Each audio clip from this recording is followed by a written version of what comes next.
Glass paper too, so I gotta so I run to the store.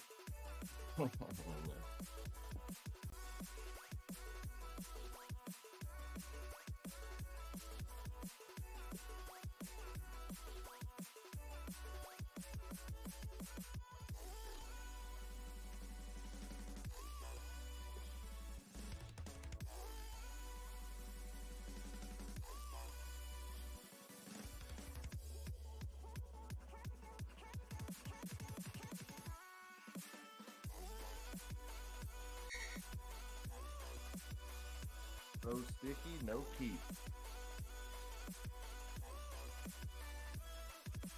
And sticky ick. The dispensary I've been going to, that's the only concentrate they sell other than, well, they sell distillate and RSO, but they don't sell wax or anything else. They sell keep. I tried RSO once, didn't really work for me. Best thing to do with that, Scotty, is Jolly Ranchers. Take whatever milligram you got, take Jolly Ranchers, melt them in the microwave, and then once it starts to harden back down a little bit, be stirring it up with like a silicone spatula or whatever. Fold it over, and then like just make little blobs. Stir in your RSO, and then make little. If you got a candy mold, put it in that. But if not, just make little blobs on the ice tray maker or whatever ice tray. But yeah, mix it down in some Jolly Ranchers. You ain't gotta mix nothing else. Just Jolly Ranchers, heat it up. RSO, then you got edibles. Okay. Super simple. I use a candy melter, like, you know, the little thing you put on top of boiling water, and, you know, like a melts chocolate or whatever. That's what I use, but Jolly Ranchers melt really easy in the microwave as well.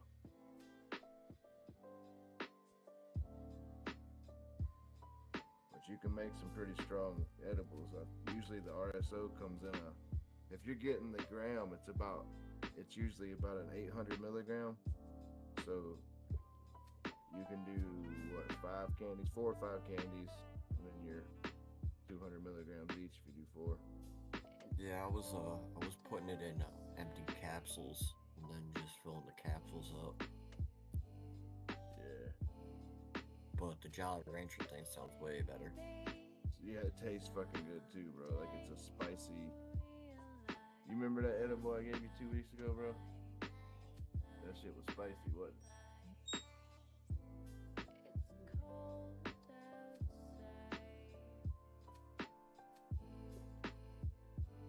What's wrong with you, dude? You got herpes or something?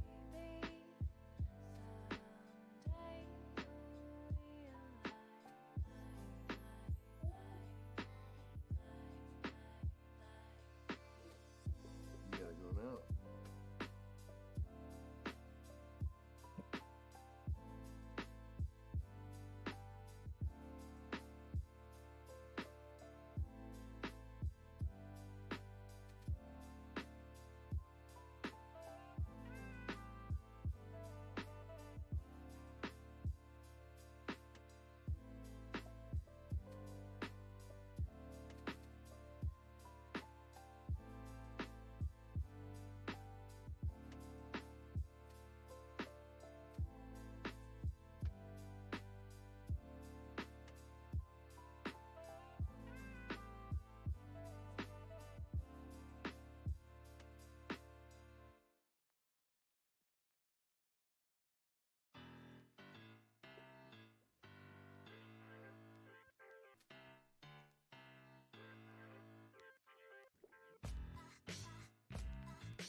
I'll be right back. Damn, bro.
Alright, I'm back.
Alright, I'm back, Dr. Green Thumb.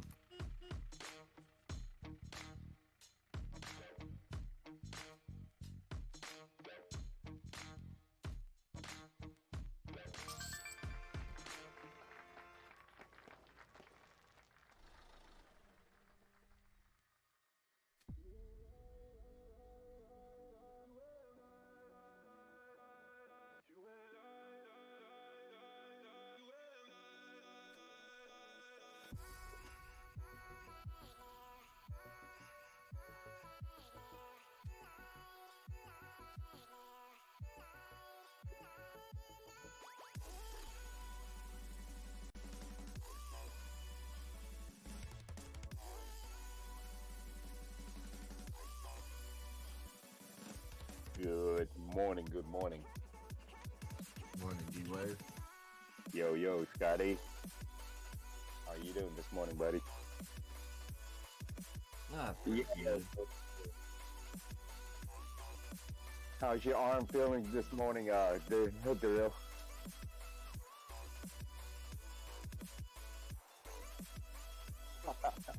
He been up this whole time. Damn it, Darrell.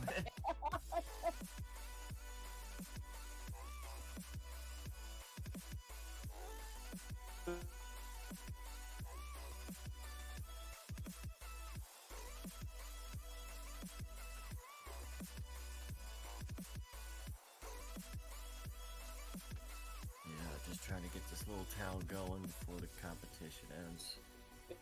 Seeing how long it takes me to get one up in a day. Man, that town star thing is bull. We missed that time frame. They say it was like 14 hours, and I look at it, it's already started. I was like, son of a gun.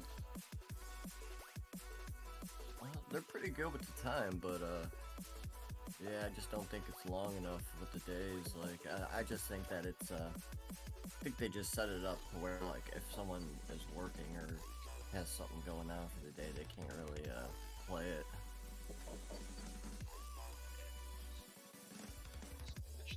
Understand the mayhem stand here. That's why. Shit. Well, today's the last day for school down here for my kids. There you go. They don't have to wake up early, walking around like a zombie no more. I don't have to take them to school. Fun start after today.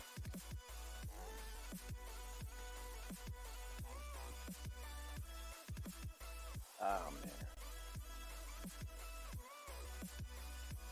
I wonder if Fatty took out that possum he was talking about. No. Ah, shoot, Fatty. He said that the mama has babies, so he's not gonna shoot it. Oh, man, he's trying to bait some possum last night too.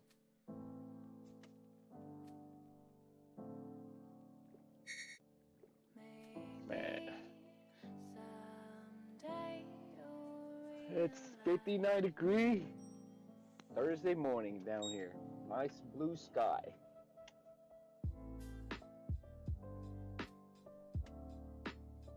Supposed to be 84 and rain here all day. Morning, Donnie. Hey. Good morning.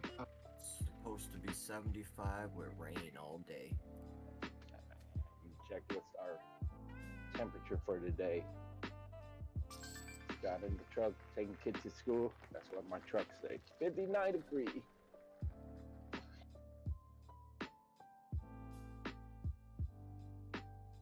$200,000 stars, dude. Oh, say, ain't bad at all. 200,000.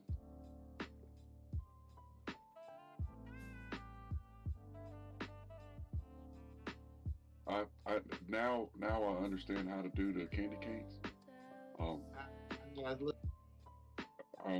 It looks good. It could be a lot better, but the thing I'm trying to figure out right now is I'm getting all my tractors in. I care less about the loggers. The tractors are the key.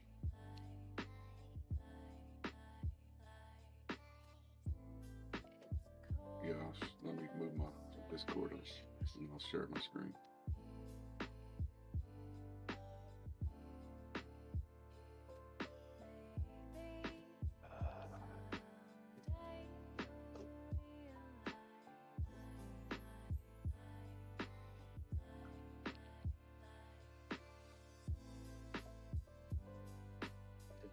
I turned it down a little bit so it wouldn't lag y'all out. It's on 4K now. Let's check out this candy cane setup.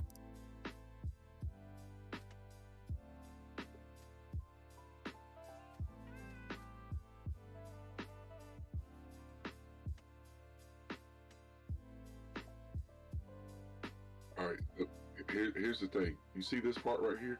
You see this little section? Candy cane, power. But look how it's run. 1 pond, 2 pumps. Runs both power plants, right? So if I had this section right here, see, 1, 2, 3, 4, 5. 1, 2, 3, 4, 5. So if I'd have started over here in this corner with my power, with my gas and fuel over here, and then have my oil production off to the side, but then stack all this out, right? This is where you put a forklift in. But I'm only using 1, 2, 3, 4, 7 oil pumps, right?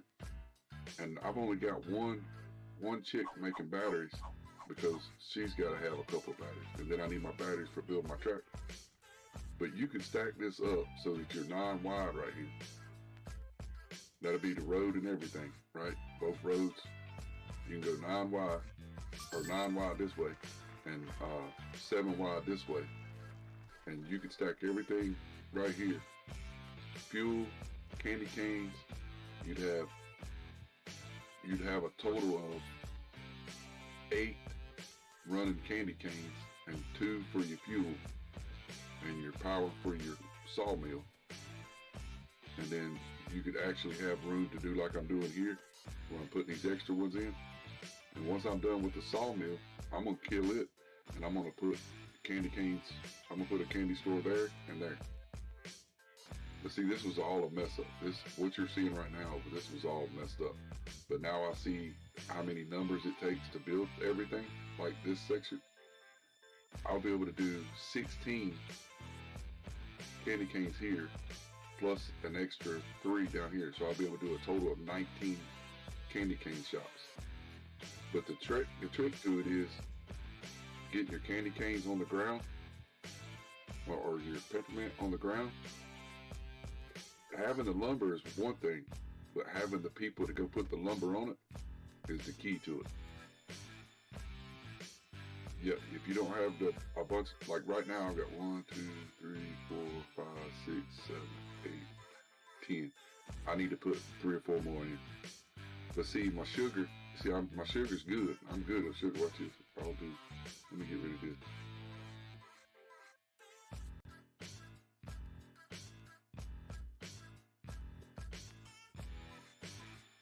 But then I'll put, so he can go ahead and suck up some of that sugar that's making too much right now. But I've got, shit, there's 1, 2, 3, 4, 5, 6, so there's 18, 19, 20, 21 meals making sugar. It's pretty close. It looks like it's doing pretty good.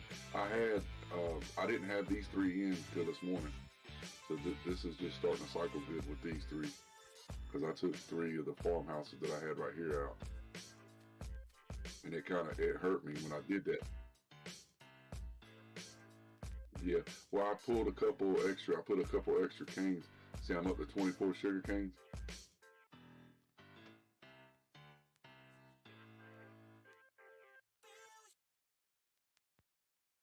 I mean, I could probably pull one of those off and put a peppermint field in right there. But I just need to I gotta get my peppermint count up, you know, because there's only 2 over there. I need to see, 8, 9, somewhere in there. So what I'm gonna do is I'm gonna replace these 2 with tractors and see if that don't get my production up on my peppermint, get more peppermint in there. But the key to it would be having a lot of peppermint, but you're gonna have, you figure 12 to 14 tractors. If you had that happening, and then you can go in and add your loggers later. But if you got at least 12 to 14 tractors, you're probably going to be able to make it. But if all this was tight knit and clean the way it's supposed to be, man, I could be booming right now, bro. I mean, booming.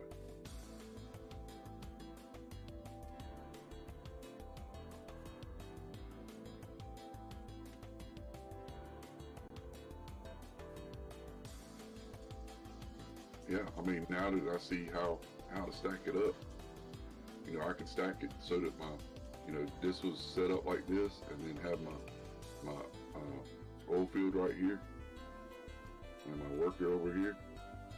I could stack it all up right here in this one little corner, and have enough oil for everybody. Because as long as I'm pumping out fuel, I'm good. Because all I'm holding is 5. I'm only holding 5 fuel on hand. I'm selling everything else.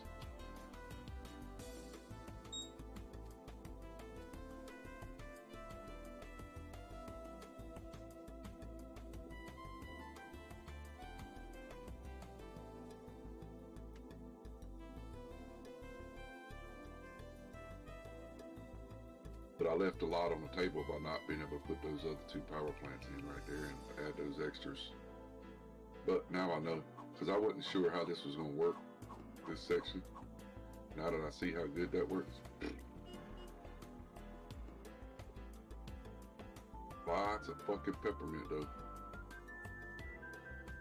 1, 2, 3, 4, 5, 6, 7, 8, 9, 10. Right now I'm running 11 sugar canes. 11 sugar canes, and the rest of that's, see, that's tree. All the rest of this is trees up here. All this up here is trees. So, and all the rest of this is peppermint around it. As long as you got the peppermint and the tractors, you could probably dominate this one, but you'd have to have your shit on point.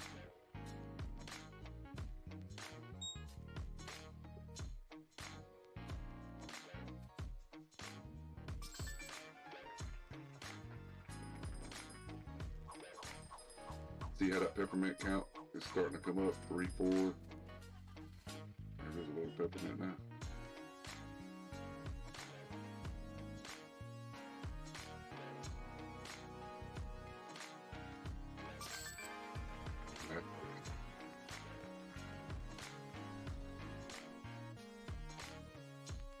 I wonder if it just dropped 3 minutes.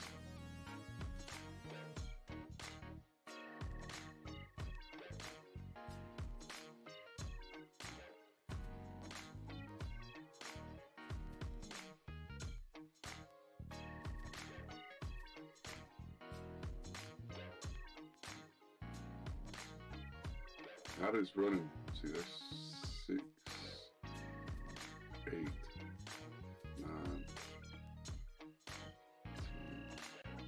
So I'm running 14 right now, 14 candy shop.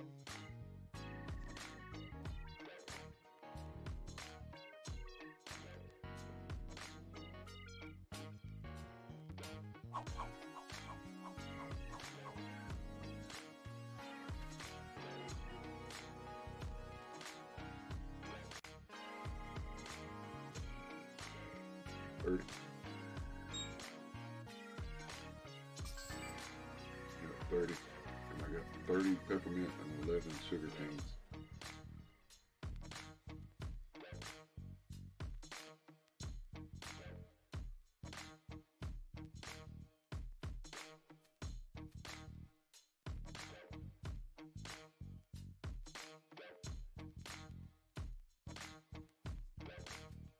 And right now I've got 19 trees on the ground, but I was saving these 2 water spots just in case I needed more water for something. I didn't know if I was going to, you know, get rid of those other loggers or not, put more fields out, but I can delete them and put, so that put me 21 trees.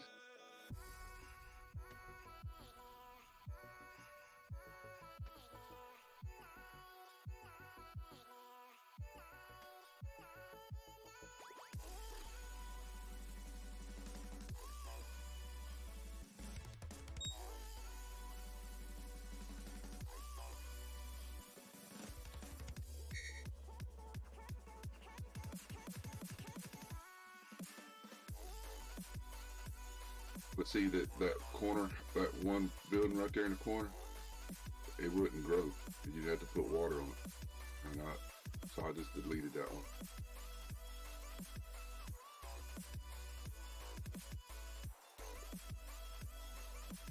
Oh yeah, dude. I'm gonna do some more tractor work. Hell no, I'm greedy, man. I want that shit going in a hurry.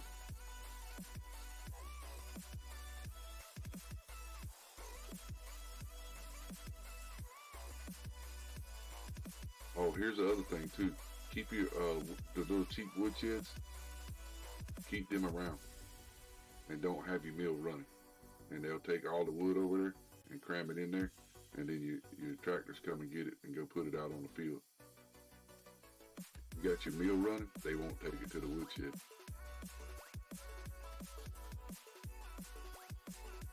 If it's an overflow, they'll throw a few pieces in there, but because of the algo, they won't throw the shit in there. If you'll turn that mill off, then so what I'll do is I'll wait and I'll let them get it filled up real good. I'll let them fill everything up, and then I'll go turn the mill on, and then I'll make, several pieces of lumber, 10, and then I'll go do 2 buildings and turn it back off and let it cycle again, then turn it back on.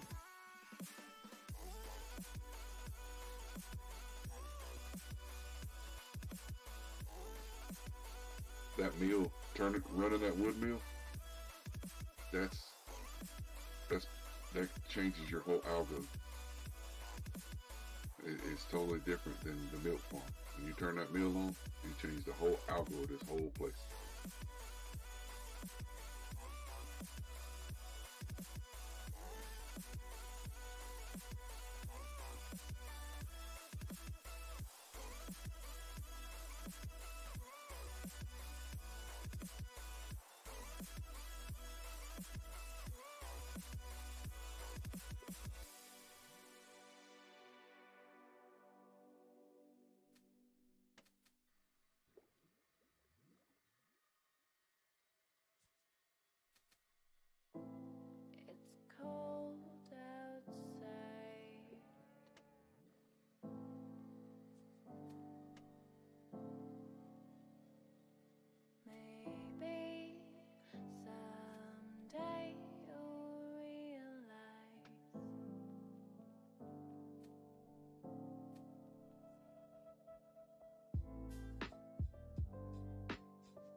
some ham bone for dinner.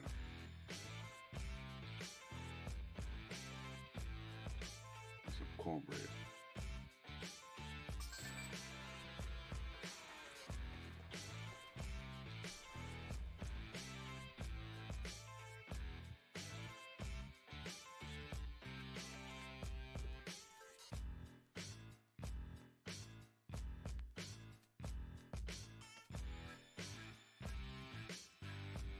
It's just cool to figure out something like this because, you know, if you can't get that waterfront property, you can always fall back to candy canes and at least have a shot. I mean, you figure I went from 3,000s, I'm at 2793. I won't ever break the 2,000s because it was so late getting in. And then trying to learn how to do this is a whole different ballgame, you know?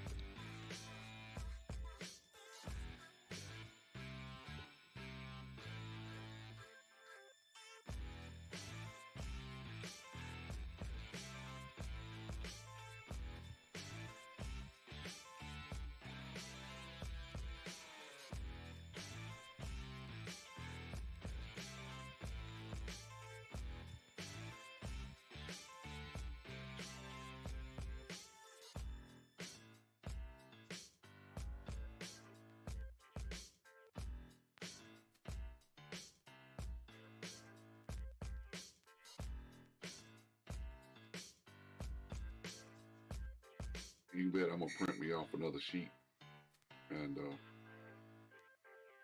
have it set up where I can build one of these on the fly.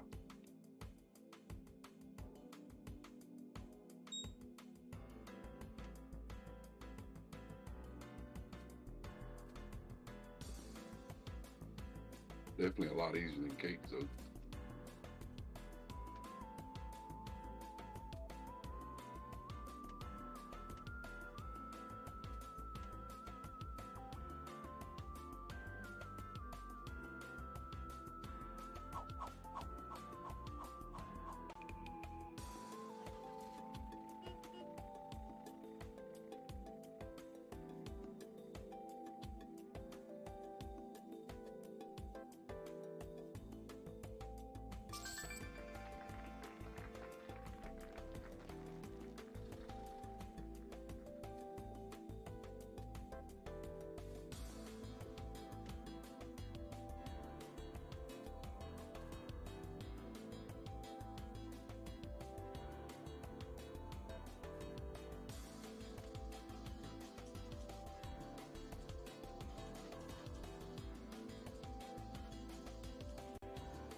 Hello, my sweethearts.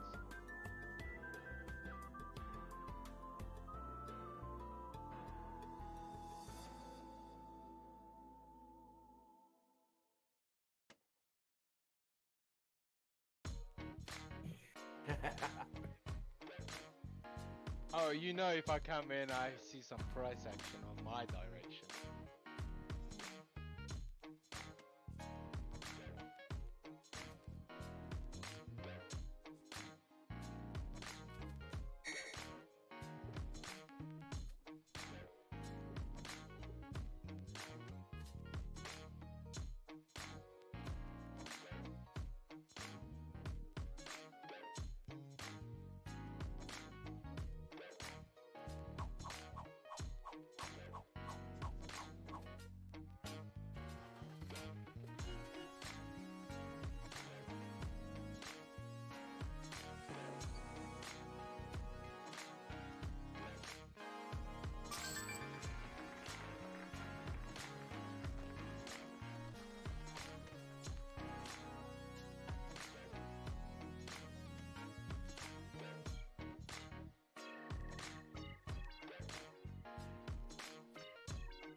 What's going on? I was watching my rolling tray. Ah, nothing much. I just see triggers being triggered at the moment. People getting vivid. People getting angry. It is a lovely, beautiful day.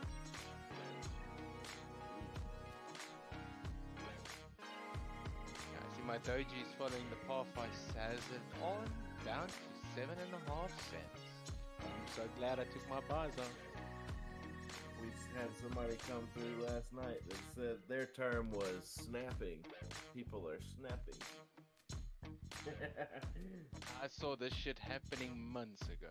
Okay, we had a decent rally up down to the 69 on BTC. I did not expect that, but I knew for a fucking fact that was a... What's the right wording? A trap, as I said last year. We should have actually stopped at 52 and gradually moved down to form a fall-in wedge for a massive bounce.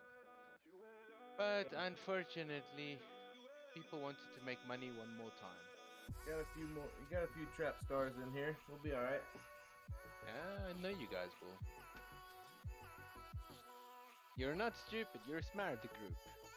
Not like the other groups. I was up $250 yesterday, and that's with no crypto.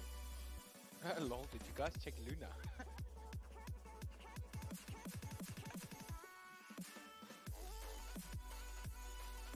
don't even think I've even looked at the market in like 3 days. Yeah, there's nothing to look at right now. It could be like this for 2 years. Yeah, Best time to buy, bro. not for me. Downhill's the only hill.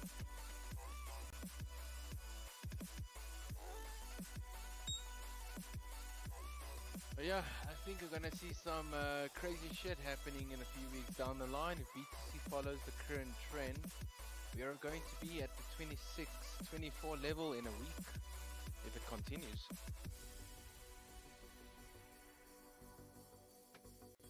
And Doji, oh, she's gonna kiss that 6 cents level if this continues. That'd be sweet. I got a buddy that's going to prison for 3 months, and I'm trying to get him to throw some cash in. Oh no, that's unfortunate. Got a warrant, so I was letting him stay at the house for a couple of days because he's trying to work the last week before he turns himself in. But Damn, that's some hardcore shit, man. trying to get him to throw a couple dollars down on something just Instead of leaving it in the bank, I said you might as well gamble with it. Take what you need, put in commissary what you need, and then the rest throw in here so you can at least do some staking or something. At least stake it for you or whatever. That is so fucking unfortunate. 3 months. Oh goddamn.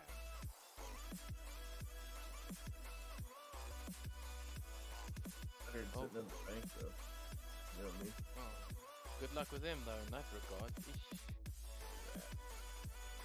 He would have been out already if he would have just fucking turned himself in back when the shit started. Yeah, I didn't even know what happened. Domestic violence. He's a dumbass. Oh god. And you want to help? Him and his girlfriend like to fight. And they end up fighting and then calling the cops on each other and doing. They're just one of those couples. Sounds like they like to drink then. Yeah, substance abuse, but yes. Usually leads Gotta to fighting. suck.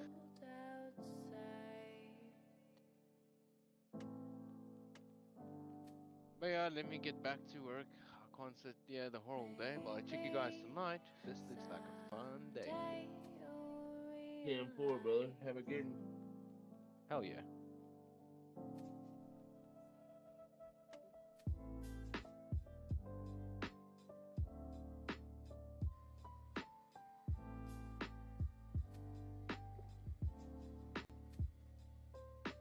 Trigger snappies.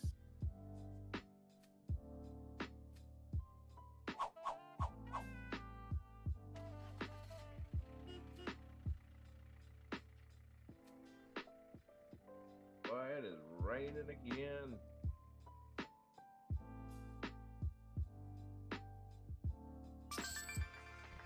You see, I posted that video from a northern Florida farmer. It's like a survival gardener. Watch a few of his things if you want to get a garden going. He just knows how to keep it simple. Hell yeah. But yeah, that's northern Florida where like soil's not supposed to look like that, but he makes his own soil through this process of chop and drop and just conditioning the land over time to become fertile. No matter where you are, you know what I'm saying? Like what works for me doesn't work for you, and vice versa. I can go to Africa, and I'm gonna have to adjust to wherever I am to grow food to feed myself. So, but this guy, he's literally done this for a long time. He's got books and videos out. He's a YouTuber as well, which is lucky for us. But he lived in northern Florida, and then he went to southern Florida, and then down into like Central America somewhere, or into the islands. Basically, he wants to keep he wants to go to different places. Even though he loves his house, he's like, I gotta go here. I have an opportunity to go down farther to South Florida and try to grow down there and learn from people down. You know what I mean? So this guy knows what he's talking about, and he's not all like, he doesn't even use raised beds, nothing like that. He just conditions his land and sets up these little survival gardens that everything's just growing together. Looks like wild, almost like it's not even a food forest, but it's just all, he knows where it is, you know what I mean? Right. Yeah. I'm sure it's difficult to grow in Florida, so you might want to, some of his videos are more detailed on how to do it, but that one I just posted is just basically to show you his page. Yeah, that'll work. I watched him for a couple days. Really good soil here. I have really nice soil. It's just, and it's nice and wet too. Like I can't go more than, you can dig a 3-foot hole and you'll have water coming into your hole. Like that's just our water, like right there. So That's awesome. Or you can basically dig your own well if you wanted to. And you can hit the water like, pretty instant. Yeah, no, I just know with the sun and you have to do different Yeah, things. that's the one thing I gotta research is the shading of what plants need what shading. Like that's definitely what. Yeah, I mean he knows exactly. Like he's got stuff that shouldn't grow in Florida growing because he has it under other things and around the south side of his building. Like he knows all these like little tricks so that you're not just dependent on Florida crops like oranges and shit. You got to grow some shit from other places. Just know how to. Knowing Donnie earlier, like up here, it's actually kind of hard to grow. In my experience, and I don't know anybody that's really had too many successful like citrus trees up here on the northern belt of Florida. Like I think like right where we're at, it's kind of scarce. Like I've known people to grow them, but they always end up like bitter. Like they never have like the right season to ripen, and then like it gets a cold snap, and it ends up killing them or dropping them. But I'm damn sure gonna try. You know? Like I know people that done lemon trees and grapefruits, but like oranges have been hard. I'm still gonna try though. Yeah, no, definitely. But check that guy out. Like I said, he's specific for like he's moved farther up now. And his new videos are from I think Arkansas or Alabama. Like, so he's farther up now. So but the soil he had there, he said was acidic, sandy, not good.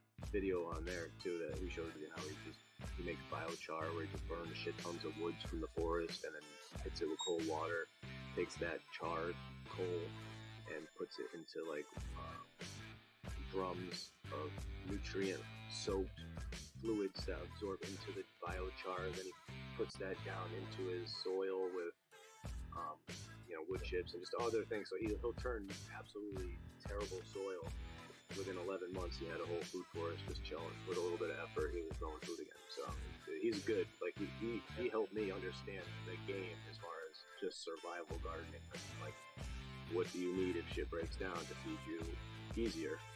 You know what I mean? So it's just, and then how to do it, and just simple methods. He's easy to digest. And so that's it. Weed in garden. Yeah, I got this headache from a semi truck from my old roommate that stayed here. It's like the right behind the semi truck. There's like this. You can have like this.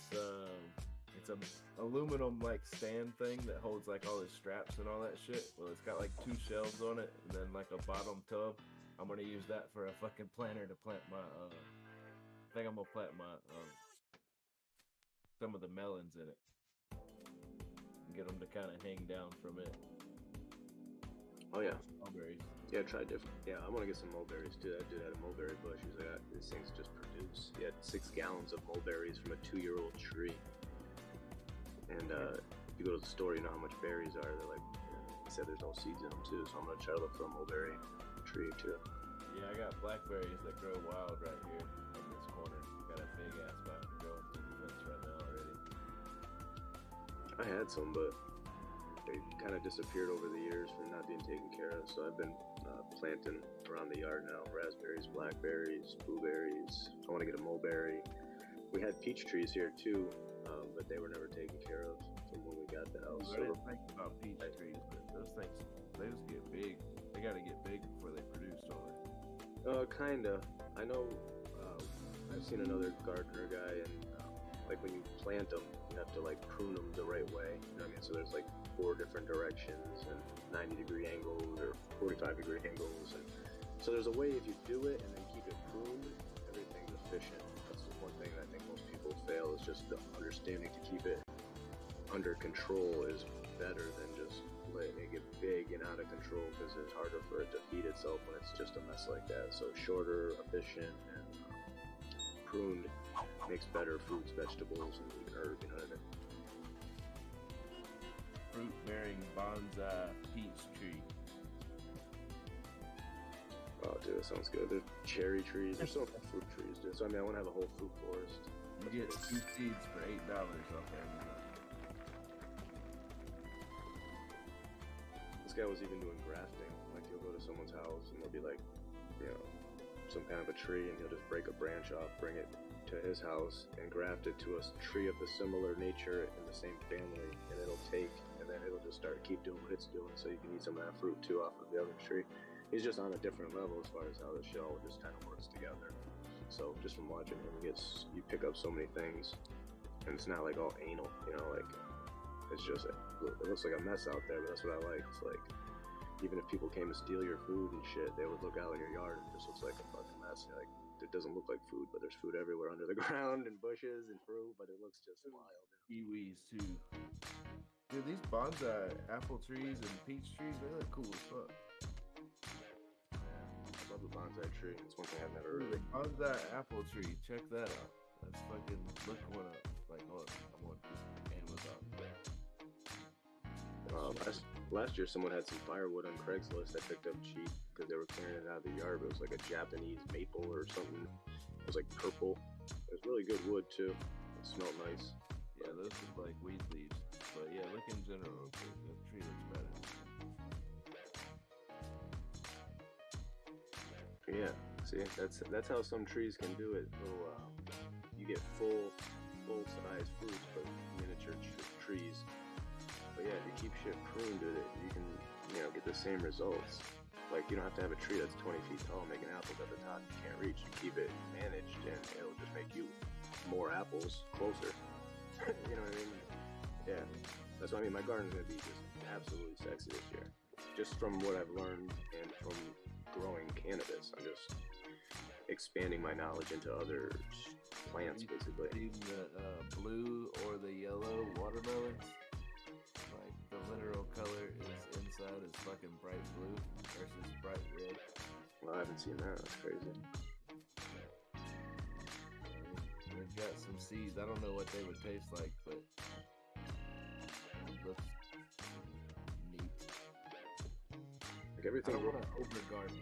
That's the thing. I don't want to over garden. I don't want to be throwing shit away. So like, yeah, that's what I'm saying. So that's what I'm like right now. My garden is great, but like I'm still on the macro. Like I'm on a 3 to 5 year plan. So in 3 to 5 years, I'll know exactly how much of everything, what I like, where I like the timing. So it's just trial and error. That's how I like to do it. So right now I have everything I could have possibly imagined growing, and I'll see what works and what doesn't work and what adjustments need to be made. If there's like moles or things underneath that are eating my potatoes, and I'm gonna have to address that and all these other issues. So I'm not worried about it. You know what I mean? This is just I'm having fun. I think somebody said it once. Gardening's got to be fun because it's work. So if you're not out there loving what you're doing and enjoying the peace and the birds and just everything around you, and the rainbows when you're watering and shit with the mist and shit, like it's just a real connection. If you don't love that, you're not gonna want to go outside and fucking. Just ordered a kiwi vine. They say like 95% of the people here in America basically don't really even have anything growing outside. So if you're even trying to grow anything outside, you're already winning. Like as far as staying ahead of the curve, kind of like investing. You're investing, you're putting your time and energy and efforts and even money into the spring, and then at the end you get just abundance of everything. Instead of paying $1 a pepper, you got a whole plant just firing off peppers, and you can cut them all up and freeze them and then break them out later when you need them for a dinner or some shit. So I mean, it's like free money. It's just money's growing everywhere. Whatever you plant is going to be worth more in the future.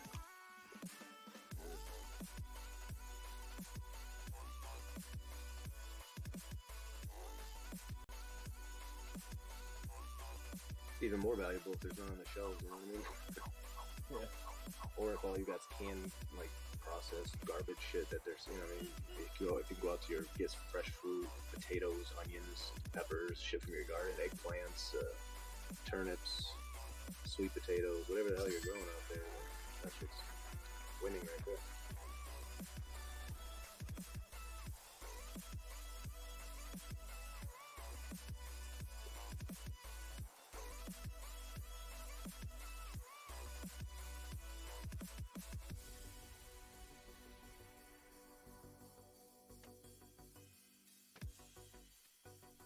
I'm gonna add peaches, kiwis, and black cherries.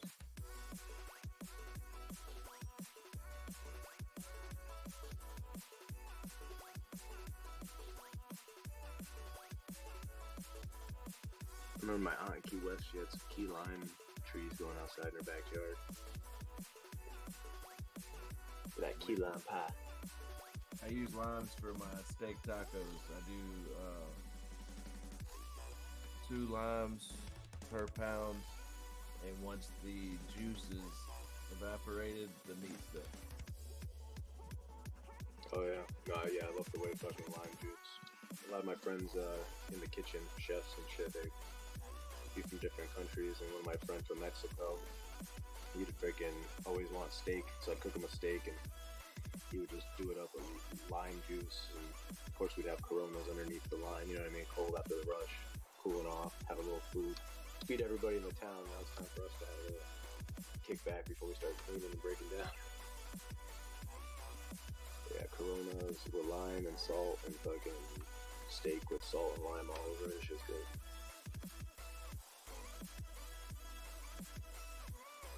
love that whole fucking flavor, you know, like Mexican, like where you get the like spicy salsa and the salty margarita and the sour mix in the margarita with the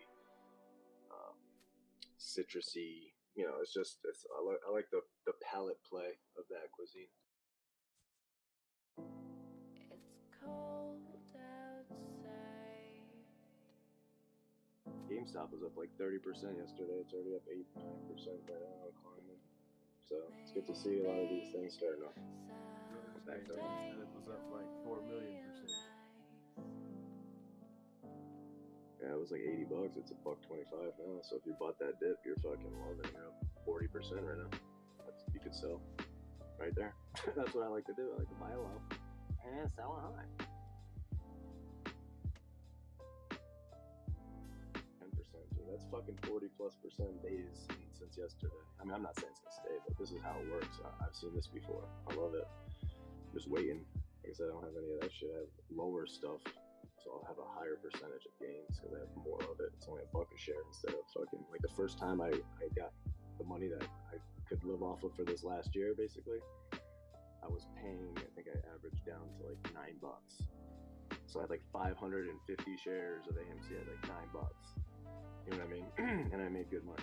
And now I have thousands and thousands and thousands and thousands of shares of shit at the bottom, where it's not even at like $9.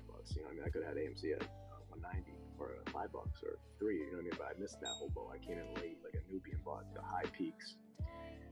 So this time I'm fully balls deep on all the things that I like at the bottoms for like $1 each with thousands of them. So every dollar that these things go up on a squeeze play, I'll be making fucking racks, bro. Just stacks on the table. That's what I need. I can go on vacation.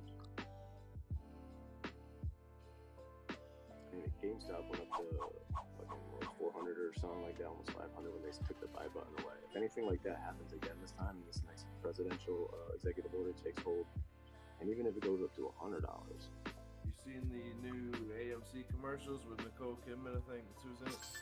Yeah, they've had those out for a while now. They just now hit around here. Yeah, no, it's good. It's all coming in. There's gonna be some good news coming out. Top Gun did really good. We got a bunch of new movies coming out. The what was that new preview I saw last night? But it's just they're set up and poised. You know what I mean? Netflix is bombed. Netflix went from like, oh, we're a good streaming service at $700 a share to $100. You know what I mean? You can see the writing on the wall. You know what I mean? I'll buy AMC when it comes back down after I compound this money on my plays. When I'm loaded up with money now, AMC comes back down for that. Always comes back down and then it goes back up again. I'll buy that dip. You know what I mean? So there's plenty of opportunity in all these things as far as I'm concerned. But the ones I have are the most upside. The most I like high reward.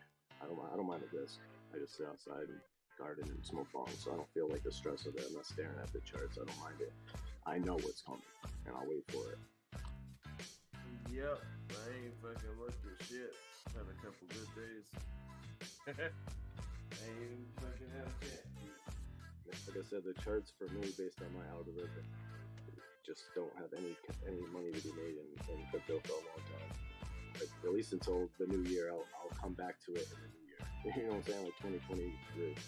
But for right now, I mean, everything's just gonna go sideways and down for a while. Bitcoin's at 28, but I mean, it could be at 23 in a month or two. Before, 6 months from now, it could be at 22, and then 6 months later, it could be at 21. But 2019, like just sideways and down for a while. It'll have rallies up to the 200 and get rejected for a while. Fake out breakouts, but when it gets down to the bottom, that's when I'll come back in. I'm like, okay, I'm ready for this run. I just made all this money over here in the stock market the last fucking year or two. I'm good. Now I'm ready to take it and put it right here into this move and these cryptos that I like. And then I'll take that and just start stacking it, compounding it, creating generational wealth. You know what I mean? But it all starts fucking 2 years ago. You know what I mean? It's just been a long road, a lot of work, time, effort, learning, sacrifice. having no money because it's all into the stock market. You know what I mean? To get plays to survive, to keep myself going. So I'm waiting for this next move, and this will be the move that I won't have to look back again after this one. But it took 2 fucking years. You know, everybody's gonna fucking give up 2 years of their life and shit that they want to do to fucking better themselves in the future. They want to live for the day. That's how a lot of people are. But I put myself on the back burner to be able to have a good future for myself and my family. Otherwise, I'd be stuck in this rat race. I'll work in a kitchen until I just physically can't. I've seen people my whole life do it. Just work until they're just too old. It's just like, I want to be traveling. I want to enjoy life. So I got to find a way to make my money work for me. And the only way to do that is in the markets and investing and trading and shit like that. Entrepreneur, you know, it's a mindset that I just picked up, you know what I mean, because of COVID. Like I said, I would have never thought like any of this shit. I was just like, I'd be swinging my abilities to make money like that. But like I said, once COVID hit, things changed, and I got into the markets with the stocks and shit like that. Yeah, it just changed me.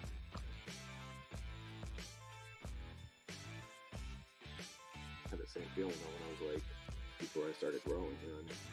I was like, I was coming out of a divorce, separation. I quit smoking weed for years. I couldn't do it. I was busy as a dad, getting drug tested if my, through the courts, if my wife, you know what I mean? So I had to quit all that shit to get my kids. So my kids were all set. So after I did that, and then they legalized it. And then that's when I started to get back into it because it wasn't illegal anymore. And then I was buying it like $10 a gram and found some seeds. And then anyway, I started growing. And then once I started growing, just always being tired of calling somebody to be like, yo, you know, I'm trying to hook up something and then it falls through and you're always waiting. It's just that whole game. I was like, if I'm just the connect, then I'm not even the middleman. You know what I mean? I'm just making my own flour. Then it's just 100% profit. You know what I mean? So I just got to invest in this. And that's when I started buying the lights and learning, watching all those videos, applying basically the same method. But I had a vision in my head that if I do this, I can make money easier.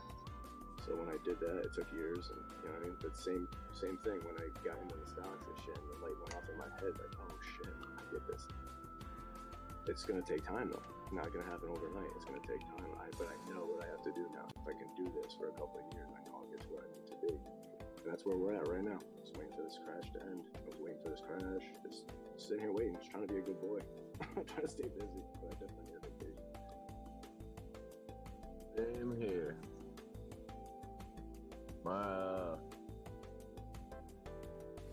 I had a doctor's appointment yesterday and they canceled. The doctor had an emergency. So, and then to schedule me back in is another 34 days or something is what I counted. So they put me back on the schedule, but yeah, another month behind.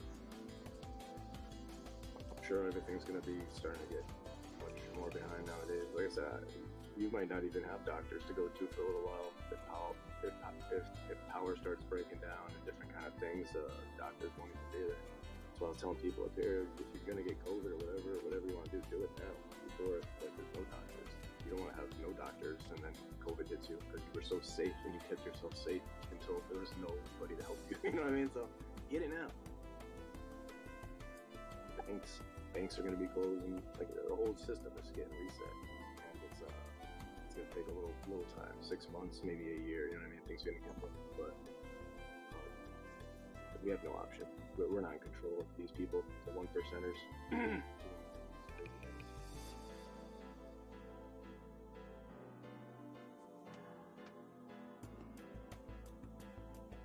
GameStop's up 15% almost, dude.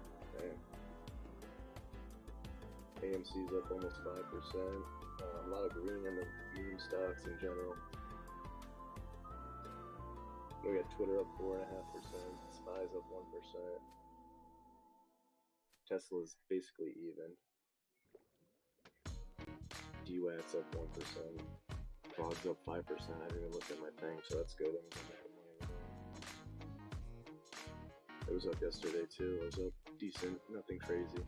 A couple $100. It's the right direction at least, you know what I mean?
broke. I'll take my tablet outside on Wi-Fi. I should reach out to the yard. Do that at some point.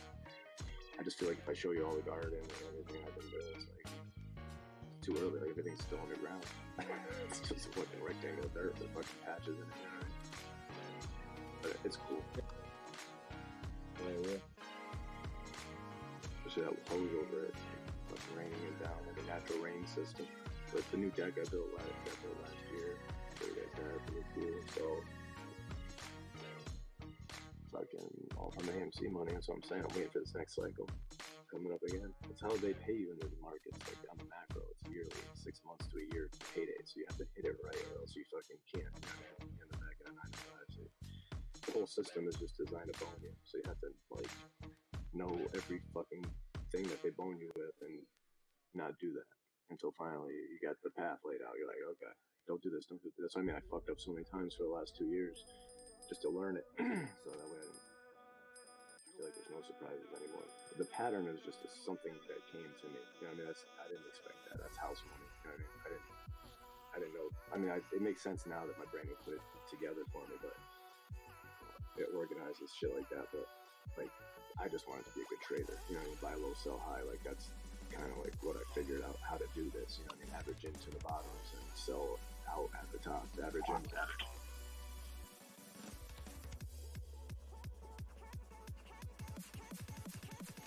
pattern just makes it less stressful because it's like a ride.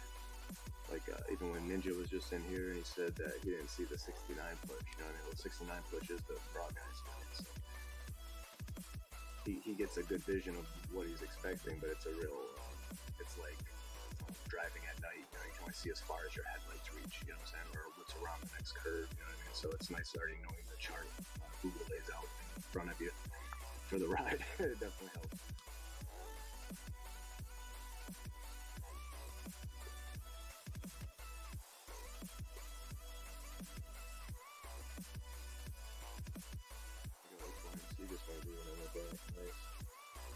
I didn't even check the movie cinema.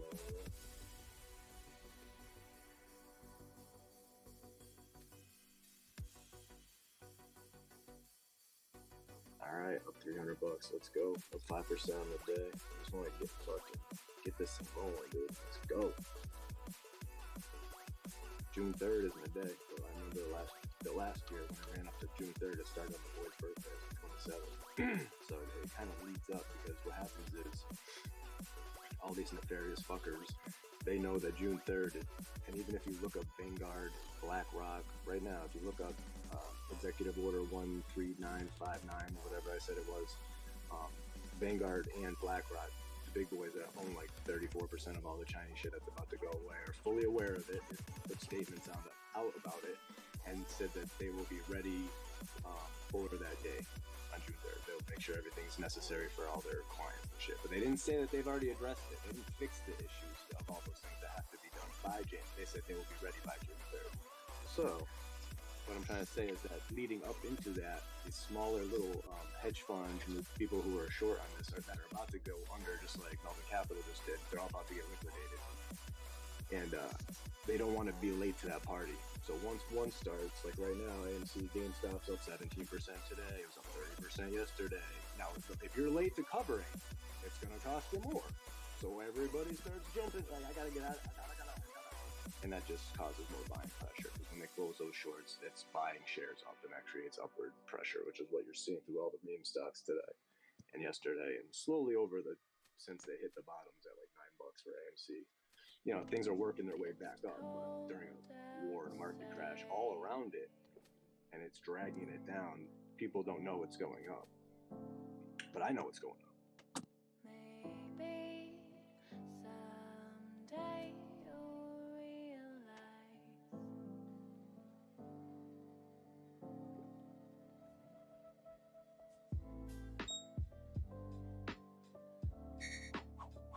Yeah, my movie theater chain and CMI is up 8% today.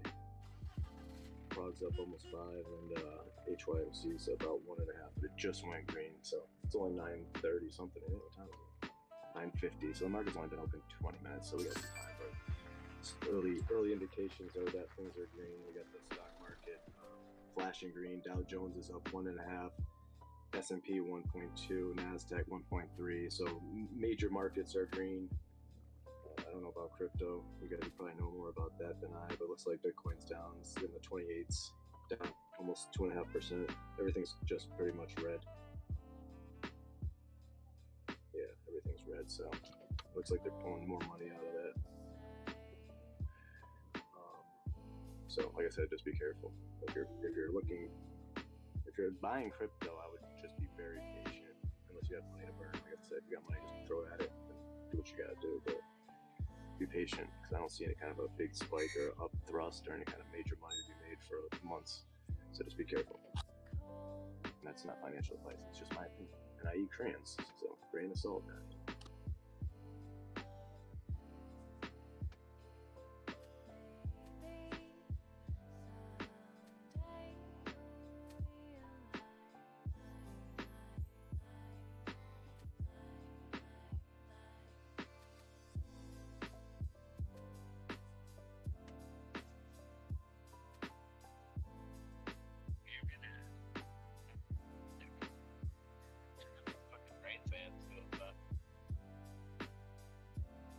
Would you say Ray-Bans? Rain. Oh, rain, yeah. Oh, is that you streaming right now on the screen? Yeah. Is that your backyard? Calm down a little bit, but man, this shit was booking by a second ago. You could see it like on the road, like little bands of fucking rain just blowing by real fast. Yeah. Yeah, see, yeah, you got a lot of green, like trees and shit, huh? Oh yeah. That's good. Yeah, it's weird. See, I was always thinking like, because you're in I northern. don't have any neighbors. No neighbors across the street from me at all. Well, plus being up in northern Florida, I would assume it's not as perhaps sandy as down, you know what I mean, on the actual dong itself. Correct. Like You're in the like the farmland. I'm out near the farms. Okay, yeah, that looks good. That's definitely farmable land. Great grass, green trees. Looks Look at this fucking pond my neighbors get when it rains. Yeah, 2 yards down. Holy shit. Go swimming. It's soaking wet.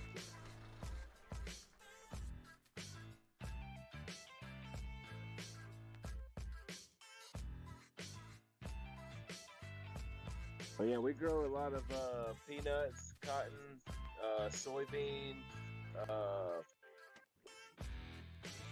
strawberries, corn, Good. hay, obviously hay. But that's like our main crops around here. Peanuts, strawberries. Peanuts are real big. There's like 3 huge peanut productions down here, and then a bunch of cotton. And some farmers do corn, but like I said, a shitload of peanuts and soybeans for sure. Hopefully, cannabis farmers will be making some money down there. Oh fuck yeah! Yeah, we count. got some good, nice brown soil, bro. Like, and it's got like a little bit of clay mixed in, but it's mostly brown soil. You'll find clay pockets, but for the most part, it's nice, like sandy but dirty. It's just dirt, like what I would call true dirt. Like, Yeah, no, it looks healthy. It looks like my yard, pretty much. Brown and green grass is green and trees everywhere. So that's why I was saying in Florida, though, it might be sandy, but it looks like because you're in northern Florida, you still got some of that good. oh yeah, for sure. That's why I said that guy, David Survival Garden, or David the Good or whatever, he grows and he purposely goes to shitty fucking places to grow to be able to do it, so he knows and knows more about that area. So that's why I like it. It's hard to grow for you, you know, for people who are like hard. You're like, damn, I can actually, if I just do these little tips, I can actually make some fucking soil here to grow with. Even if you're in the middle of the desert, you know, if you can find, you know, get an area and build in, you know, whatever, a greenhouse, whatever.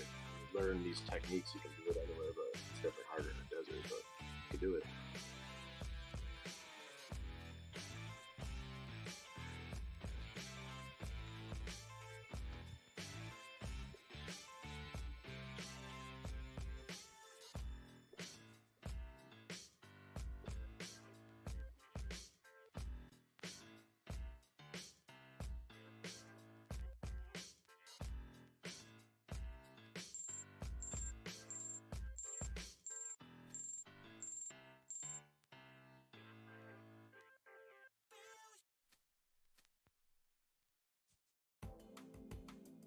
everything's circular too. Just like I said, if you compared it back in the day, I was comparing the Dollar Tree charts with the SPY when it crashed back in '09 and shit, and then inverse the way AMC's been doing, and all the meme stocks and that matter. But if you look on the FOMO list today and the gappers and shit, Dollar Tree's out there. It's up 20% today.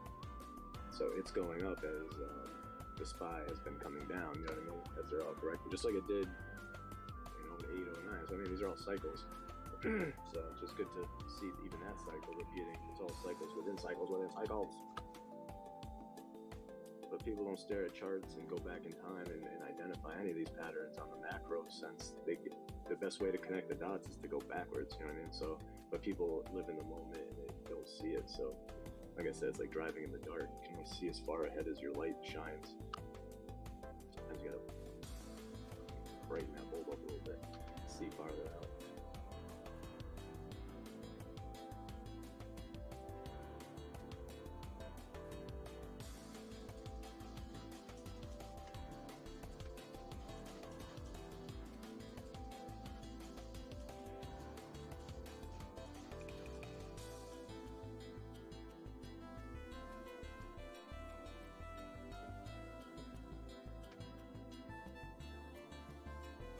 Oil's up 112 a barrel.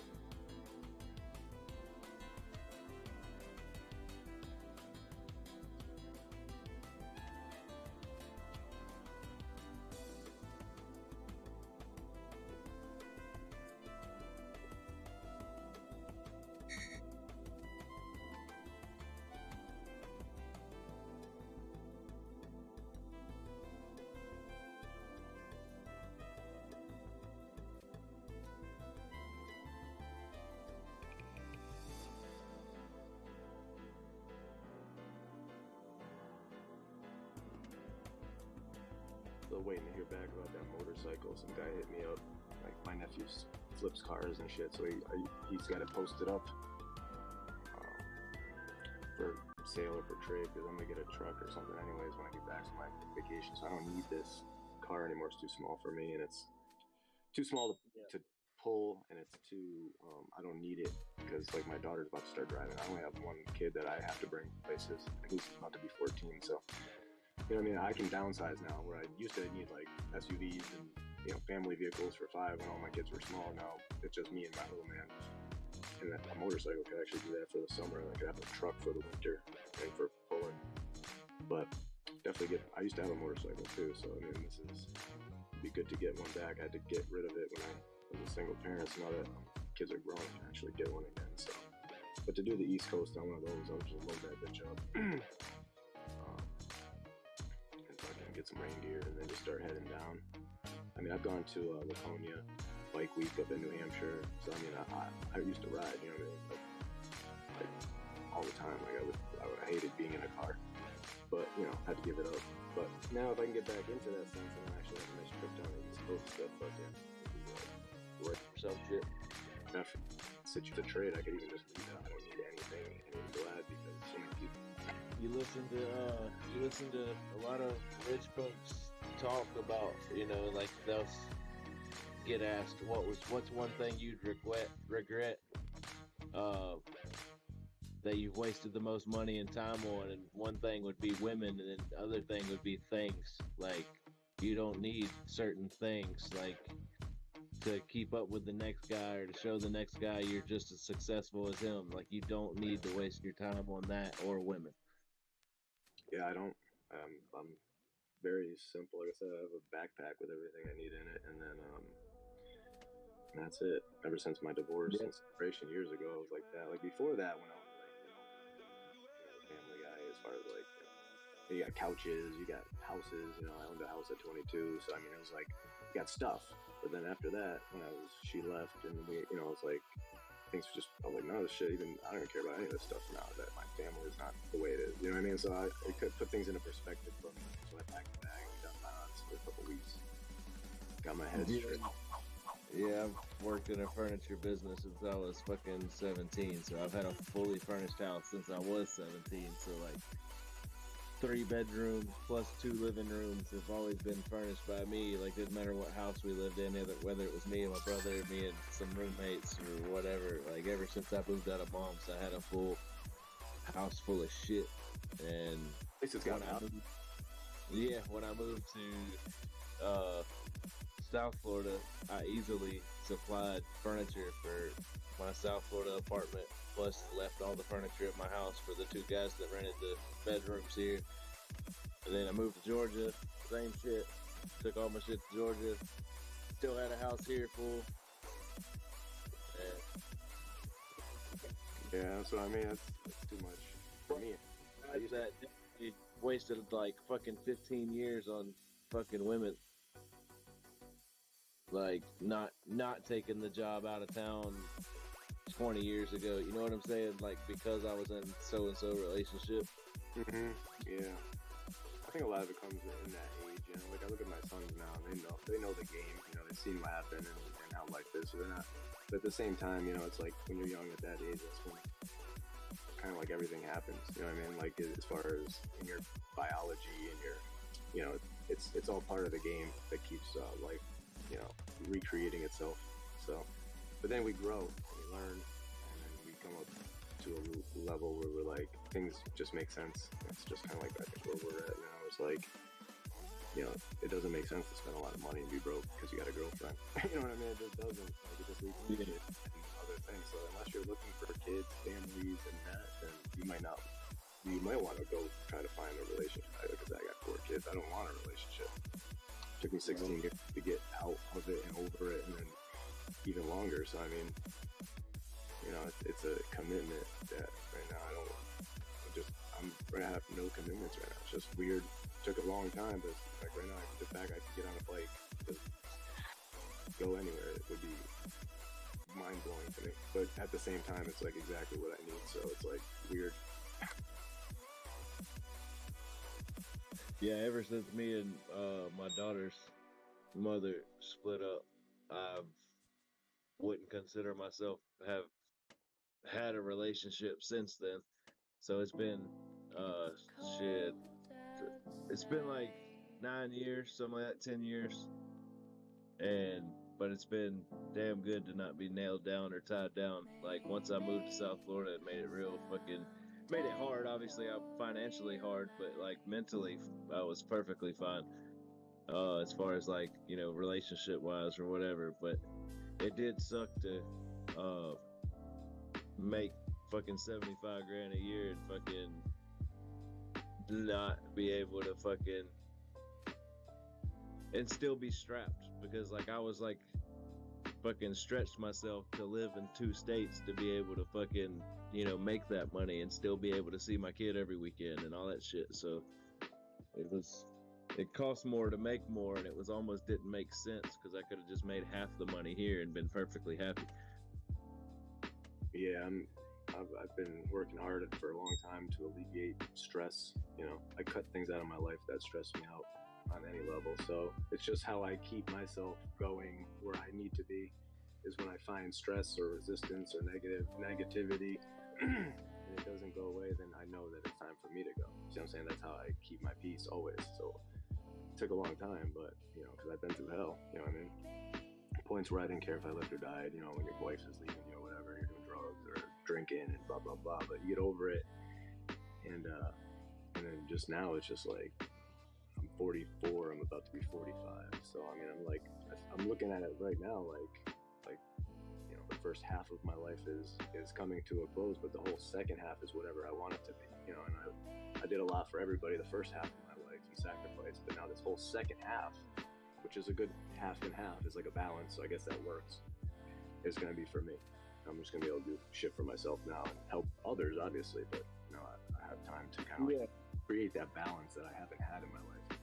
I'm a very compassionate person, and I like to do things for other people, and I don't mind sacrificing. So it's just like, well, I feel like more than I take. I've always been a believer in karma. So yeah, any good energy you've put out, you'll receive back. So, like, if it's your turn to, you know, receive, it'll happen for sure.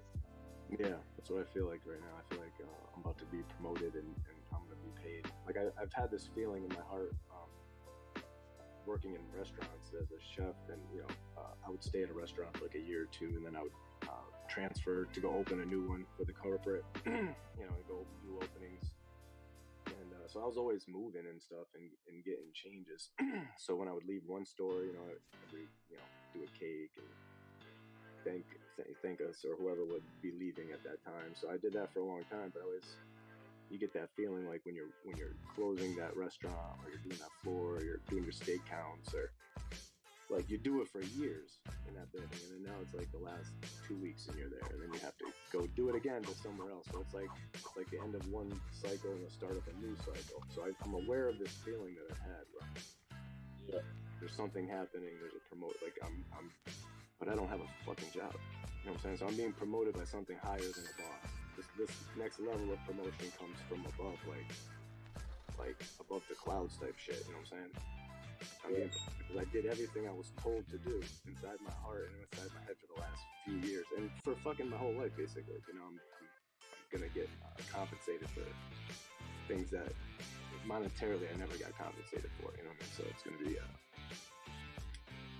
be rewarding, but at the same time, it's not here yet. So that's why I just try to keep my peace, stay in the moment, and just take care of my garden, and just do my thing until that time comes. But I feel it in my heart that something's about to happen. I'm about to be promoted, change. I'm about to be transferred. Something's gonna happen, a shift.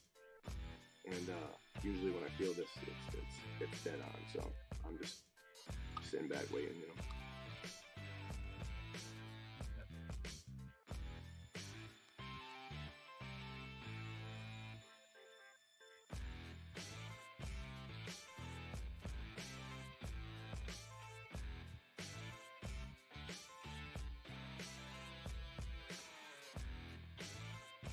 Not to be rewarded with fresh crops. That is a very big reward, just the fact that I can grow those things. Because like you said, if things start breaking down, I got a bunch of flour going out there, so that way stockpile it. If you need any kind of services, you can always trade that for whatever you need. I paid for mechanics will take it. I mean, shit, whatever. It's like whatever you need, you can get with that as a form of currency for sure.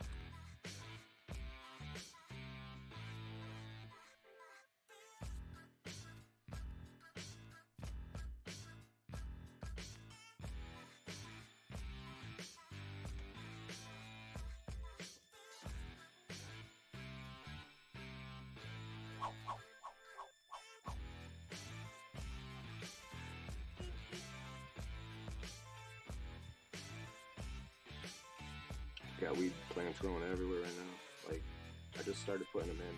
The main ones I'm not doing until like into June. I don't want them to be super big. I just want them to grow and then just start making fucking flowers. That's it. So I'm just stacking them everywhere all through the yard. I'm trying different things, different places, little cool decorations. And I still have to. Some of them are small. I moved them out into a raised bed I had built for them. I'll show you that too. So that way I transplant them in there in rows of 3. So that way, as they'll grow quicker in the ground. So that way, as soon as I can see them, I can always just dig them back out, transplant and move them into the big garden if I want to. Kind of like a little nursery, but they'll grow quicker than in the cups and in the sunlight. So, but yeah, that's one thing that usually I have them in by now. May 15th, when I was a newbie, I'd be like rushing to get it done, and it just makes it harder. So this year I'm gonna put them in June. Shit, I don't even care, like even in the middle of June. They don't start flowering until August.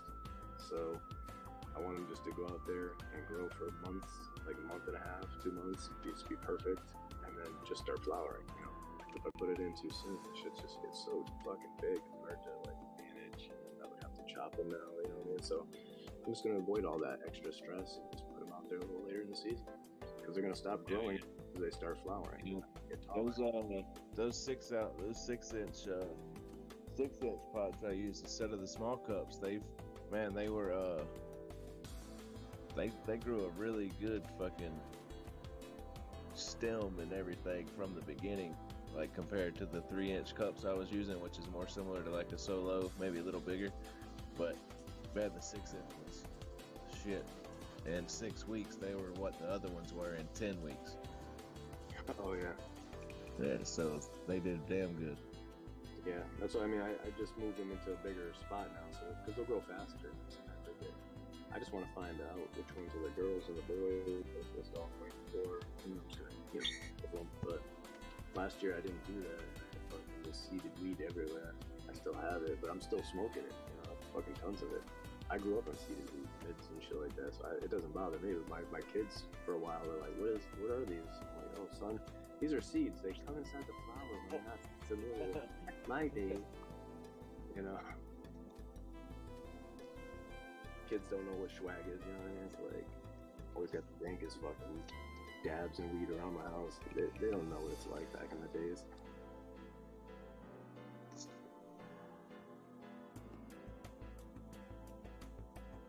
Yeah, it's not like you're using that much more soil, but man, you get a much bigger plant in that little bit bigger, just a hair bigger pot.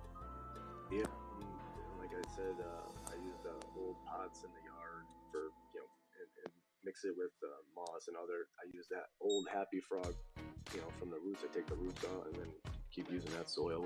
It's nice. So you can get your money's worth out of it. I didn't. Actually, I did. A couple times I think I brought it to the dump. But I would throw it out in the back tree line, smash it against some trees and shit. And then when I was out there building my compost piles, raking out the back tree line, and I started finding all this beautiful soil. I was like, oh shit, that's right. I threw all these bags out here. So I had all this good dirt out there. And then after that, I just started putting it in my yard. Like if I had parts of my yard that were like rinsed away from rainwater or just kind of like dirty, I would just drop the root ball in there, kick it around, rake it in on like a topsoil over that, and just start growing great grass. So I use it around the yard and for planting as well. I used like 3 of them. I mixed with some peat moss and some really dank organic mud that I had in my yard that collects in this like drain. I scooped it out and mixed it all in there with that. So I just have this really danky shit because that Happy Frog has that microphase in it, the fucking spores, and that's so important. So even if you didn't have that, you can go on eBay or Amazon or whatever and order microphase, whatever, and then inoculate your plant roots before you put it in. It just makes a big difference as far as health of the. I put that. Added that mycorrhizal as well, like the powder, and it's sprouting extra mushrooms and shit, like especially when it rains like today. Like when it rains and it gets extra moist, it'll sprout little mushrooms and they emit extra CO2 to the plant. Yep. This whole little network under the ground. Sometimes I'll leave it out in the field, like when I'm working with it, and I'll go out there if it's been dry a couple of days, and I'll lift up the cover of like the cloth pots I have on top to keep it moist, and you'll see the inoculation, like the white, you know what I mean, or the whatever it's called, the mycelium. Yeah, mycelium in there, and it's delicious. So then I just take that and I mix that with my good Belchertown dirt and Barkin, and then I plant right into that, and it's good shit. It's good shit. But like I said, the soil's real rocky, so it's a pain in the ass to dig in and clear out. It takes extra work, but it's worth it. Oh yeah, I added some. I bought an extra bag of Purolite to air out the new auto flowers I got, just to give it a little bit more air. Mm-hmm. And then I used a cocoa coir block that was 2 gallons. I split it between 4 pots, so it's a neutral soil, so there's no ingredients in it or nothing, so it's just straight, like kind of like space filler but airy. So each one got a 1/4 gallon, I guess, plus the Happy Frog, plus the little bit of extra Purolite. So sounds like everything should be a good base for them damn auto flowers, because that's what they ask for. It's super light soil and doesn't really need to be hot soil as far as nutrients goes, but as long as you give it nutrients in the beginning, some grow nutrients and then some bloom nutrients after week 4, they should be fucking swole up. So hopefully that's what I get. That shit would grow in my backyard the way my green beans and corn and all my other shit grows. I wonder how that shit would grow here. It would, if you got that good dirt. It looked like you had that good dirt. It grows good. And there's different. That thing about if you're talking about cannabis is the different strains. are from all over the world. So certain strains are used to dry, high, like Afghani Kush is like grown in high mountains, and then there's other kinds that are, grow down in Florida, probably near the swamps and shit. I mean, so it's a very versatile plant. If you can lock in on something that's for your area, you'll have more success with it than trying to grow something that's designed to grow a different way in colder climates. You know what I mean? So that helps too a lot. That's why I sent him that South Angie, because that shit grows phenomenal outside in sunshine, and it's highly productive in the sun. So in the sun, it makes big fat flowers. So that would be good. Where if I sent him maybe something like just the sour diesel, that might actually I think that would be good there too. But if I give him a strain that's not going to be good for the Florida sunshine, it's just going to get torched.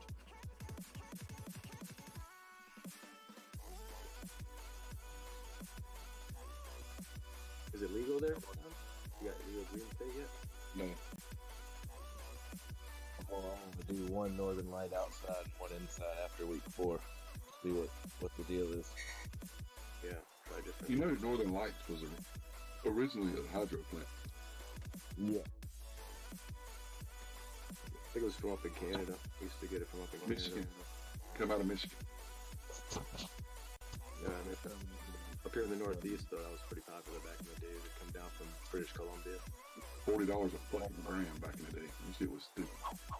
Guy from Oregon brought it to us in Clemson, and that's how I got onto it the first time I smoked it. The first time we smoked it, we had a 6-shooter on our 3-footer. And dude, I took one pull and I sit there and watched the Preview God channel for 2.5 fucking hours. Yeah. That's Yeah, the that's best the whole, ever watched. the whole reason I wanted I couldn't tell you a fucking thing that was coming on, but I was high as hell. I feel like that's one strain everybody can remember smoking for some reason. That one in Chem Dog. Like, Chem Dog was a big one back when I was growing, because that shit was fucking... It would just... Whoever had Chem Dog, that shit was just, like, super green and just so... And then, obviously, Chem Dog is, like, a staple to a lot of strains now. You got something dog or everything. Have y'all ever had any of the purple skunk from Stoke County? No. So it used to be huge. This motherfucker, he had the balls of steel, man. He would grow acres of it. Literally, he would have fucking fields out in the middle of the woods, out in the middle of nowhere. And he would just plant this shit every fucking where. And they finally busted his ass. But, man, they spent days and days out there burning shit, trying to, catch up with this dude. And he just moved it somewhere else in Stokes County. He was all over the county. He'd plant a fucking acre of it at a time. And if he had one that he could go harvest, then he'd make bank, because he was selling the shit out of it. I mean, I think it was 110 a quarter. He did no bulk sales. I think if I'm mistaken, it was 110 a quarter, but it was really good smoke. Yeah, that's what it was. It was like 40 or 50 an eighth, at least back then. So it'd be about 100 a quarter. And then, like you said, it could be a little bit more too, definitely. We got moonshine rigs all down there, you know what I mean? Carolinas and shit. So if you're a cop, most of the action's happening in the woods with all the stills and all the weed and shit. It's so funny. Everybody thinks they're hiding in the woods to be safe, but it's the first place they're out there looking for sure. Well, it was bad. He got busted because he wrecked his car. Oh, that's out. So they didn't come and get his grow out? No, he got. Oh, that's good. They hemmed him up. He had about 3 pounds in his car when he had a wreck. But they would have got more for cultivation. That's all. So he got lucky with that.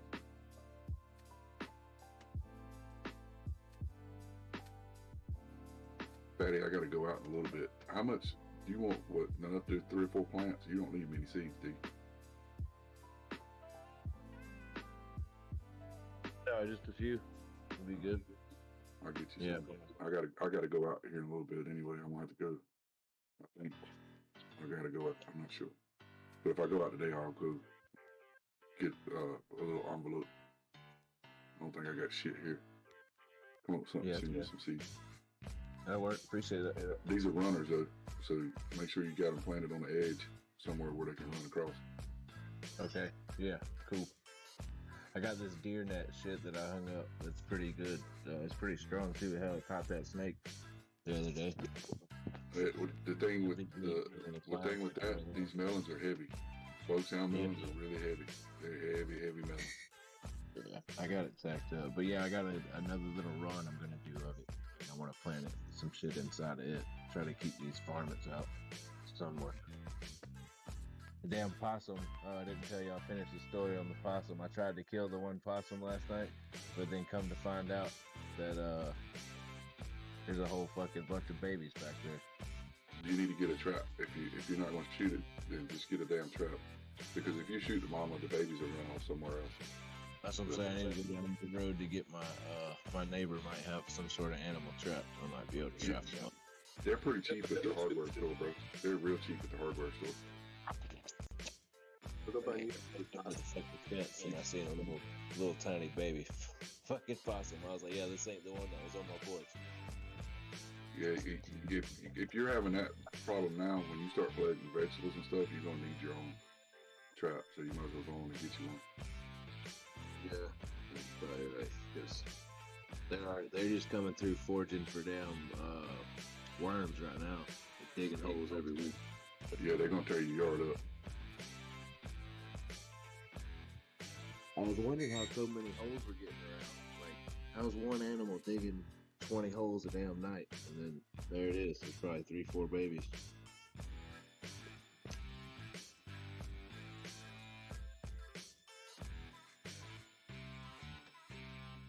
That'll get you a real cat. Fire the one you got. Yeah, they ain't fucking with no damn possum, bro. I don't too much blame them, to be honest with you. You ain't got a dog? No. Backyard fenced in? Yeah. Run down to the animal shelter and get you a dog that don't bark. Just walk around, find a dog. Find the one that's not barking. Say, I want that one. $75 fucking dollars, go home.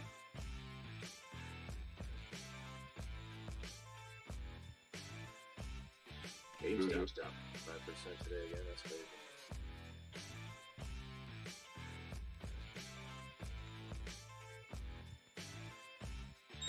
My neighbors both have dogs. That's why they're targeting my house.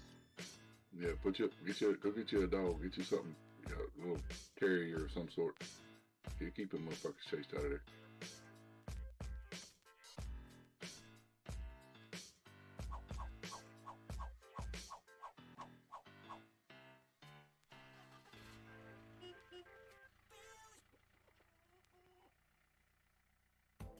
Little dog house.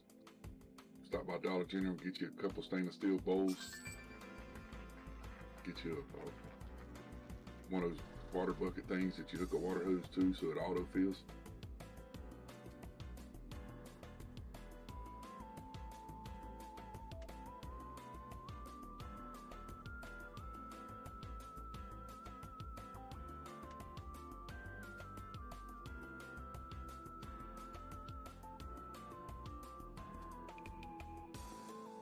My daughter here, you say go get a dog.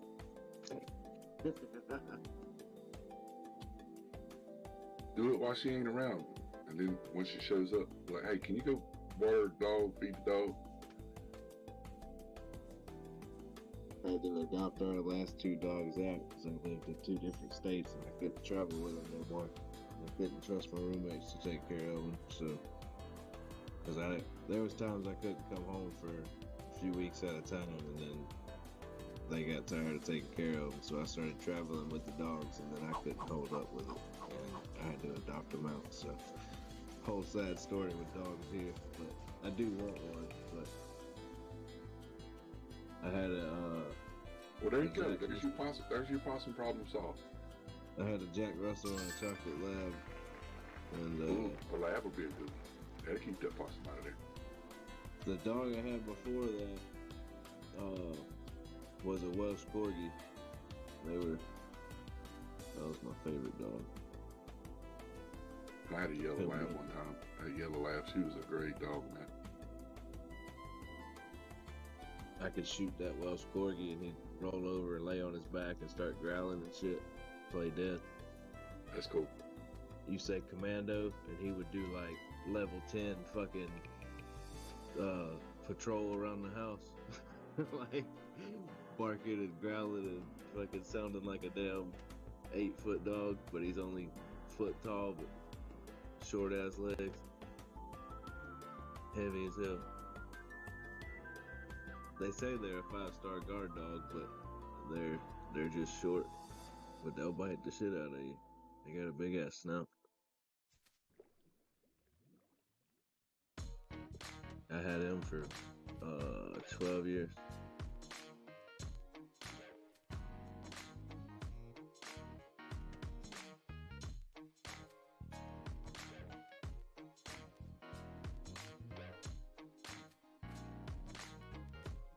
But yeah, it sucks. I was about to fucking cap that. I had that, to be honest with you, I had a flashlight out. And I was waiting for them damn eyes to pop through the hole under the fence. And I had it lined up with the barrel on my damn 22. And as soon as them eyes popped through the hole, I was about to let it eat. And I got it one time in sight, but it moved out the way before I pulled the trigger. And I ain't shoot last night, but I'll just say it just got out the way too fast before I could.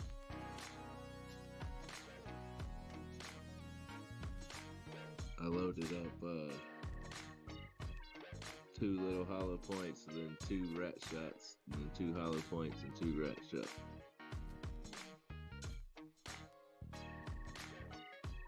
Was your backyard go into the woods or something? Yeah.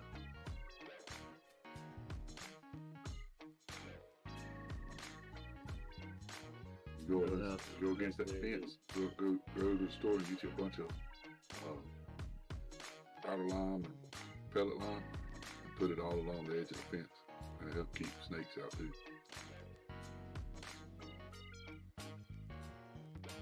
Yeah, I've heard mothballs before too. But is that just snakes? Snakes and all other kind of varmints. So the lime burns the snakes up, so they won't cross it. But most varmints can't stand that lime smell.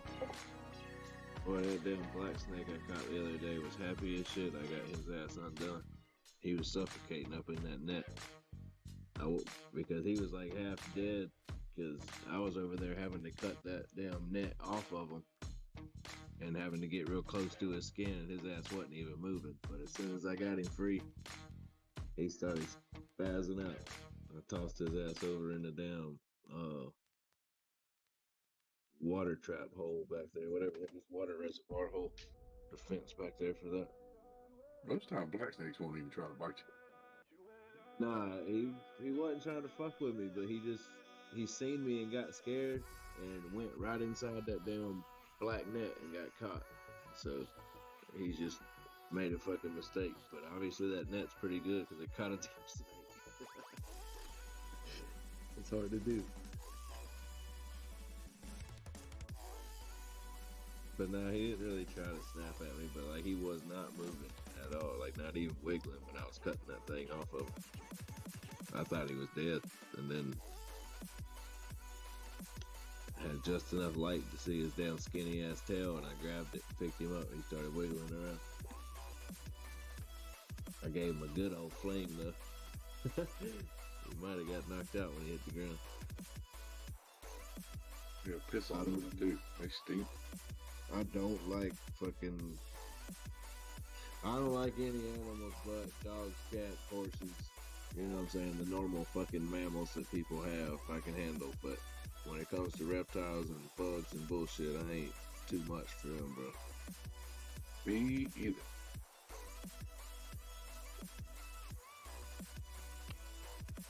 Scream like a bitch if I see a snake close to me and I don't know what the fuck it is. I ain't gonna lie about that. Done it before, especially in the furniture business, fucking walking backwards in people's houses and shit. Like, you don't know what you're gonna walk into, and you end up walking across shit. And plus, going to so many people's houses. I mean, you go to people's houses all the time. You know what I'm talking about. You go to so many residents, you put yourself in places to see shit like that, and you just see all kinds of random shit all the time.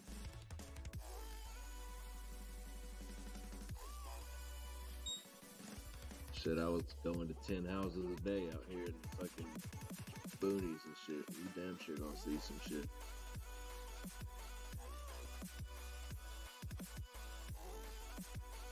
Out in Trailerville, American Farms out here is what they call it. I think it was on one of them damn documentary shows about fucking meth. But yeah, American Farms. It's nothing but trailers, but it's farmland and trailers. Like, I think the smallest piece of property out there is like 2 acres. But for the most part, people have like 15, 20 acres. And until like the year 2000, there was no houses out there. It was nothing but trailers. So trailers and land and farmland. Well, there's nothing wrong with that, you know what I mean? But it's just the type of people that was out there. It was sketchy farmland, like, you know, some nice people out there, some shady people out there, and then obviously the kids. They all know each other and they end up being badass kids.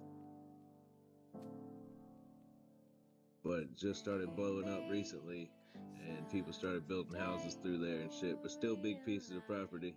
But yeah, there's all kinds of snakes, and I've ran into snakes and weird ass raccoons and all kinds of shit jumping out at you.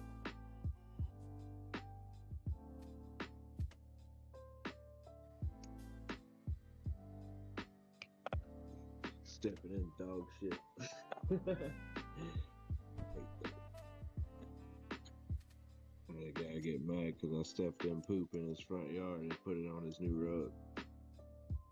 But brother, I hate to point out the obvious, but that's your fucking dog.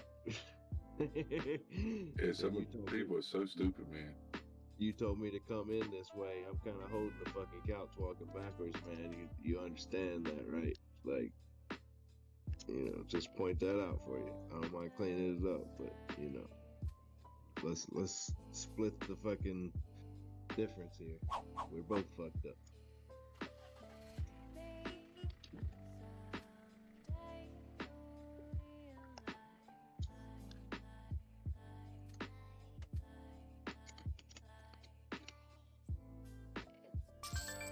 I think that's why my backyard grows weeds so fast compared to my front yard. It's because I had dogs, and it's what was in the dog food came out through their shit and planted seeds.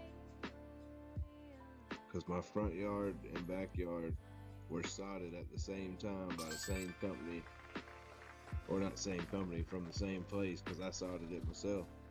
But the backyard grows so fast with extra weeds, not just the septic tank side, but as a whole grows weeds all over it. I think that's from dog poop.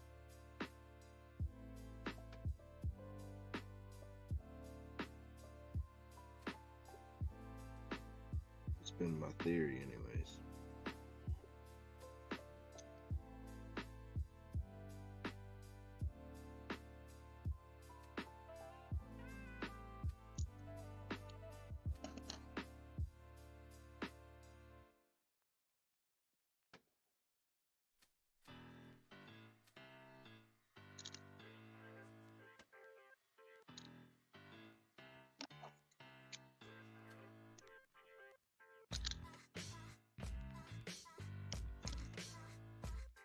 Yeah, I got a whole 7 grams off those 3 autoflowers I cut. It was probably more like 10 because I did smoke a couple times before I trimmed it and weighed it. But good. Oh, you already got that much off of it? Yeah, so like those autoflowers, they don't care how big of a container it's in because it's going to grow small. They're going to be ready to process it at 2.5 months, at 10 weeks. You hadn't been growing them that long. 10 weeks. And so I grew them exactly like a photo flower because I didn't know if male, female, whatever. So I grew them in small containers first.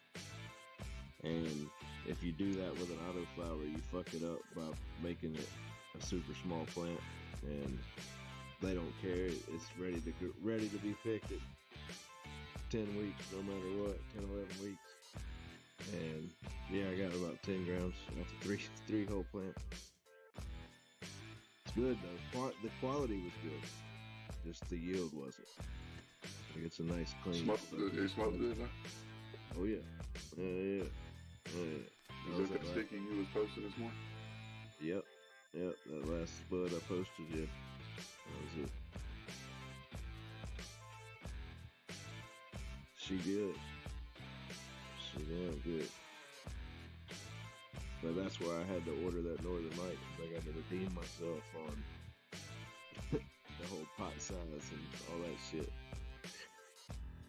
I was like, well, that's what it takes to go an autoflower. I did me some research, bought my supply. I'm ready to ride. Coming back with a vengeance. Got a fucking, what do you call that? A grudge trade or something? A grudge grow. Revenge grow.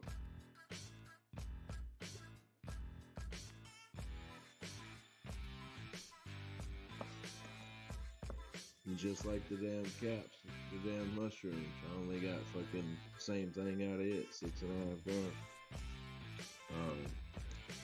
I got a revenge grow coming back on it too.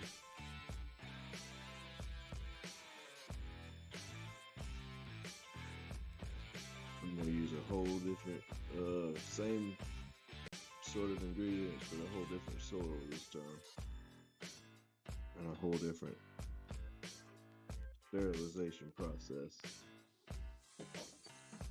It's all time and process, man, and that's something I got a lot of at the moment is time. So my house is my Zen garden. I'll just fucking make waves in within.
I got me a microscope for my phone. It's a 200x zoom.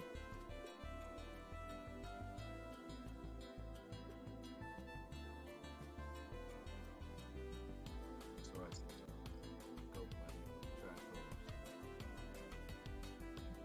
Pick it prime time.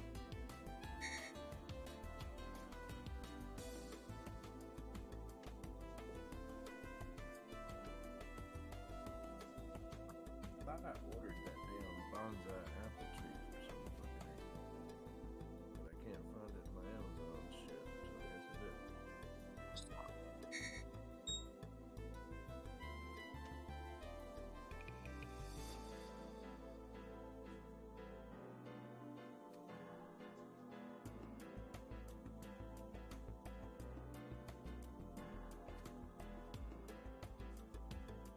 Peach tree.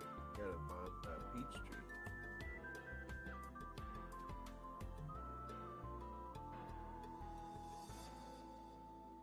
That's gonna be cool. Y'all got city sewer down there, don't you? I run septic here. What we Is it do? in your front yard or your backyard? It's on the side of my back. Just be careful. Leech lines. Trees and leech lines don't get along, bro. Well, it's on the side because my whole plan was to have a pool here behind the house, so it's on the. If you're facing out the back of the house, as far left and out as possible. So per code. Anyway. And it's only me here, so it's only really been me here the whole time. So my septic is too good out. I ain't had no ladies living here in 10 years.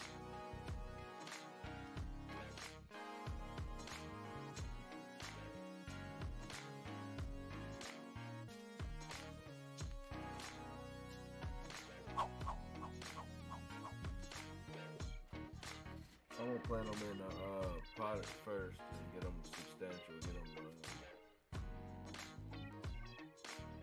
stable in a pot, and then I use those fabric pots so I can literally just plant that.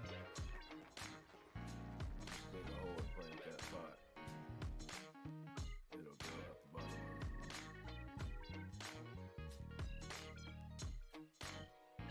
So these little fucking, the couple males that I pulled out, they weren't but 3 weeks outside. They were already growing roots through the bottom of the damn fabric.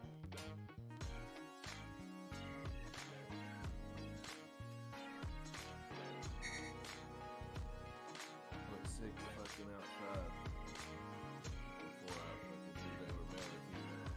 Fucking 4 of them. 4 of them was fucking like,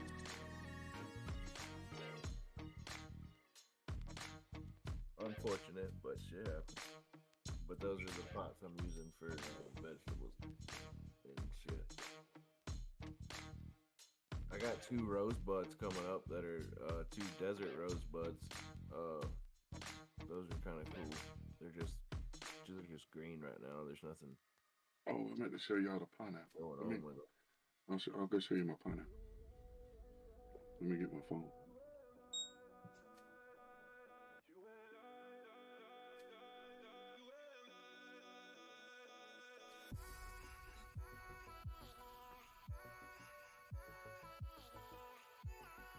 Fucking cat's gonna steal my weed stem, I guess. Oh, dig it. I can't play with this though. Hope I get high. I want to see the pineapple. What's it for? Oh, Really? It's good plant. We love plants.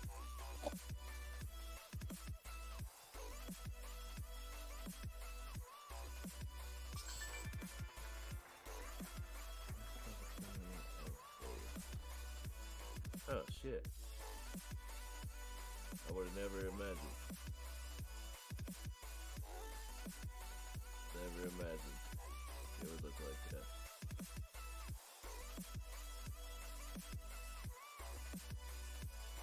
Damn, I should have kept the top of that pineapple last week. I gotta go buy another one now. that's a cool ass plant. That one and this one, we've sit here and watched this one open this morning. Hell yeah, I got some. Is that a? I don't know what that is, but I got some morning glories that pop and close every day. Look, I got shit growing up through my fucking porch, bro. We didn't even plant that shit under there, and it grows up through the. Shit just grows up through the damn porch. I had morning glories, planted some purple ones for my daughter when she was like 3-4 years old, and I accidentally spilt the pottery in my backyard once, so then I've been cutting grass over it. Well, now, and all my grass clippings go to the back side of the yard. Well, now morning glory's done vined over my damn fence, and I get it every year. It's just kind of wild now. Look at that. How high the corn. Yeah, nice garden, bro. I like that. That's just right here by the house. That's not even what's in there. Yeah. I don't like the. Man, I can't do that. Like, too much trimming and shit for me. I just took, More burned it simple. up, I just want it simple. But I know I'm getting towards that. It's gonna have to be that. If I'm fucking planting shit, it's gonna be somewhere. Them damn squash, man. That lettuce.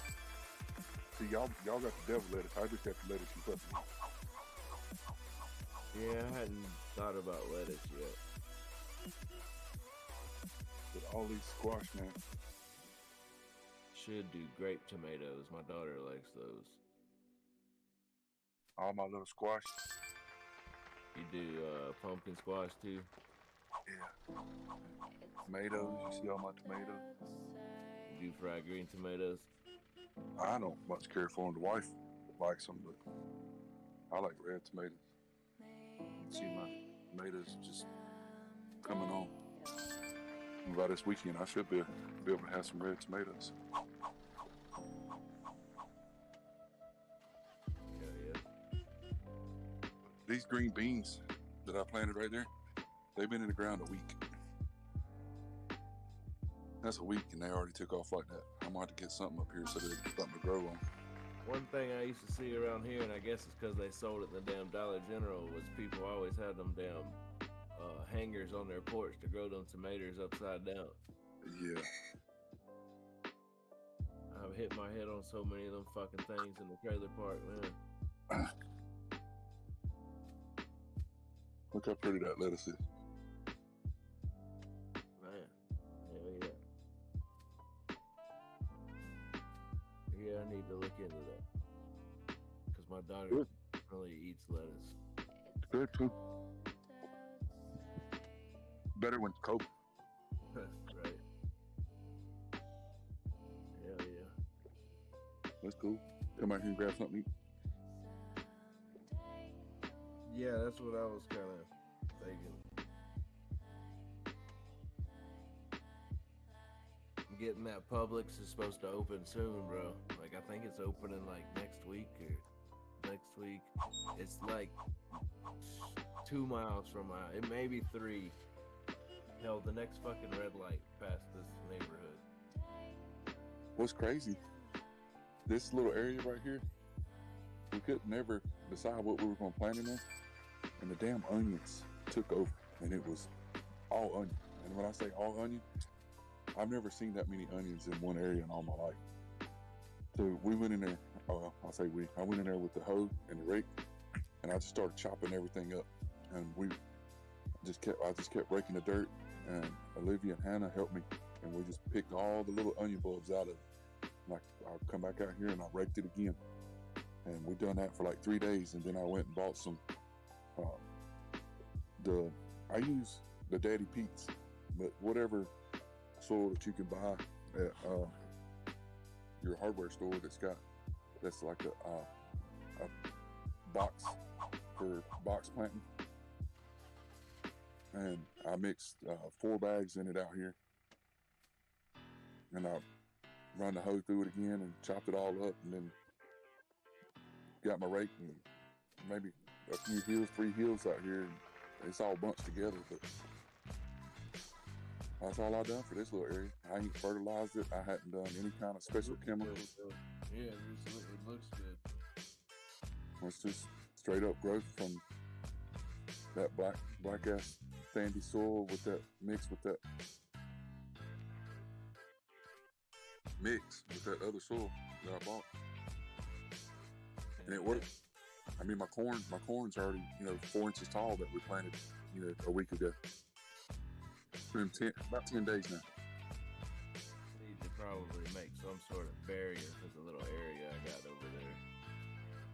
At least some sort of, I don't know, tie rods, some damn old railroad ties or some shit. At least 4 of them. You see them brick pavers? About in the Lowe's. Yeah, I need to go shopping at my parents' front yard is what I need to do.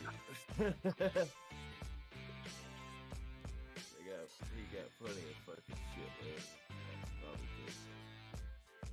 I gotta go in here and I'm gonna go ahead and get dinner on. I'm gonna do green beans, potatoes on that ham bone and that ham. I gotta go ahead and get it cooking and cook.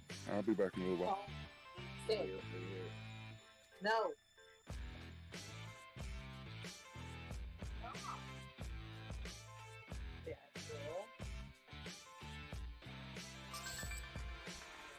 No.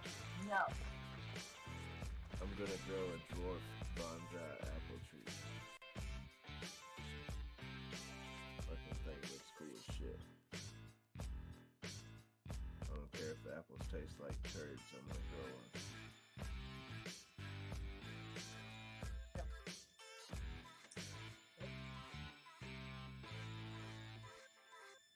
It's $8 for the seeds.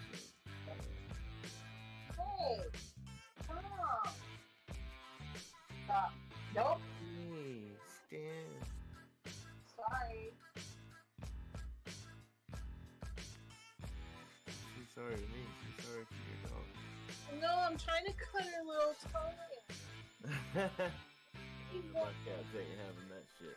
He's not having it. No, my cats ain't having that shit.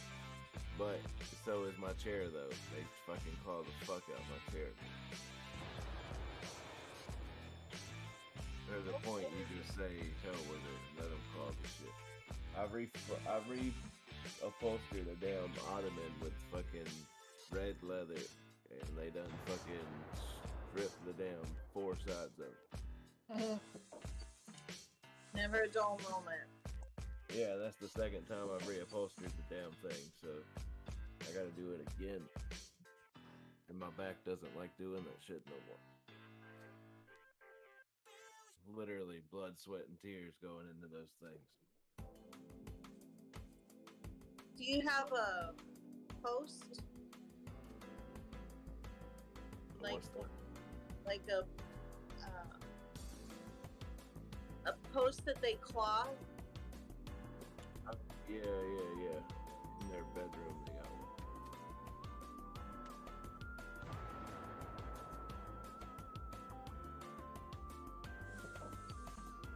But it's just to be assholes. They call that and that.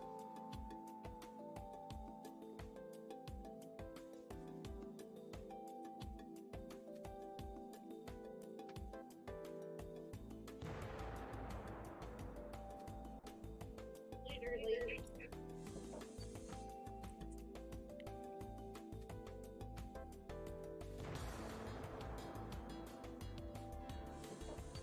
So I got a bonsai apple and a bonsai peach tree.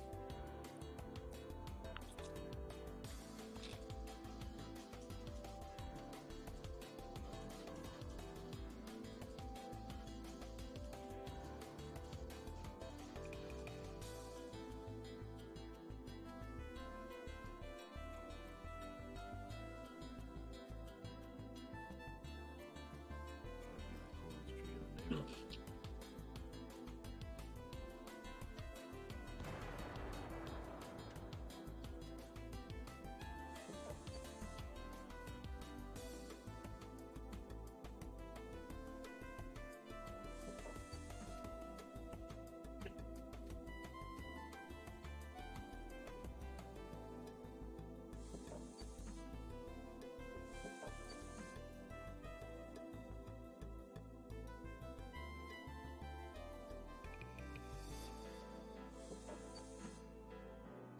So kiwis, oranges, black cherries, lemons, peaches, 5 different apples, 8 different peppers, 4 melons, a cantaloupe, strawberries, regular cherries, and thought there was some the bonsai apple tree.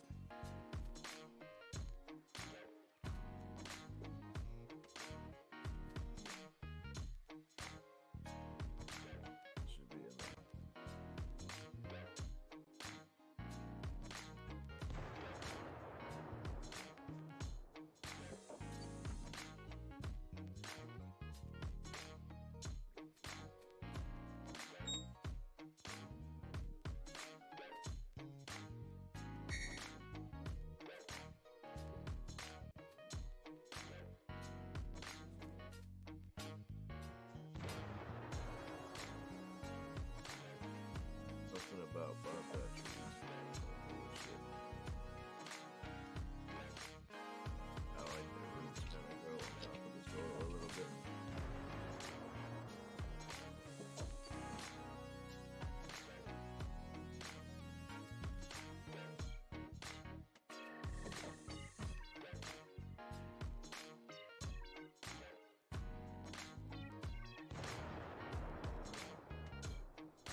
some big fucking pots and get raped for them. Fucking 30-gallon pots nowadays are like fucking $30, $40 each, $1 a gallon.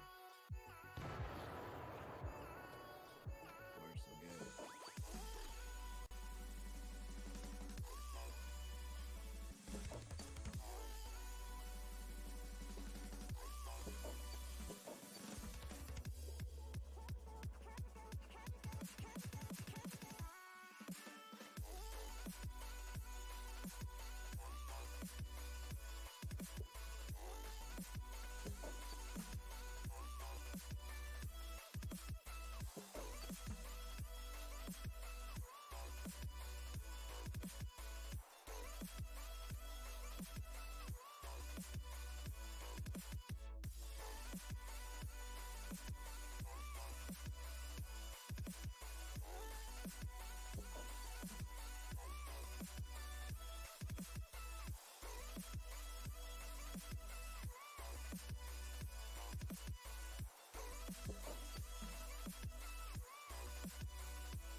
It's cold outside.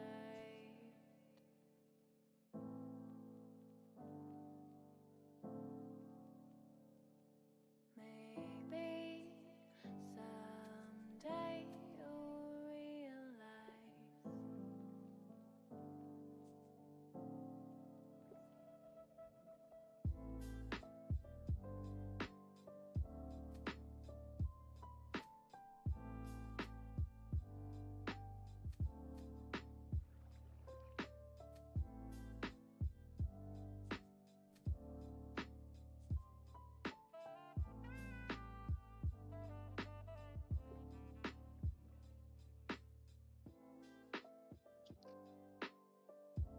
Where's all Sleeping Beauty at?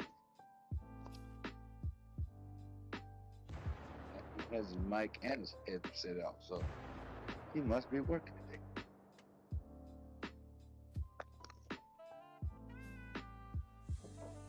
Oh, what up, everybody? Oh, I've been hearing y'all talk all morning.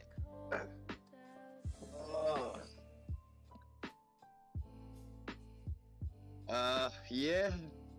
I mean, fucking fell asleep late though last night. What was up with Fatty and who else was with us last night? That was Fatty. Fatty was taking up all the air in the conversation, never let nobody else speak.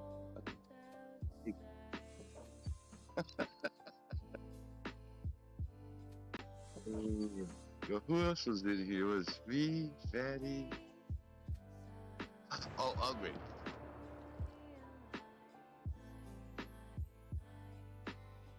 Yeah, came in here. He was in here for like 15 minutes, I think, man. Fucking dipped out.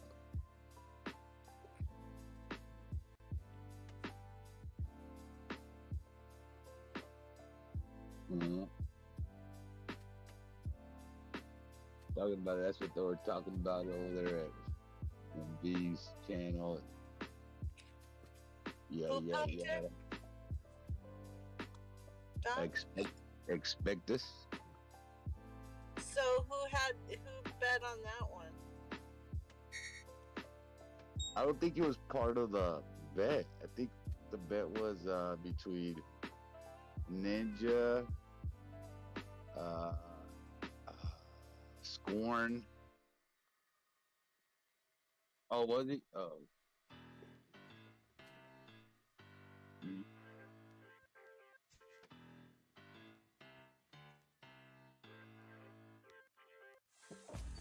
Sal. Sal's one of the words. Yeah. Oh, we missed him.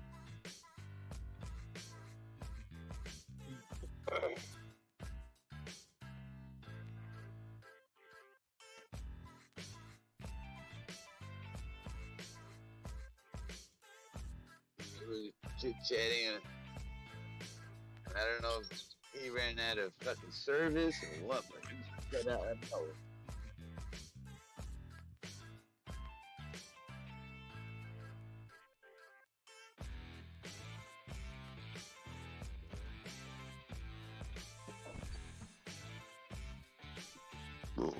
Oh, excuse me.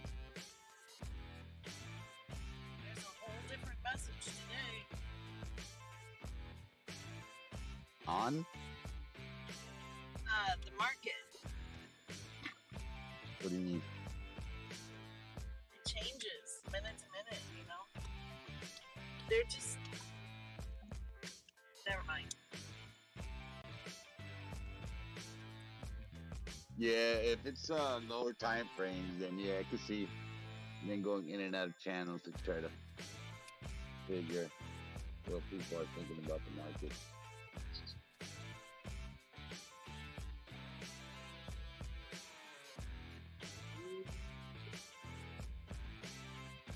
Well, I sure hope y'all shared that new indicator you got, man.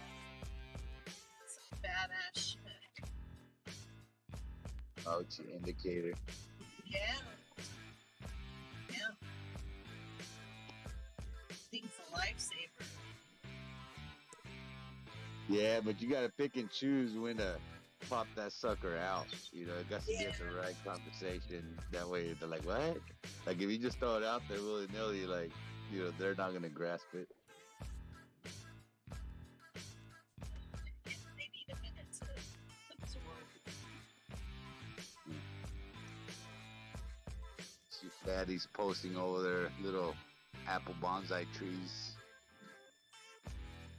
Dwarf bonsai apple tree seeds. Yeah, you guys took that game literally, became farmers. Donnie's a farmer. Maddie's a farmer. DeReal's a farmer. Well, for a moment there, it stops time just a tad bit. If that makes any sense. We're so used to just fucking, you know, reaching for our keys to run down to the store and get whatever we need. That whenever you actually, you know, plant something and watch it grow, and it's like a satisfaction. No, I kids were younger. Yeah. It's a good experience. For like DeReal had the girls out there, and Donnie has had Hannah out there. It's a great experience for them to. Now you boys get to go out and learn how to kill animals. Oh, that's almost like, you know, planting, you know, it's like you buy certain animals, you breed them and get the baby, and You wait till, grows a certain age and you kill it, put it on the grill. Do you name it? Not all of them. Is it different when you name it? Yeah, because, animals are like humans, so you're not going to like everybody. You only remember the names of the people that you like. You don't remember the names of the people that you don't like.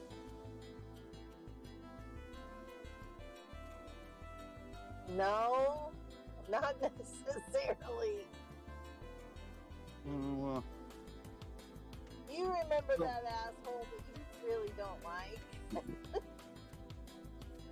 who? Now, you ask D-Wave in a couple years who Joe Biden is, I guarantee you he'll be able to tell you who that person is.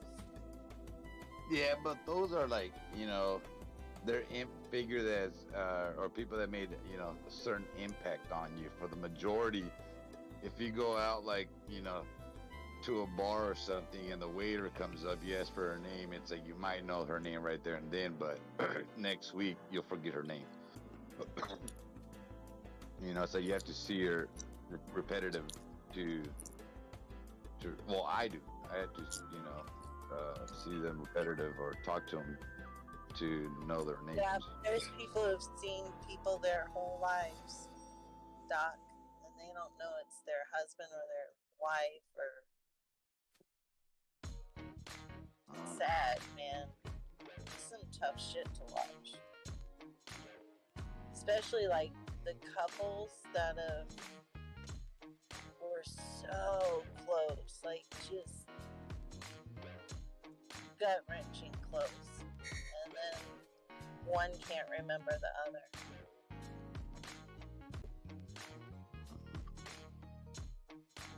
It's all life cycles. Yep. Which is what you were saying. It's like plant. I guess that's why 4-H is so good. Did you do 4-H? 4-H? Yeah. Describe it. The rodeo. All the kids doing the animal. We called it 4-H. Oh, you're talking about like The almost group. like a FFA type of deal. Yeah, where they People teach from them how America. to. Yeah, no, we have that down here, but they're the FFA, the Future Farmers of America, and the animals section is part of the farmers because of overbreeding and stuff.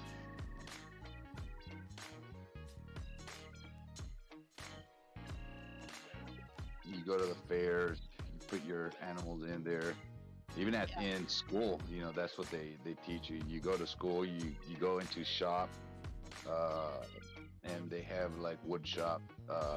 They got a welding shop, and they got the FFA. And the FFA is the one that breeds you for those competitions.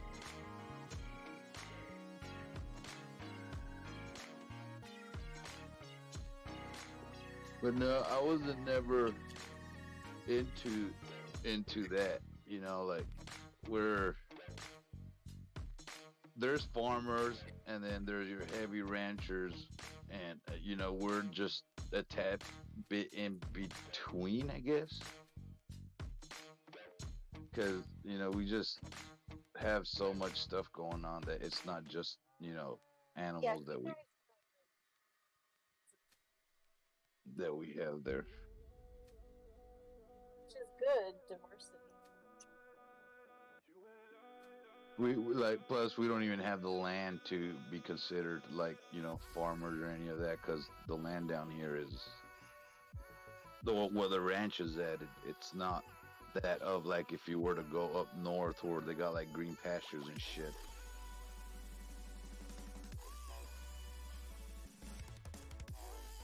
Here it's usually for meat consumption. You have the land, get a couple of cows. Can't have a whole lot.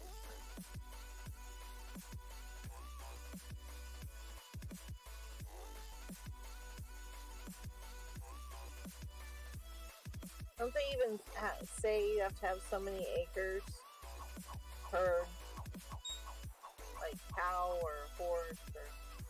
Well, that's like a geographic placement type of deal. Cause like if you have green pastures, you know, nothing but greenery around you, like you could have more animals on that acre as compared to like us down here that it's all brush county.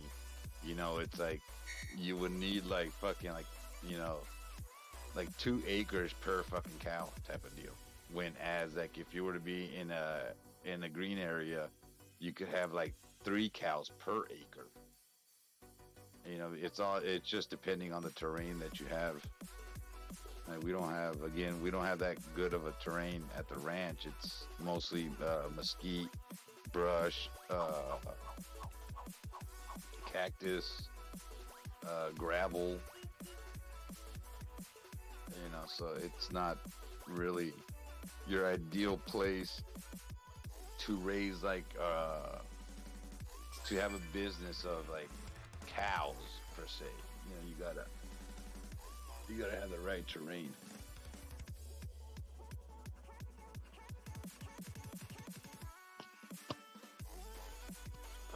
You guys do NFTs? I got NFT, but on the game. Why? What you got? Just a new one came out. Just wanted to put some light on it from that Gas Monkey Garage. You know, Richard Rawlings. Yeah. Yeah. He's down in Texas too, so you guys probably do know him. But he's got NFTs dropping as far as like for his community with the Discord. So there's going to be backing behind it. Like, I don't care about all this, you know, I'm not going to invest in this. I'm just letting you guys know, especially you, Doc, because I know you like things that are backed by community. And this is a big community, obviously. People love this guy. He's got millions of followers, so it's got its thing.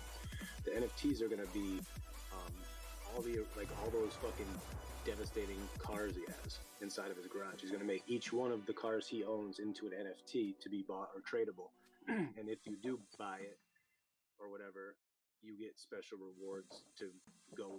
You obviously, if you buy one of their NFTs, you'll be able to, you know, go see the garage and take trips with the monkeys and all this other cool stuff that's behind it to incentivize people to do it. So it's just another project, but it just came out like a day ago. I don't know how it's going to affect anything or as far as tokens or anything like that. But if you just so you guys do know, it is one of those projects.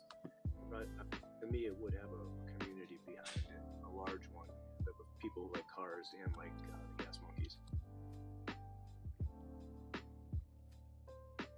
Yeah, I don't know. I mean, I'm a little iffy right now with the NFTs. Talking to Fatty a while back ago, and not only that, man, but like Logan Paul is definitely leaving a really bad taste in me with the NFTs. Like just the way that whole process is. That him trying to like, I don't see Richard Rawlings like he's pretty reputable. You know what I mean? And like I said, it's got a Discord, it's got private, and it's just starting. So it's just something that's just coming out now. Yeah. But like as far as like, you know, I don't feel like this would be a rug pull, is what I'm saying. But it does sound like a good fundamental NFT project built around his brand. So it is something I could see myself, if it came tradable or something down the road, it's something that I would look at now. But it does have a community because he already has a huge community. You know what I mean, people love this guy for cars and for his shows. And he's got a YouTube channel too. I watch his shows on YouTube. But yeah, they just announced it yesterday. You know, just the whole thing. But the NFTs will be of those cars he has there, those old muscle cars that they flipped up and did shit to over the years. Yeah, I guess that would be pretty cool because, like, if you were to go into the metaverse, if you have that NFT, you can use that car, you know. Right. But I've been following Logan Paul as of lately and his little road to the NFTs. It just doesn't make sense to me, man. Like, what the fuck he's doing? Like, it's gonna be artwork displayed in your metaverse. Like, as it is, I don't even go to fucking museums to go see fucking art. What makes you think I'm gonna want to walk into a fucking museum in the metaverse just to see somebody's fucking photos? You know, that's me personally. There's other people that love that shit, dude. They'll stare at a fucking painting for hours and fucking, you know, tell you what's going on, and then some other dude behind them will tell you a different story of what the fuck he sees. You know, so it's just, I guess, depends on, you know, how are you gonna view this this whole NFTs, and yeah, there's money to be made in it, but I don't know, man. That Logan Paul is definitely leaving a really bad taste in my mouth as far as these NFTs, because he's just taking Polaroid photos, posting them as NFTs, and they're like getting like 50K, $75,000 per fucking NFT, and I'm like, dude, it's a fucking Polaroid. Like, what the fuck is wrong with that? So I mean, this is based off of his actual company, his brand, the cars he's built, which are only one of a kind. You know what I mean? There's only one car like he has in his shop because they custom built it. You know. So once you take a picture of it, then that's it. That's the only picture there is of that one car. So it's gonna. And like I said, people obviously, especially down in Texas, got money. You know what I mean? So he's got shit all over too. He's got fucking monster truck stuff. He's got nitro He racing. does have that nice fucking Shelby, man. He has two Shelbys, but one he has a convertible one with a rally tire on the back of it. It's fucking nice. Yeah, that one. It's pretty fucking nice. So I just thought it was. Like I said, I'm not into that like yet. But as far as like if I was, it would catch my eye just because his brand, and he does have people under him that are younger. He likes to stay trendy. He likes to stay relevant. You know what I'm saying? People like that are important. Otherwise, they're gonna become outdated. You know, like Elon Musk's and Richard Rawlings. These guys are older. They're older than me, and they're still relevant in social media and fucking shit like that. Like that's one thing I look for. You know, because it's easy to fade away. It's easy to get 5 minutes of fame. Yeah, I used to follow these guys on YouTube. They were what they did is they grabbed a new body of a Mustang, and they were putting Eleanor body over it, you know, but they were doing a lot of modifications, man, you know, to fit that old school body on the new chassis Mustang. And they got fucking hit with the cease and desist, dude, from the wife of the guy that made Gone in 60 Seconds, Eleanor. They got hit with the cease and desist because their YouTube video was had the name Eleanor in it. So they literally, dude, they went to go pick up the fucking car. Like, apparently you cannot advertise like a project car. You can't advertise it as Eleanor because that lady will go after your ass and she'll get your fucking car just to scrap it, just to throw it away. You don't want anybody, you know, using her husband, what he created for their own gains. And she's slapping everybody with that fucking cease and desist, dude. You cannot have the name Eleanor like on a project because they'll pick your ass up. They'll go ahead, she'll take you to court, and she'll take away your fucking car. I thought that was fucking, because I was looking at the videos, dude. I used to look forward to that dude's videos. I mean, I thought it was interesting that he was putting a classic body on a new fucking Mustang, and like dashboard and everything. They were doing so many fucking modifications to it, dude. And yeah, they got slapped with that shit. They had to stop everything what they're doing, and they even lost the car. Like all that fucking hours and money that went to that car, dude. I was like, oh my god.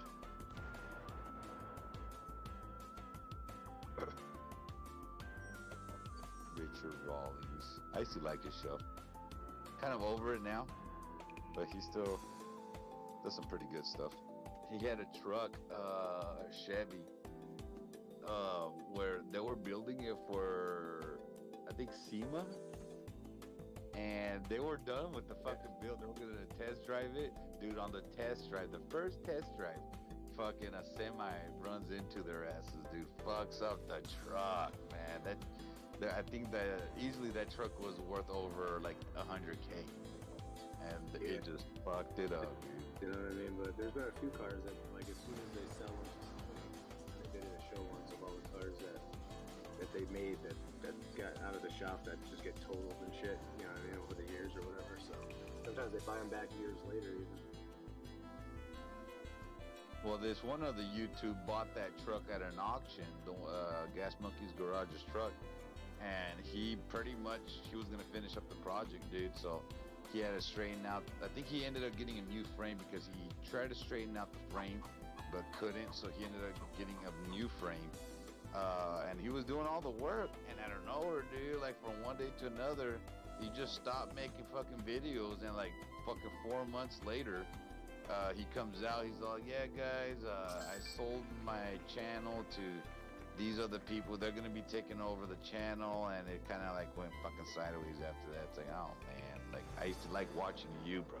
Like I don't give a fuck about somebody coming in there and buying your channel. Like I'm not gonna watch the fucking channel. The Aaron Kaufman fucking collab with DDE. With the Chevy truck?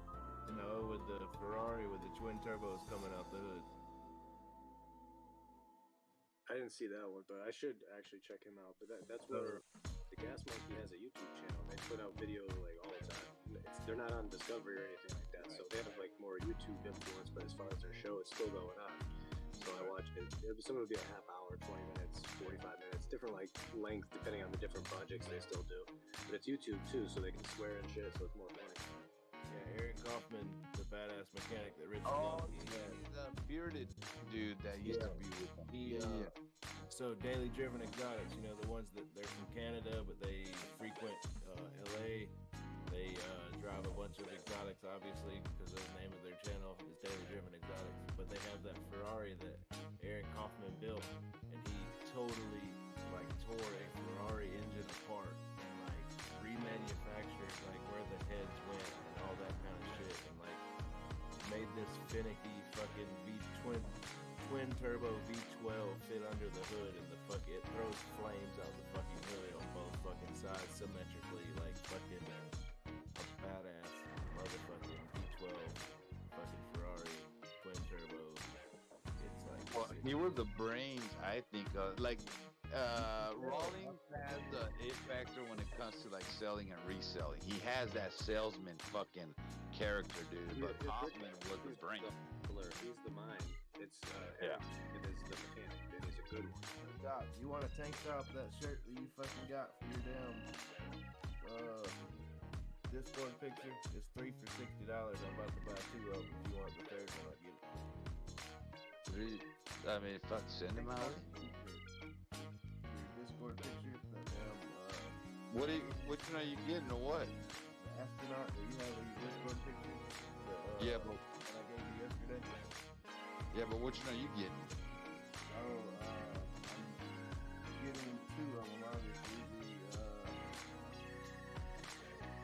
first one I picked was the one with the... I'm pretty sure it was the one with the shrooms, the one with the plants growing, the astronaut with the plants growing out of his head. On a shirt? Yes, sir. I want one, except I just want Ren's picture right on the chest.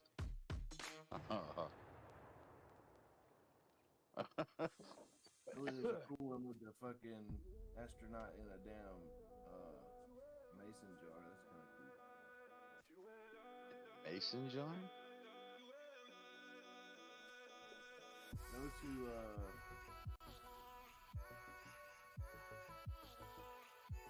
Into the AM. To the AM. IntoTheAM.com. Yeah. Shit,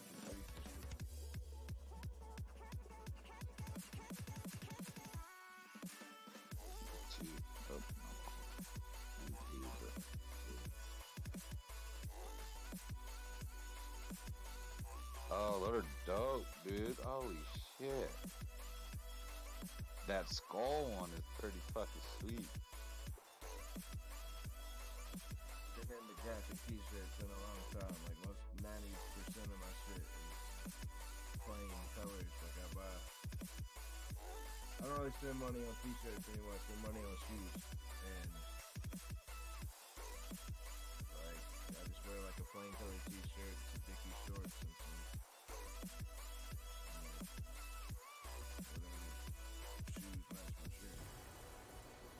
Man, they got a lot of good shit, dude. Their t-shirts are very, very fucking graphic. Good graphics. Colorful, man. They got this one. It's like Saturn and another planet, and it's like melting into like this little river.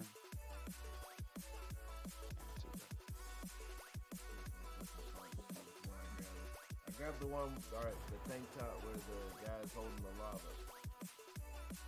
He's like an astronaut, he's on a tank top, and he's holding pellets of lava like dripping down from his hands. I put that tank top in my cart. Is it Space Drip Tea? Yeah. Yeah. The tank top. Yeah, that one's pretty fucking sick, dude. Let's see what else they got. All the fucking skeletons coming out of the back of the fucking astronaut's back. Like that comic collision piece.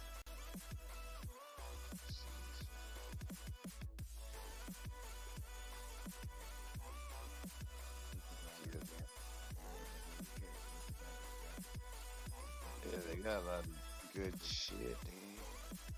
Oh, the arcade, the skeleton was in astronaut playing the arcade game. Ooh, it's glow in the dark too. Are they? Oh, snap. The Astro Arcade one is.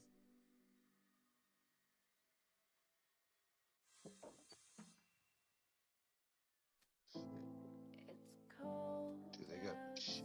Oh, man. Oh, look, they got the one of mushrooms, Fatty. Did you see that one?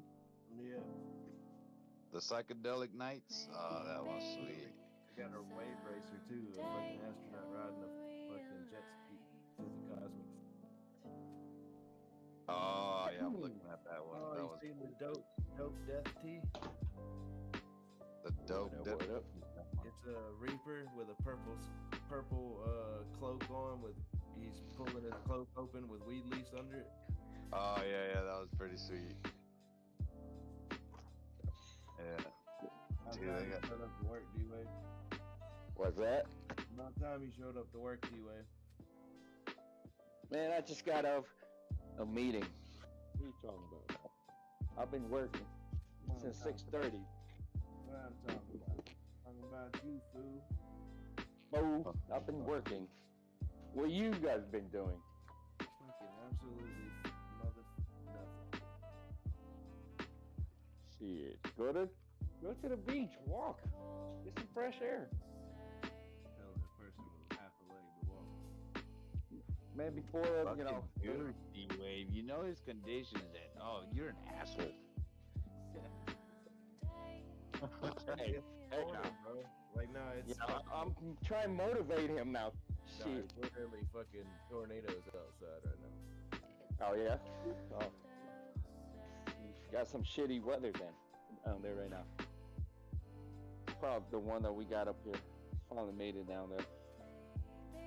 Man, I can't catch a break with you damn guys. Last night, Okie got on my ass for say it was a Jamaican accent. I was like, "You fucking racist!" Wow, everybody was saying everything. It was cool, but this Asian came in to say, "What's up, mom?" And oh, you're so racist. What the hell? You racist. What are you, Spartan now? You creating fucking hate for yourself? Yeah. I feel like it's a bunch of haters out there. Creating false hate for yourself so everybody fucking feels sorry for you. Hell no. I don't need nobody damn Nobody, feel sorry. nobody even knows where you're at. Nobody hates you. Yeah, I know, Beto. Hey, I'm coming to Florida. I need you to hang out with me. Come on, bro. Just don't forget to send me a message. Like, you check it. Hey, you know you're gonna check it 3 days later. That's fine, cause I'll be down there for a goddamn week. I got plenty of time. I would have checked. If he would have sent me a message, I would have got up with it. But he never sent me a message. I want. Oh shit. Like, I did hear him in here talking one time, but I'm not gonna go out of my way. Like, if you want to hang out, bro, send me a message. Like, Yep. That's right. Shit. I'll be down there. But you're Also, not coming to like Destin or anything. You're going to Orlando, right? yeah, that was like straight down there. So I'll be a fucking 2 hours away from you. 7 hours away from me. Yep. Let's meet halfway. Tallahassee. Tallahassee halfway? Yep. Oh shit, what's there to do? Nothing. Big towers. Damn.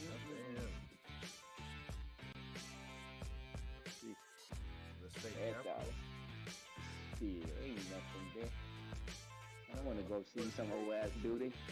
Florida State Seminoles. Oh yeah. That's about it. That's about it. Hey, what's today? Thursday? Let's see. I'm off Monday.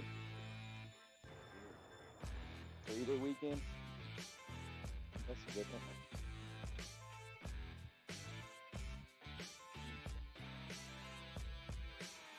Yes, sir.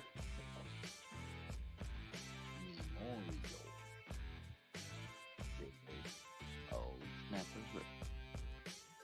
Bust out another goat leg.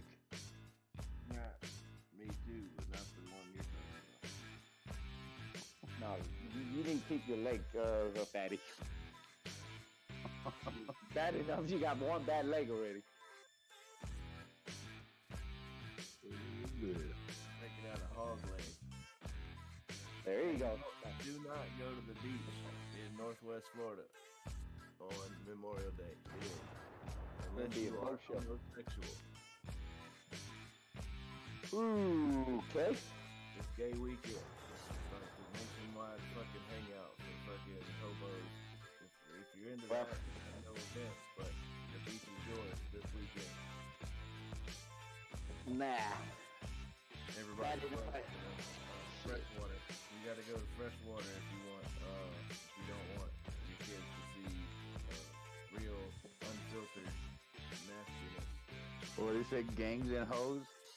It's worse than getting a hose, man. The gays and hoes. The gays and hoes. The gay hoes.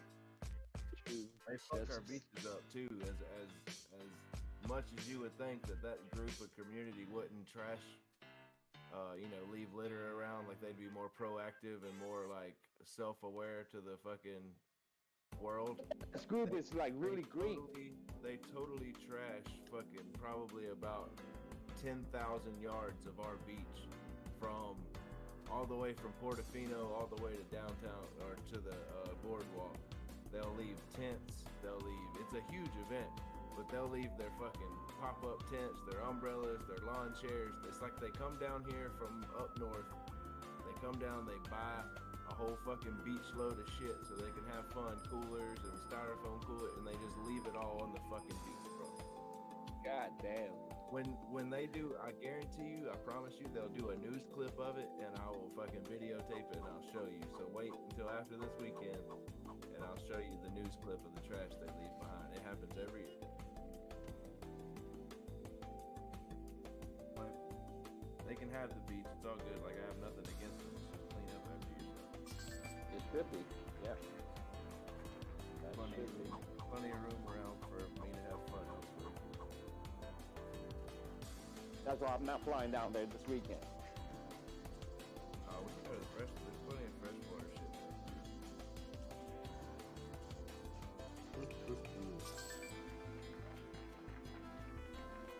No, not for me. Be around here. I'll fly out, I think, next Tuesday, Wednesday. That quick. Yeah. It happens to be her mom's birthday that week down there too, so there you go.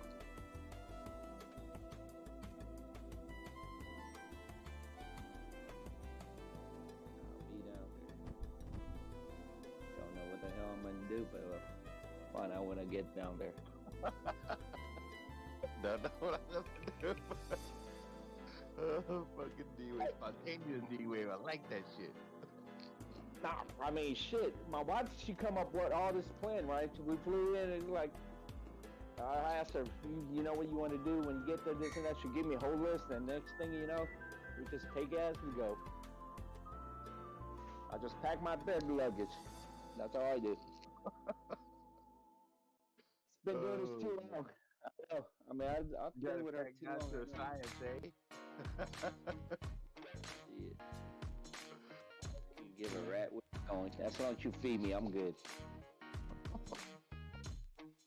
You know? Oh man, too funny. I want Too fucking one stress, you know? You there already, so you're on vacation, you know? I'll just take it like it is. I'll just wake up with my coffee, smoke a cigarette, and let's go eat breakfast. Okay, let's find a place to go. Let's go to lunch. Okay, hit the beach. We'll go. You know? I wear a lot of hats when we go on vacation. So, you're doing Orlando. Keep in mind Tampa. Tampa, Keyboard City. Wait, nice. How far is that from Orlando? Hour. Oh, sweet. Yeah, we're gonna go there then. It ain't far. No, not at all.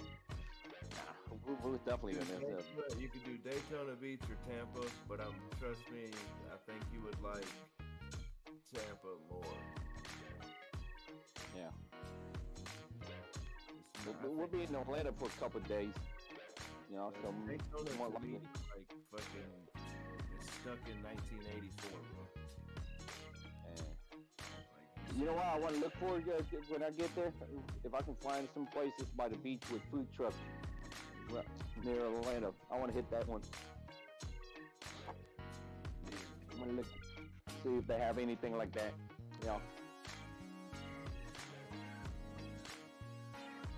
I mean, when I'm on vacation, I like to take things slow, you know?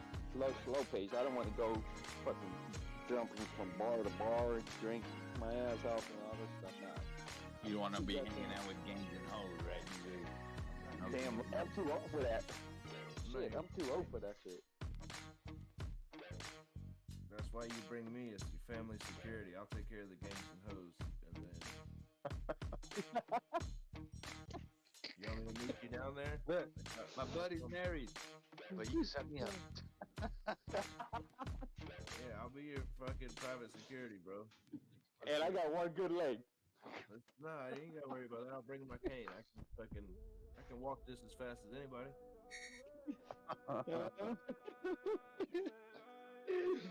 Oh shit. You ain't gotta come strapped. I'll fucking wear the weapon. There you go. You need it these days, bro. Oh hell yeah. Definitely. All this crazy shit out there in the world, you know? That's why. Man, it's nice out today up here. It's a beautiful day. Where London at? She hasn't been on.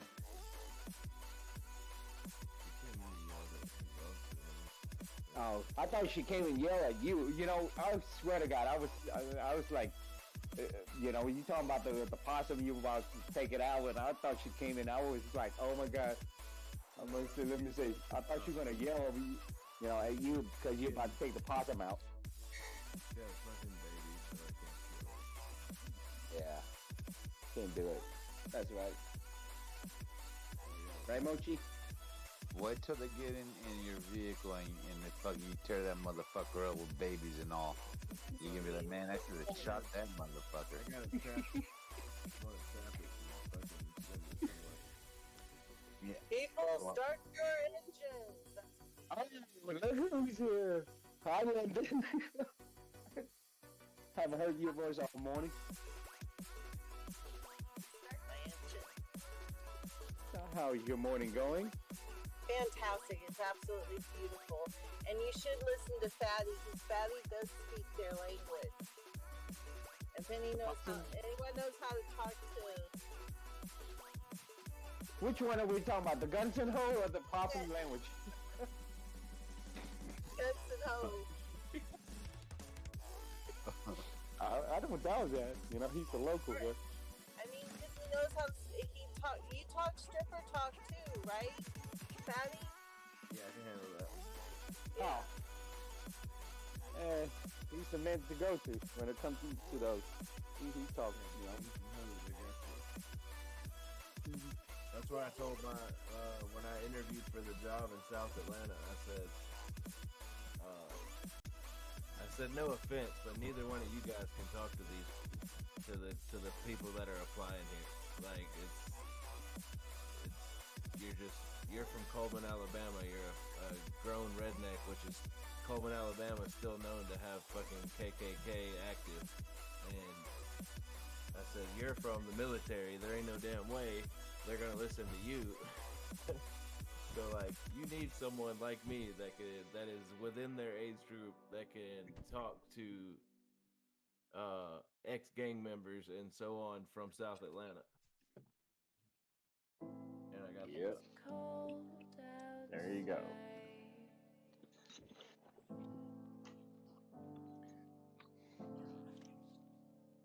That's why you need me for security.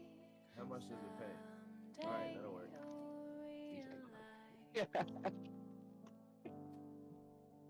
That was easy. Sounds like I'm going to Disney. Going Disney. Excuse me. Hey, Fatty can bring his handicap sticker. Let me have one back. No, they won't let me have one. Why not? Never mind. That's like you can get princess parking and everything. Hell yeah. Oh gosh. I feel like I want to log off for the day. You haven't been on in an hour and a half, D-Wave. I'm watching your damn figure right now.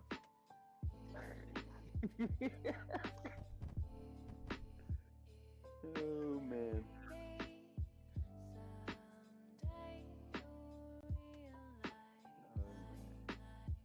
Where are you gonna go if you long? What? Since you want to log off for the Man. Hey, fishing.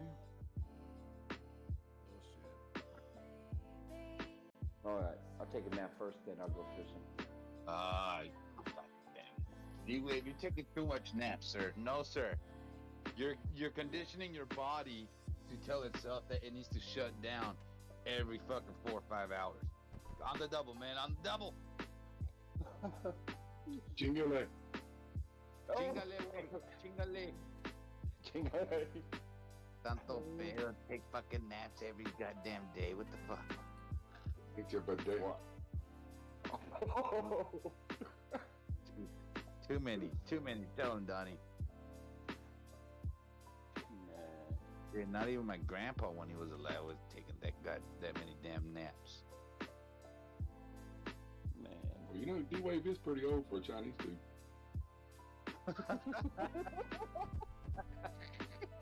No, they Yeah, that's have to be a changes due. 145 is pretty old. Oh shit. Man, people say I still have a baby face. What are you talking about? 145. D-Wave, did you see the new stamp? What stamp? New stamp. Uh-uh. Either that or you could use it for your NFT design. It's in general. Oh, let me check it out here. Hey, Doc, I'm putting out a load of candy canes about every 9 minutes. Is that good? Every 9. Yeah, sounds about right. How many shops do you got running? Not enough, but it's just for what I've got set up. I counted 5, 10. But that piece of shit doesn't even work at 0. You got 14 candy cane shops, you said? Yeah, and with the amount of sugar that I'm putting out, I've got 20, 18, 22 meals making sugar. and it's just barely enough to keep up with it. Yeah. I got plenty of sugar cane. I've still got 14 sugar canes hanging out in the silo, but to be able to, I'm running 1, 2, 3, 4, 5, 6, 7, 8, 9, 10, 11, 12. I've got 13 tractors. 13 tractors. 30. I'm running 30 plots of peppermint. 3, 4, 5, 8, 11 plots of sugar. And I've got 30 plots of trees. How many stars do you got at the moment? 238. 238. What number are you at on the leaderboard? 28. 20. Damn, Jesus Christ, it's gonna be tough to fucking get down. Yeah, I won't make it. There's no way in hell I'll make the top 2,000. Ain't no way. I mean, I was way too late. You figure I lost a whole day. Because I went another direction and then I decided to try the candy cane thing, and now, excuse me, I had to sneeze. Now that I see how to do the candy canes, I know how to set them up and do the pumps now and keep the power so that everybody is running without batteries. I'll be able to run 16 easy. And I'm only running 7 oil pumps. And don't need that. I only need 5. Yeah, I'm doing steel right now. I just put a second steel mill. So yeah, I don't think I'm gonna be able to get into the fucking top 2,000.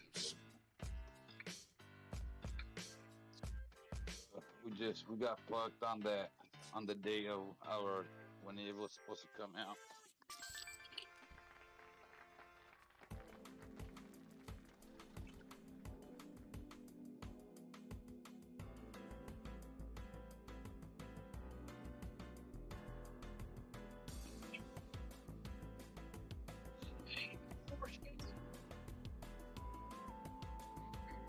Yeah, because I'm throwing out a bundle of coal every like 3 fucking minutes, dude. Which is paying out like 40K. Yeah, I mean, I mean, it's feeding fine. It's doing what it's supposed to do, but it's not very. There's just not enough stars with it. I don't know. I'm starting to pave the road, but I don't see where that's even worth doing. Yeah, no. Like when I was doing it, you were doing the cakes at that time. And then, I mean, I was busting out fucking candy canes, fucking like while throwing farts out there, dude. And yeah, it wasn't enough because you just kept pulling and pulling with your cakes. If I could get the sugar production, if I could see, 5 sugars always in stash, that would be nice. If I could at least maintain 5 in stash, then I would probably be able to get my speed up a little bit more and might be able to go up to like 6 or 7 minutes, maybe 7 at best case. But I don't see it getting much faster than that.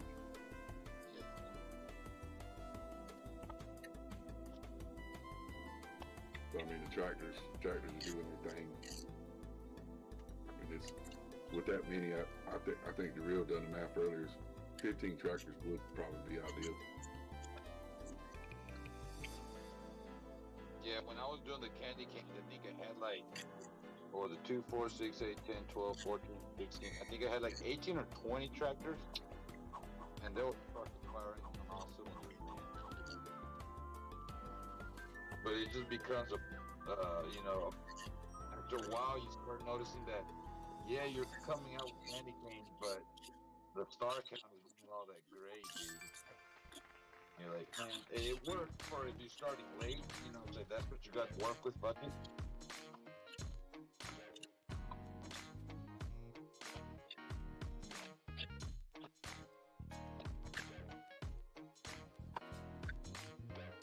London, your noise suppression turned off again.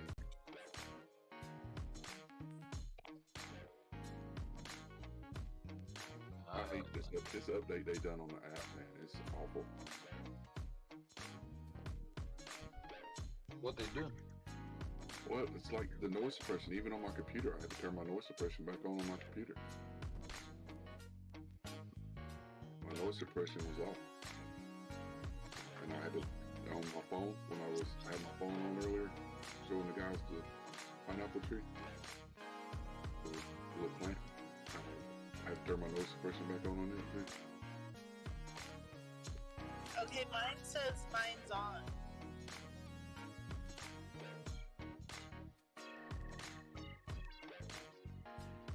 Your noise suppression is on? It's crazy because all that feedback. Why would it be doing that? Yeah, I usually hear London like at 3 in the morning, just clacking back there, just clack.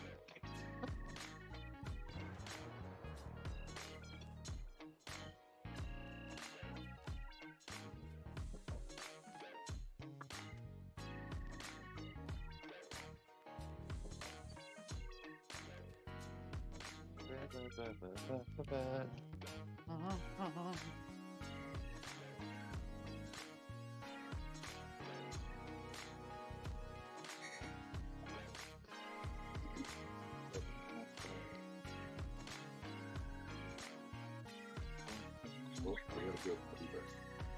The enforcer, be safe up. I gotta go in there and stir it up. Put on a pot of potatoes and green beans with ham bone, cut up some bacon and put in it. Yeah, dang. Take some photos. And I'm gonna do some cornbread here after a while. Oh, oh, oh. Oh. We got Donnie's for Tuesdays on the trip. Tuesdays is for Donnie.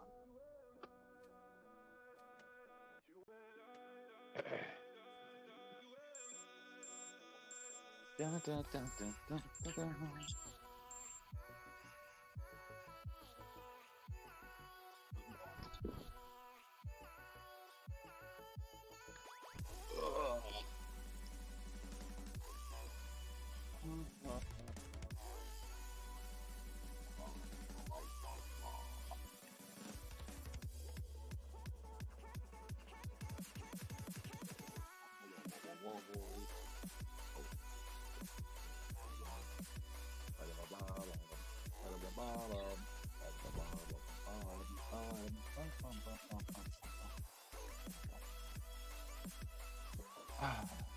Your best friend came in and he left.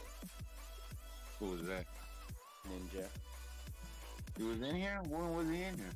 He came in and said, nobody's talking, so I come over here to laugh out loud. They always come in with his famous one. I said Ninja.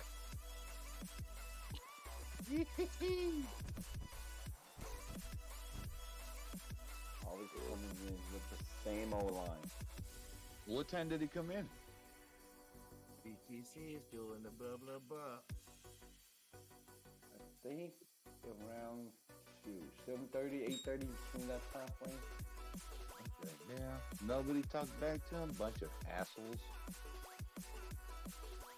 Yeah, I'm the asshole. What are you gonna do about it? Yeah, something I just don't feel like talking. Okay, well, keep the asshole on your side, asshole. No, I'm not an asshole. I am a very loving person. When I don't want to talk to you is because it's not the asshole in me. I got other things to do. You are the asshole, sir. Well, I guess you're a smaller asshole then. I'm a bigger asshole. You hear these people talking and you just choose to stay in the shadow.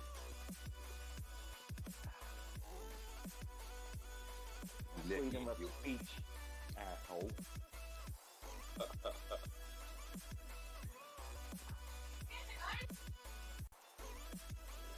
The hell was that? There you go, Doc. Oh, what is it? Let me see. Hold on, let me get in here. Ooh, oh my. Would you look at that? Oh, I see I got it too. That looks good. That is real good. Got me hungry. Dude, I'm already hungry. I'm gonna fire that thing up here in a minute. Ooh, look at that. It's gonna get real. It's gonna get real.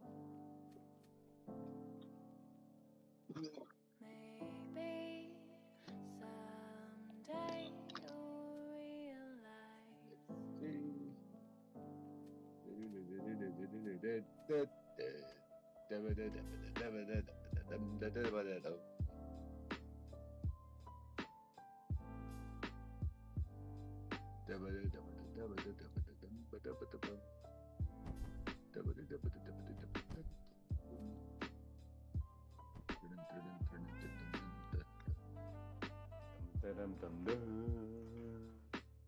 Too much crude oil. Gotta turn off my crude oil. Or maybe I could open up another. Shimmery dinky dink, shimmery dinky doo.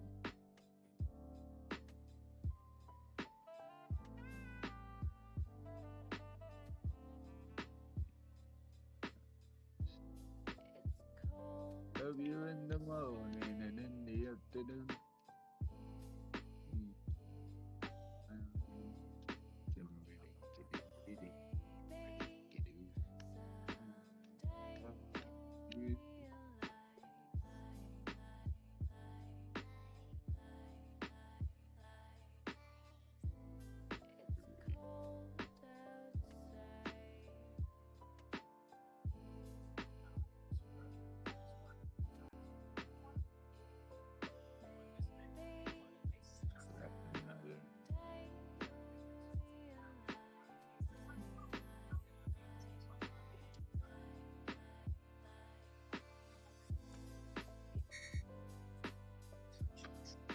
I'm on the plane with cocaine.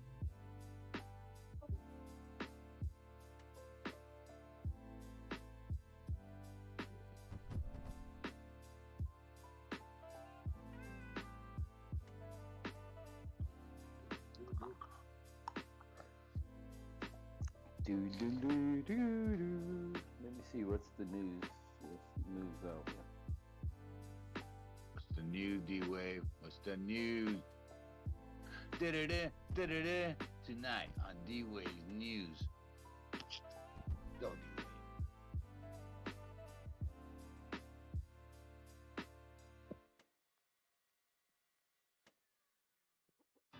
Oh, tomorrow's the day, though, D-Wave. Tomorrow's the 27th.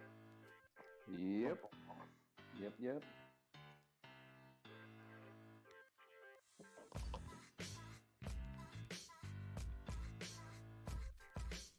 Tomorrow's the day.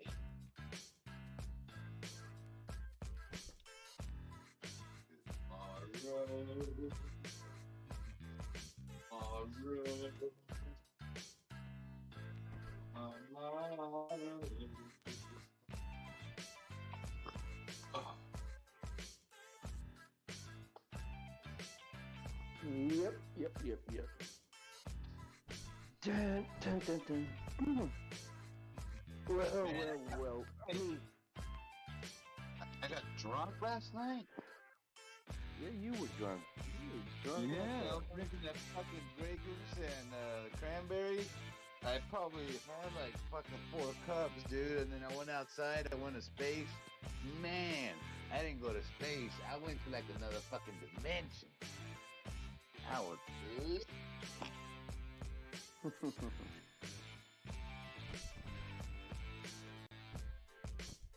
I pulled the fade on upgrade.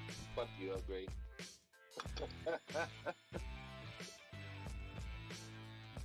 You thought he was gonna get me. No, sir, Bob.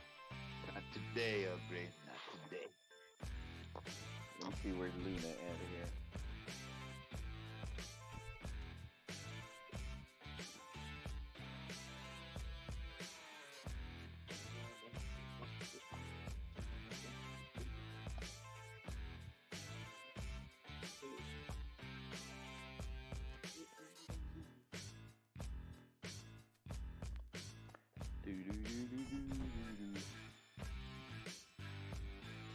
The Voyager already took down Luna. Only knees and toes over here. Shit. I already know, Tony. Let's take a whole lot to make me happy.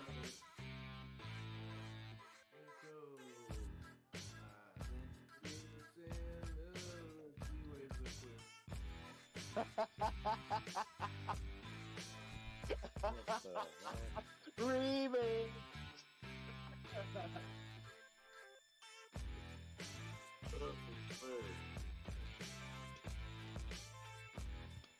Good.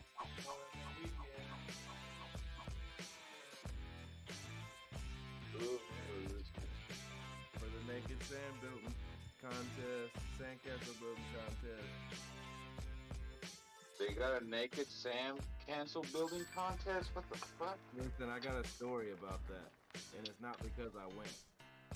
So, my ex-girlfriend before my baby mama, me and her were together like 6 years. Her parents were stupid loaded, and they bought this lake.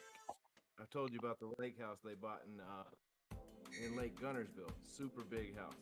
Well, in the boat garage that backed up to the lake that had the boat pier and everything off of it, the boat garage had a game room slash like guest house above the boathouse. So, and within this guest house, there's this poster mounted on the wall, and we're in there playing pool and foosball and whatever, video games, like, and we're in there for like, you know, in and out like 2 days, but then all of a sudden I noticed this poster on the wall that says Pensacola Beach Naked Sandcastle Building Contest Memorial Day Weekend. And it wasn't because her parents furnished the place. They bought this fucking, you know, $2 million house on a fucking mountain, like furnished. You know what I'm saying? Like, especially the game room, like it came with the pool table and the decorations and shit. But it was just funny that it had I was like, well, I guess the guy that owned this house was gay, because Memorial Day is gay weekend, and obviously Naked Sandcastle Building Contest. But he was obviously good at building sandcastles as well as houses, because the house was beautiful. It was a fucking, I mean, probably the nicest house I've ever slept in, for sure. And I got to sneak around it and get some ass and stuff, because we weren't allowed to sleep in the same rooms. We were like 17, 18 years old. You know what I'm saying? Like, parents didn't want us sleeping together, so I slept in the guest house. But it was kind of cool. Shit. We spent like 15 days up there though. The house came with 4 jet skis, a bass boat, and a fucking like a lake boat, like a 14 passenger like bow rider, like a big ass dual Volvo fucking motors, big ass like 38 foot, 40 foot fucking dual Volvos in the back, inboard motors. But it was like the huge bow rider where like it had like the, you know, the whole V in the front was all seats. Oh, okay. But like out there, like there's no sandbars or anything, so like, you know, you need like a boat that's got like a lot of space on top, like pontoon boat for sure, or something like that. But like the house came loaded up, bro. Like they sold everything with it. The damn boats, the damn jet skis, the damn there was even a mule that came, like a little Honda mule for moving the boats around and shit. Yeah, like it was, not that they didn't have all that stuff already, it's just they fucking bought that house as a vacation house and it just had all the shit in it. So that dude used to make big moves and still does. My parents bought their new RV from him a few weeks ago. But yeah, it was just weird to see the Sandcastle Building Contest poster way the fuck out in Gunnersville, Alabama. And this guy wasn't from Florida. It's not like they knew the guy. It's just like small world coincidence. This poster's on the fucking wall.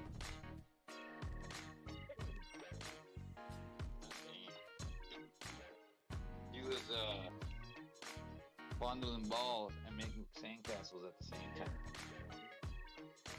Fucking pop, lock, and drop it contest and shit.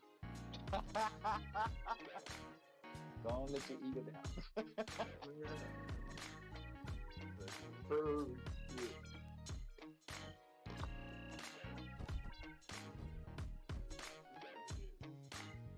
There is literally some freakiness that goes on out there. Like I've drove through there just to see it, just to witness it before. It's not like I got out of the car. I just went, cruise through, and it is thick with people, bro. And they are letting it hang out.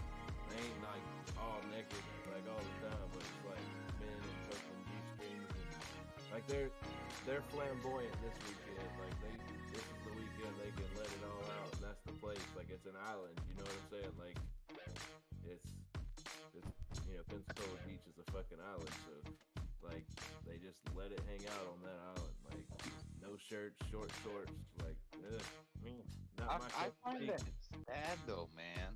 You know, like the flamboyant gays, I find that very sad. Like to me, it just seems like they're not happy in the inside. Like they have to do all this extra shit just to show people like they're happy and gay.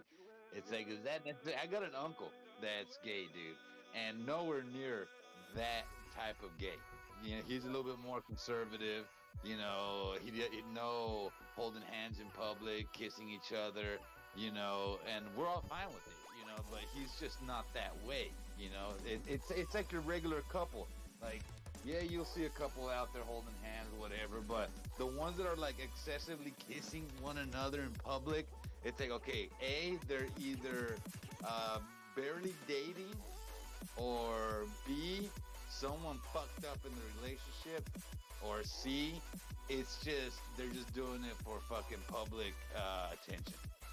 Yeah, Memorial Day weekend here is I'm not gonna say freak show, but like it's a wild show. A wild show. It's crazy. I don't have nothing against gay people. I think everybody needs to find their love in however form they find it. But just being too flamboyant out there, like not even girls are like that, you know, like Yeah, they do. Yeah, exactly. They do fucking drag contests and all that stuff too. Crazy.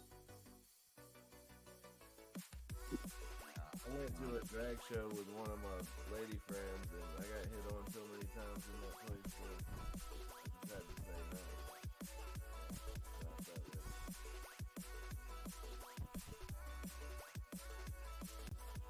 But I went just because she had a friend that was in a drag show, so I had to show support.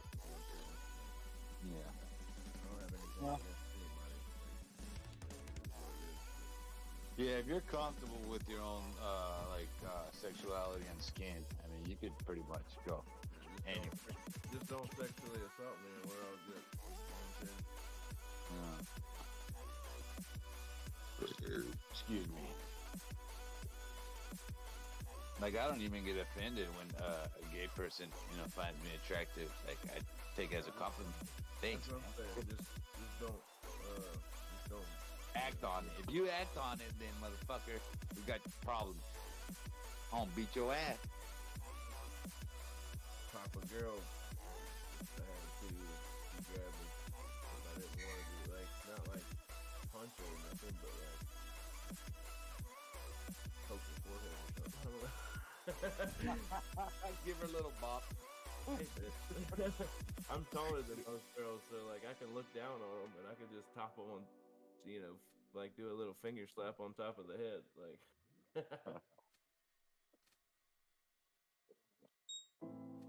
Yeah, no, there's been, especially out in LA. I mean, that's where my uncle lives, out in LA, and he's very artistic and very artsy fartsy and shit. And I've gone to like the unisex bars with them, where it's like a mixture of straight and gay people, and I've hung out with his friends. They're pretty cool cat, but even his friends, dude, mind you, one or two in the bunch that are very fucking flamboyant, but for the most part, like they don't want to label themselves as gay. It's just like, hey, that's just what it is. You know, it's like, why make an issue or deal about it? You know, so. But yeah, I've gone to places with them, to bars and shit. And I mean, for the most part, a lot of gay people will respect somebody that's like straight, you know. And but there's always fucking that one fucking flamboyant. I could turn fucking a straight man gay. Shut the fuck up. Get the fuck out of here. Like, why would you want to do that? Like, that just tells me everything about yourself, how shitty you are as a person. I'm just saying, you can't smell porn. It ain't all good.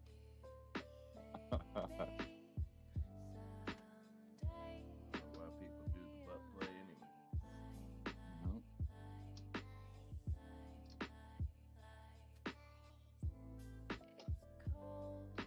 Kitty cat, so sweet. You ain't never had no fever, you little shit. Oh, how's the cat doing? Doing better now? Man, he was never doing bad. He was never doing bad, bro. Oh, I didn't tell you. I don't know if you even heard me. Like, I took him to get neutered, and they called me back and said he had a temperature. Did I tell you that? No. All right, so yeah, they called me and said he had a temperature of 104, and I was like, well, that's weird. He was fine, and all my other cats are fine. And they were like, well, we can do blood work to see what's wrong with them, but that runs $279 or something, so $300. And then I was like, I don't know. And they're like, well, we did the blood work. We can give them antibiotics. Those are $120. And I was like, well, I don't know. So I went and picked him up, and they had already given him pain medicine to see if they could get the fever to go down earlier, she said, which was probably just like a Benadryl. But so I owed them $60 when I got there, and I picked him up, and he was perfectly fine, dude. He's been perfectly fine. Like, when he got home, he ate food, he drank water, he ran around the house and chased bugs all day. The other cats took naps and shit. He was just running around doing super kitty shit, like, because that's what he does. He's the youngest one in the house, like jumping from counter to counter and doing his normal bullshit, like. But they won't let me schedule for a neuter for 2 weeks, so, or they scheduled it, but it's got to be 2 weeks from the time he had a temperature. But I don't know. I guess they seen that I got Mama Cat fixed a couple months ago, and her name is Mama Cat, and that's what she went by after that, was Mama Kitty. So maybe they seen this is the last cat I'm probably gonna get fixed, so they tried to drain some more money out of it.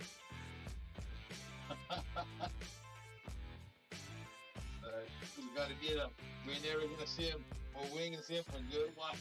You ain't never gonna see me again after this one gets fixed. Mama Cat's fixed. I ain't got no way of paper form to get another cat.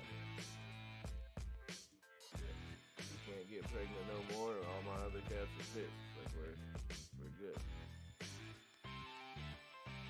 And he hadn't marked the house, so I hadn't had to worry about no pee or nothing like that. It's all good. But yeah, they just feel like they tried to milk fucking money out of him. But he didn't feel bad at all. But I bet you, and check this out on the other foot, what if I would have let them drain blood from him and then give him antibiotics and pain meds? How shitty do you think he'd be feeling right now? Oh yeah, he would have been all fucking drugged up trying to figure out what the fuck is wrong with him. Yeah, and he'd probably have diarrhea and whatever else because of the antibiotics and pain meds, and he'd be all open around. But he's literally been, like I said, playing super kitty fucking the last fucking since I picked him up. Like, he's been ultra playful, like fucking chasing. We got like a fly infestation around this fucking neighborhood or town or some shit. And he's been playing shadow box at the back glass door with flies. Like, I bet you his fucking speed bag is faster than Mike Tyson.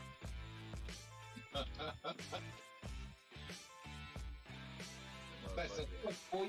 Texas fuck. I'm telling you, he'll hit that glass like the fucking fastest shit.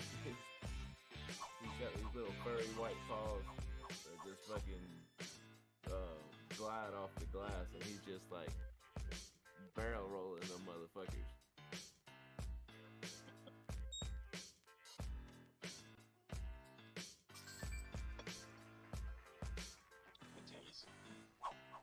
Y'all want to see my cat? You want to see my cat? But man, we already saw your cat's asshole the other day. We don't need to see it again. Yeah, if my camera comes on, you almost don't have an option but to see my cat.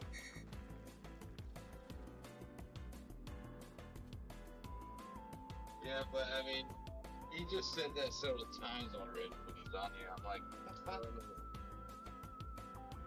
Who came on last night? Expectus came through last night and said the word snap, right? And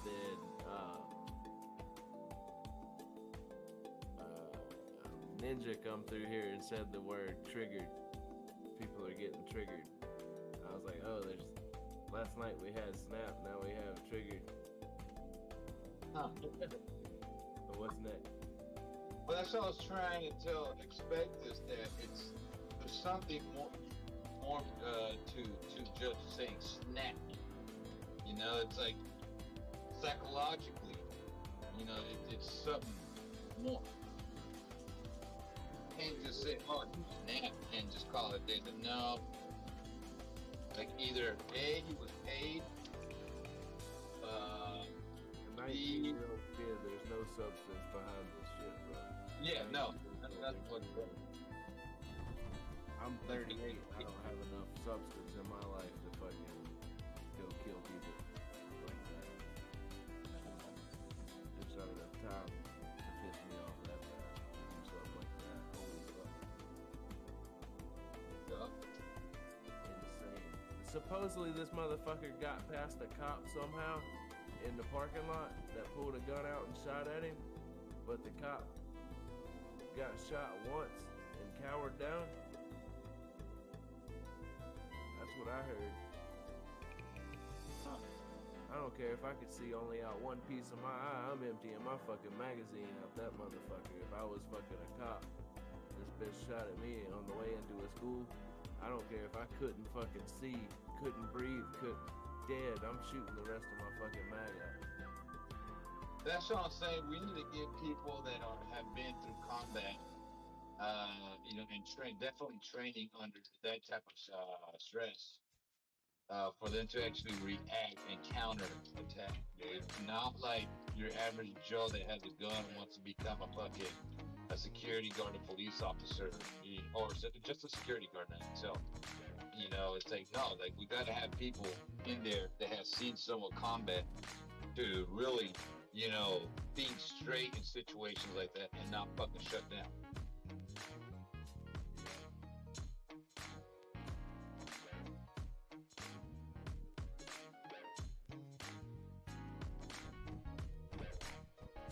Well, yeah, I see the argument about not letting every teacher have a gun too, because like that does put, like, kids are fucking sneaky, bro, especially the kids nowadays, and guns on the street come from theft, and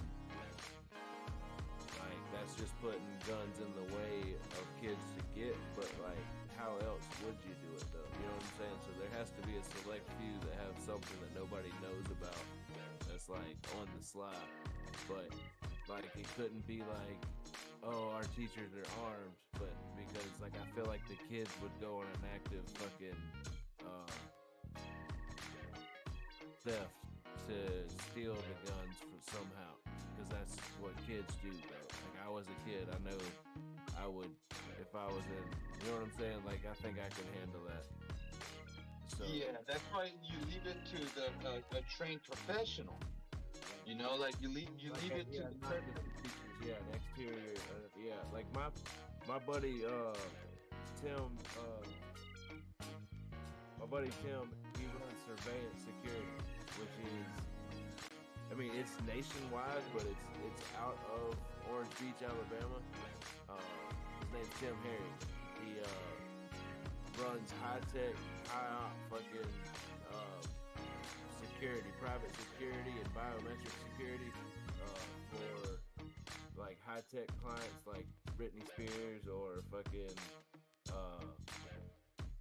like rappers and whatever, like when they come through Orange Beach, or he has an op in Miami, he has an op in Tampa, he's got an op obviously in Orange Beach, but he's kind of global. He'll go wherever, private jets and shit like that. But yeah, somebody with a company like that needs to get with the school board and create a private security through county military retired police officer in one way, shape, or form, and they do these private securities. So like that's what I think needs to happen is the county needs to support private security for the schools.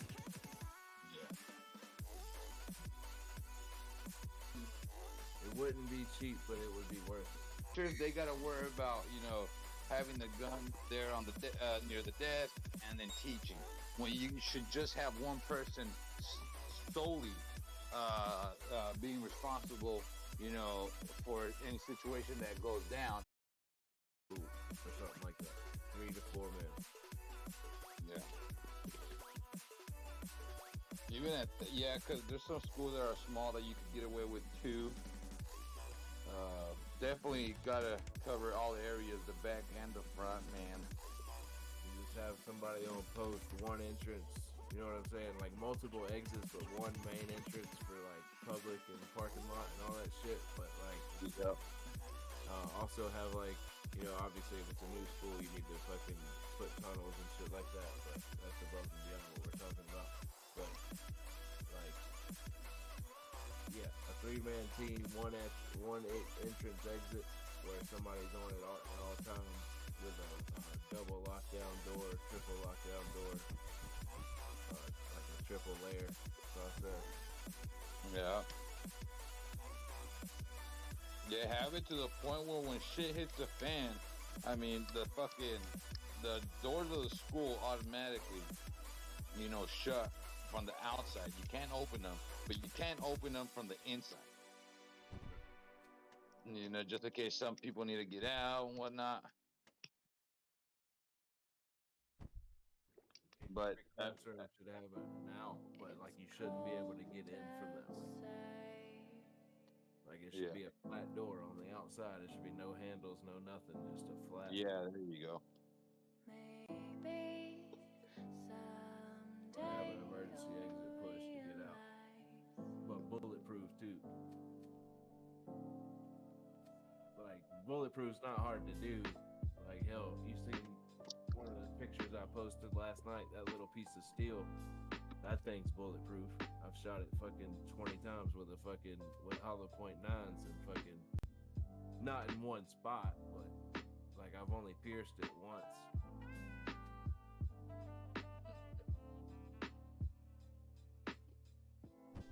Yeah, I think there's different ways that we could go by it to give parents and the kids the safety. But I mean, they're gonna have to fortify it type of deal, man. And there's people like, oh well, think if our kids are going to fucking to jail. Well, motherfucker, do you want your kid dead or not? Yeah, well, and supposedly this kid fucking was already saying, like, how do you monitor though? Like, without everybody's text messages getting read all times, how do you monitor what somebody texts somebody? You know what I'm saying? Like, and they're actually fathoming the ideas of this. You know what I'm saying? Like, saying it but not saying it to us, that they're able to fucking see this shit. You know what I'm saying? Yeah. That's fucked up because, we're human. We send shit to people. You know what I'm saying? We say shit. No. I don't know how, unless all of our messages are being filtered, how else would they know that shit? Well, I mean, look what Facebook does. You post a post that doesn't align with their views, they flag you. Like, why aren't these getting flagged? They're so easy to flag the opposite on politics, but they can't flag somebody when they post. Because word has it that he posted it on Facebook that he was going to do a shooting at an elementary. You know, and so why didn't that get fucking flagged, dude? Oh, but as soon as I post something about Biden, that shit gets fucking flagged.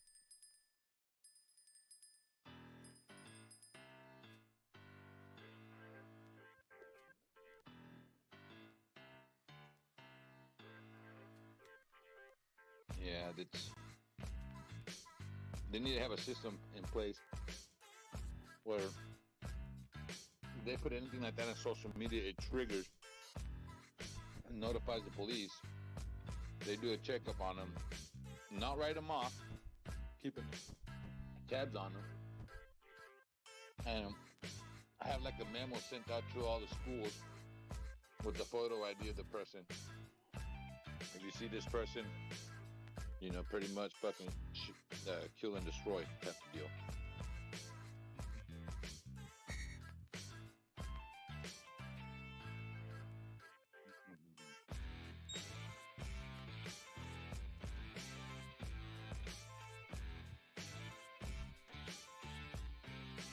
Or we could at least somehow have a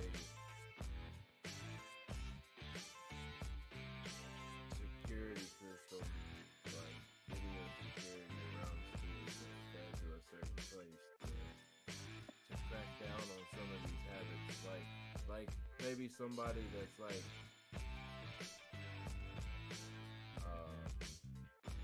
military wise that studies, you know, people's behaviors and stuff. Maybe some of these people can get scoped out beforehand through video surveillance study by a professional. You know what I'm saying? Like maybe these kids, these badass kids that are, you know, causing ruckuses in school and shit, some of these behavioral patterns could be witnessed possibly, and these kids could be interviewed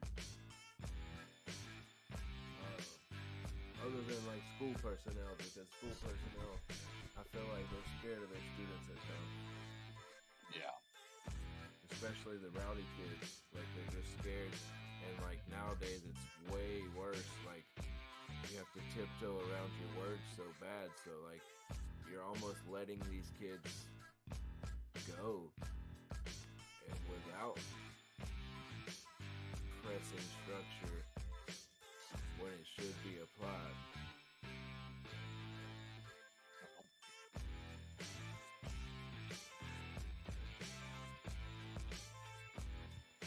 Well, it's they have the system in the checkpoints, border patrol checkpoints. They look for these little telltale signs on how people are reacting to certain questions, you know, and then they'll pull them over and they'll do a little bit more thorough search. And if we could do something like that to these kids that are acting out, catch them early.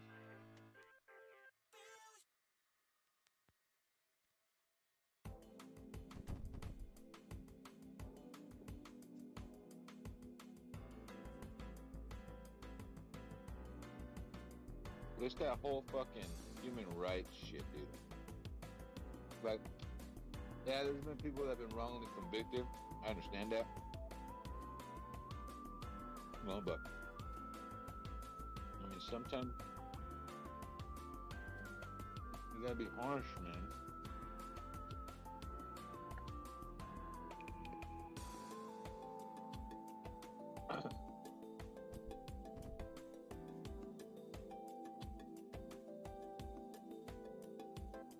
Yeah, you're right, because that's what sets the example. Everybody's, you know, it's not taught frequently, but learn from other people's mistakes. You know what I'm saying? Like, don't press the boundaries yourself. Like, once one of your friends gets knocked off, why don't you change your behavior? You know what I'm saying? Like, Yeah. that's how I flowed. It was very beneficial for me. I could, out of 10 of my friends, I'm like the one rare person that didn't get like totally hemmed up. Like, man, I've been stopped and held and detained and whatever here and there, but I've never had fucking long-term effect charges or like anything stick. But I got lucky because I just learned, like I said, learn from other people's mistakes, and not just with that's with everything. That's like with kids and relationships and behavioral pattern, like, you know, domestic abuse and whatever. Like, especially growing up when you get to that age of like 21, 18 to 21, and then like your friends start dating like some girl, and some girl's got a sister but she's younger. Stay away from them motherfuckers. Like, you know, you gotta teach kids that shit. Like, because that 16-year-old girl probably have a fucking parent that fucking feels way different than that 16-year-old girl does, and they're gonna put charges on you, bro, and you're gonna live the rest of your life as a predator. And it was only a 4-year age gap, you know what I'm saying, or 3-year age gap, and the father wasn't willing, the mother wasn't willing to let it, you know what I'm saying? So you gotta learn from people's mistakes. Like, teenage boys that for sure. Stay away from the younger girls. In trouble.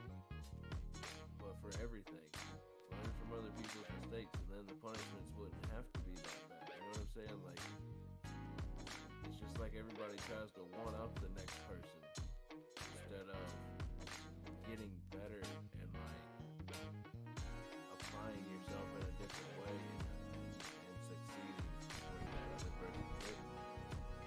Like, everybody's like, oh, you did this, let me do that. Hold my beard, you know what I'm saying? And Look at that. yeah, you made 10 grand, I'm gonna make 20 grand. And then like, well, fuck, now you got 20 years and I got 10. You know what I'm saying? Like, or you race this car at, you know, this fast, that quick, whatever. I'm gonna race my car this fast, that quick, and then I wreck my shit. Like,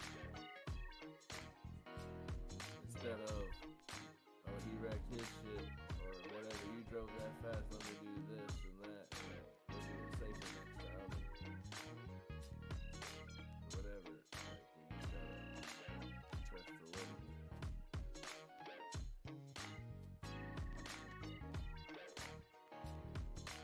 Or drinking or something. You take pussy shots. You take it out of the little shot glass, not the big shot glass. You got a titty nipple on your chin. It's gonna be allowed. I'll never be again.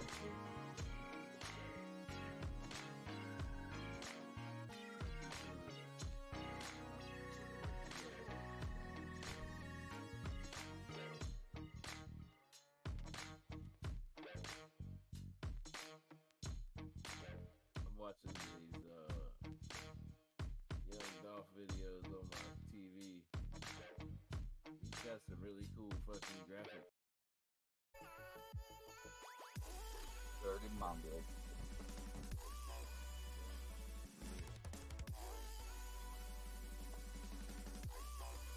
The different stuff in their lives, you know, and they'll definitely think different than what I do, man. You know, but I'm a very firm believer of the spanking, dude. You know, and you end up pushing the envelopes next week. That was me. You know, so but I'm able to go ahead and actually, you know, keep an eye out for characters that I had and that I have in other kids. So I could tell right away off the bat, okay, this little motherfucker, he needs a little ass whooping. And not to be a dick, but I already know what's going on here because I was that kid. So I'm trained because of personal experiences. I'm trained to catch those little characters, those little behaviors off the bat. Yeah. You know, but and it's like, hey, I got whooped, dude. I got whooped with the fucking belt, with the regular leather belt. I got whooped with the fucking belt that had those little fucking coins on the side. I got whooped with fucking extension cords, with the tree branch. You know, I got my fucking ears pulled. You know, I got fucking spanked with my hands. My daughter don't push the boundaries. So I don't have to worry about that. Yeah, no, definitely, and I'm a little sexist to that point, dude. I will admit it. Girls, it's a lot easier for me to be harsher on them. Yeah, every now and then, you know, I have to, you know, put my little niece in place. You know, she'll act up, dude. But I can't treat her the same way I treat boys. You know, like my little nephew. You know, I'll be more ruthless on my nephew than what I am with my little niece. And he's like, well, you know, how come, you know, you don't get after, you know, her as much as you do me? And it's like, well, because you're a boy. And it's, oh, so now you're being sexist? I was like, damn right I'm being sexist. I was like, that's just the way that's the way society is, unfortunately, you know, but it is what it is. Yeah, for sure. You know? Like, me and my daughter roast each other 90% of the time. Like, we just go back and forth with it. So, like, she knows when I get onto her that I'm getting onto her. She knows when I'm playing and not playing usually. But I kind of have the same attitude with her as I have with y'all. Like, yeah. But it's fun. She has a great character. Her mom is snappy as well. Like, that's why me and her got along too. But I watched her mom jump on like a 6'4" dude because he didn't buy her a beer at a pool. Because they bet on a pool table game or a pool game, and he grabbed his beer off the pool table and dumped it on her head because she asked for the beer that they bet for. And she jumped, but as soon as he turned around, she jumped on the back of him and beat the shit out of him. And she's only like 5'4". And I was exactly one out there, but every kid is different, man, and you know it's so easy for me to say, you know, hey, an ass whooping takes care of the fucking job, but what do you do when that kid, you know, he still wants to push the boundaries? You know, you got to let him know. It's like, hey, you know, it's okay to be, you know, push the boundaries and all that. But Bro, what kind of kids y'all raising? oh man, and mind you, my pops and my mom, especially my mom's a saint, man. My dad is the one that was a little bit more harsher on me than when it came to my brother and sister. So I'm bred definitely. I'm bred differently than. That's the way my sister and my brother were, man. They were like saints and shit, dude. I was the one that was just fucking the problem child, you know. But I was bred differently, you know. My dad showed me things at a younger age that he didn't show my brother, and he hasn't shown my brother to this day because he views that as my brother as a different breed. You know, like he's more of on the good side, and he sees me as like, okay, this is, you know, the motherfucker I gotta worry about, the one that's always getting into trouble and shit, dude. You know, so he raised me different than what he raised my brother and sister, and I'm not gonna sit there and say, oh, you know, Dad, why did you have to do that? No, I understand. I didn't understand it at that point when I was young. I understand it now. That I was just, you know, I was one that was always willing to fucking push the buttons and shit, and I deserved all the ass whoopings that I got. And I don't hold you know, any hatred towards my dad because of it. You know, like a lot of there's some kids that do, you know, the whole resentment, you know, but, you know, luckily I was able to understood that I deserved a lot of those fucking ass whoopings, dude, because I always pushed the fucking button. You know, and I got my ass whooped a few times by my dad, but not too many. More my mom, but my dad all he had to do was raise his voice. But my mom broke all kinds of shit: wooden spoons, hairbrushes, belts. My brother used to dance around from my mom, like while she was trying to spank him with a belt, and she was like, "Quit dancing around, or I'm gonna spank you in the front."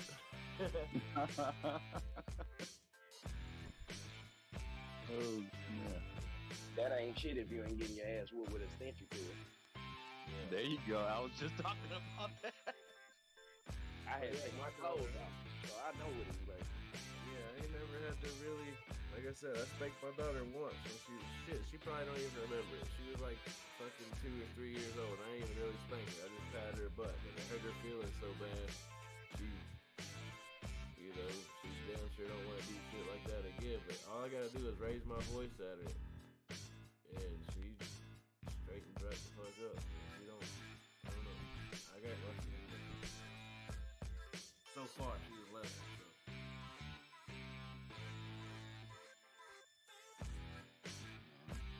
There's some, you just gotta be tough on some kids, man. Because those kids are just, they have a thought process that is different. And you know, society is gonna make them, you know, they're gonna bestow that type of thought process, whether it's at school, something's happening at school, or with friends and whatnot. That's just life, man. You know, it's like, again, not to be sexist, but the girls, I'll treat girls definitely different. I know that for a fact. Yeah, I might get after them, but I'm not gonna, you know, really spank them. It hurts me more to spank a girl, like a little girl, because they're girls. To me, it's like they're not. Again, not to sound fucking sexist, dude, because I know there's some girls in here, they hear this type of conversation, they're like, well, you know, we could do the same thing. No, you can't. You know what I mean? It's, huh? I like to be spanked. The god's over there. Like, yeah, I like to be fucking tied down too. Oh man, but no, it's girls. The way my dad brought me up, dude, is, you know, like, you don't hit a girl, you don't put your hands on a girl. You know, at an older age, when they're young, of course, you're gonna have to spank them. You know, my sister, I think she only got spanked like once in her life by my dad. You know, but you know, she was acting up. But that's about it. Nothing compared to what I got. I got fucking ass whoopings left and right, like fucking McDonald's was serving pancakes on a fucking Saturday morning.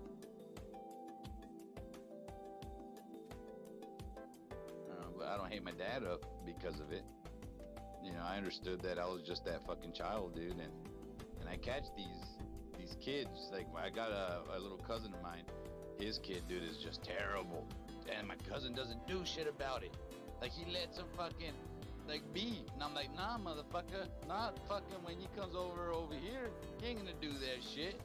And the little kid, when he sees me, he already knows me. Like, he'll fucking run away from him because he knows that fucking if he fucks up around me, dude, I'm gonna get after his ass. I'm gonna pull his goddamn ear. Tried it over here, fucking, the first time he came over here, man, he had his, he was jumping on my couch, and that, mind you, I got fucking white couches, dude, or like little offset white with a little gray in between. And he started jumping on the couches, dude, and with his shoes. I'm like, hey, fuck it. I was like, get your goddamn shoes out. Don't be jumping on my couch. And like, he didn't take it seriously, dude, right? And like, his dad didn't say shit to him either. So I fucking went over there, dude, grabbed him by the ear, and I fucking took him down the damn couch. And like, he got a face right away, and he went running to his dad, and he hid behind his dad. And his dad's all like, hey, he's like, your deal, you know, he's not gonna go ahead and sugarcoat shit. He's like, whenever he tells you something, you do it. He's like, I'm not gonna tell him anything. I was like, if he needs to correct you, he's gonna correct you. So every time now that little kid sees me, dude, he'll fucking shut down. Like, not, and it's shitty to say, you know, that he's scared, but it's like, you know, if I'm not there, dude, he runs the show. He'll punch his dad. When his dad tries to get after him, he'll punch him in the face and shit. And mind you, this is a little kid, dude. A little kid. I'm like, oh, hell no, dude. I'm cussing the kid out, bro. I do not mind. I got no filter because I worked in a warehouse for so long. It's like still here though because like I'm always by myself, but I always get to talk to y'all too. But if you don't notice, like I cuss more than anything else. But like, hell yeah, I don't got a problem with cussing no damn kid out. No. I don't have a problem with it. No offense, motherfucker. This is how I talk. Yeah.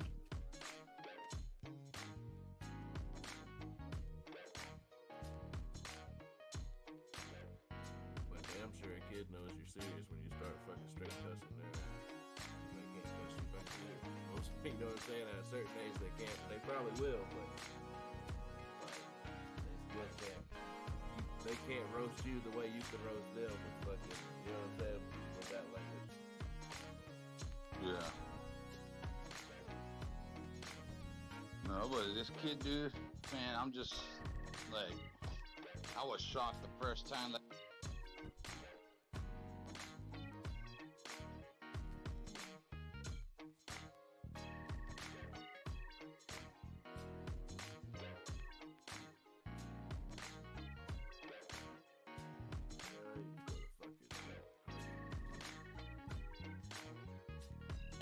man, I forgot to put my fucking voice overlay.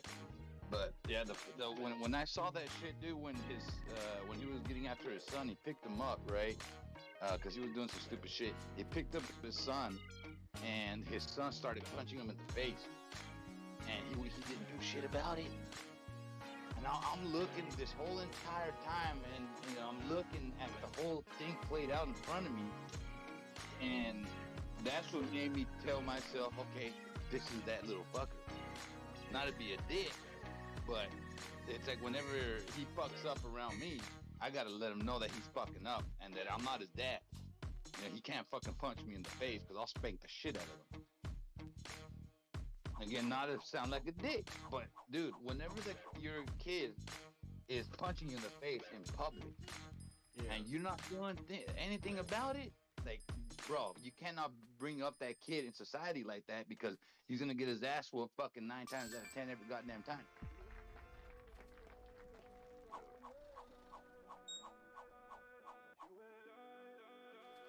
You know, Instagram's doing an update and they deleted a bunch of accounts, man. Oh shit. Yeah, there's a bunch of stuff that's been deleted. Like bot accounts or like people from the right? People from the right. Oh shit. I got a bunch of suggestions for you when I tried to log in. And then whenever I go to scroll through my stories, there's nothing. It stops. It's like 12 stories. It's gone. And then across the top, you know how you got the stories up there? There's only, minimal shit, and it's all garbage. And then all the suggestions for me are all like bot chicks and fucking leftist shit, Democrat shit. Shit. They're trying to change the algorithm, so if you know Instagram's doing it, Facebook's doing it. Well, now they're really trying to really ramp it up because of Twitter and shit on how it might be used on the other side's platform now. And well, we need to fucking vamp it up ourselves, and now it's a war between social medias. JP Morgan gives crypto a big thumbs up, says it's 28% undervalued. Places BT fair price at 38K. Declares crypto a preferred asset.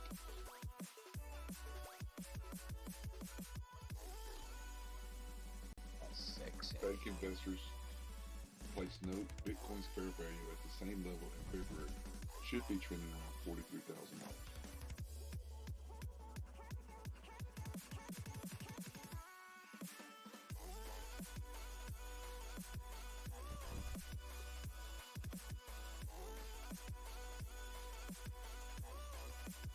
Yeah, unfortunately, the markets are dragging crypto down with it as well. But it's just gonna fucking create a bigger spring, I think.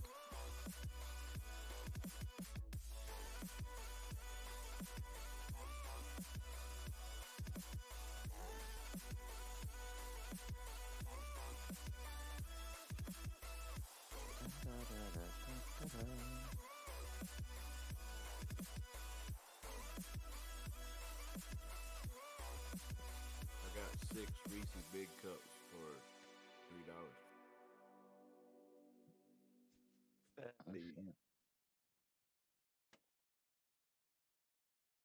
No, that's winning.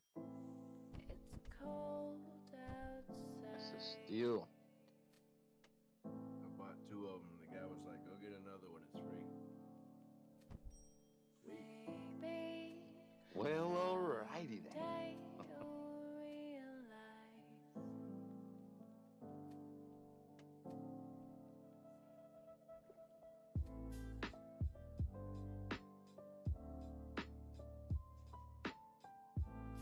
Trump will be doing his speech at the NRA convention Friday.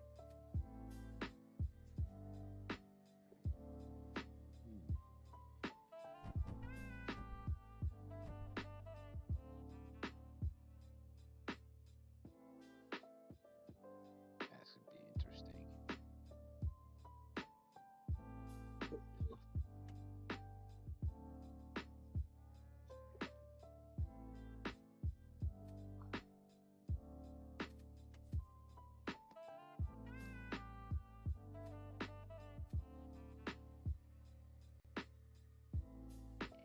cold outside.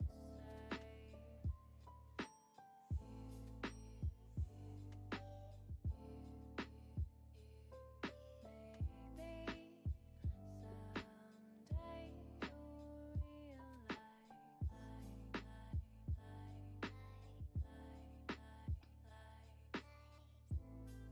Elon, jack off the board.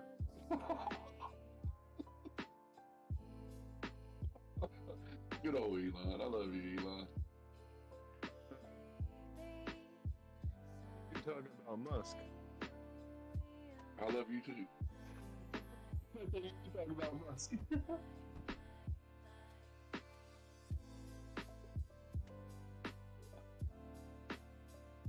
That's why I didn't know what you're talking about. I was like, I can't even comment on it. No clue what he's saying.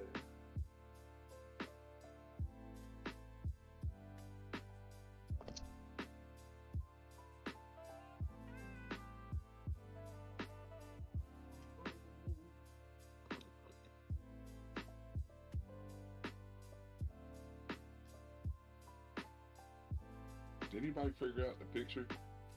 Don't tilt your phone to the left, and then it says "Told you so." Anybody figure that out?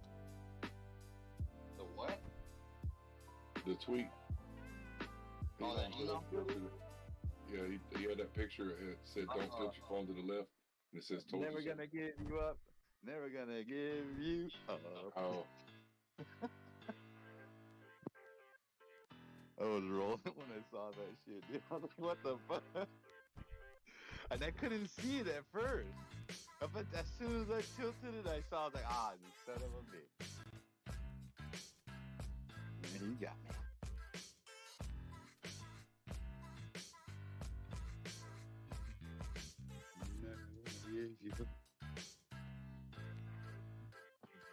he decided to go ahead and finish his tweet, jack off the board up.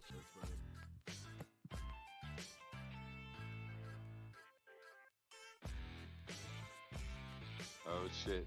Jack off the board. His humor is fucking top notch. Some people just can't even fucking fathom how wide it's spread.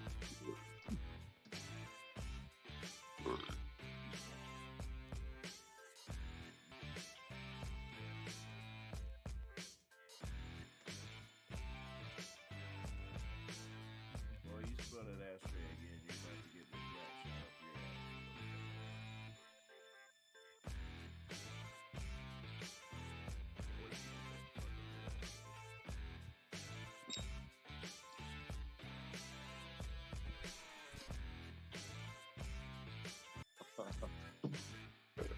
So wow, that's a lot of fucking Ethereum. Somebody just took almost $123 million worth of Ethereum off of Gemini, put it on an unknown wallet. That's a lot of fucking Ethereum. Maybe they just got done staking or something from last year.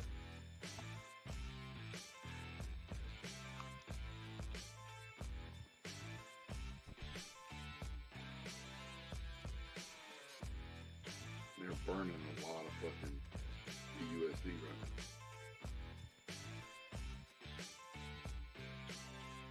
They're trying to hide BUSD from,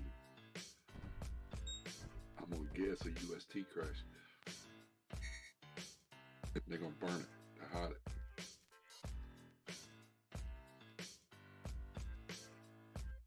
They burned a lot.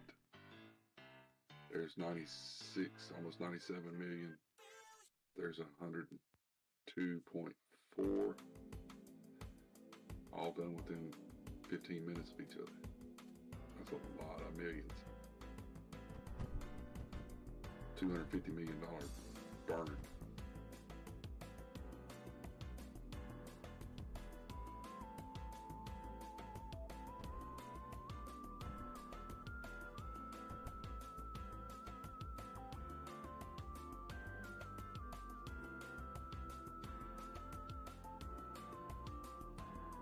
Hey, did y'all see where Kevin Spacey was charged with 4 counts of sexual assault against 3 men? What? Yeah. I don't doubt that. Weird motherfucker.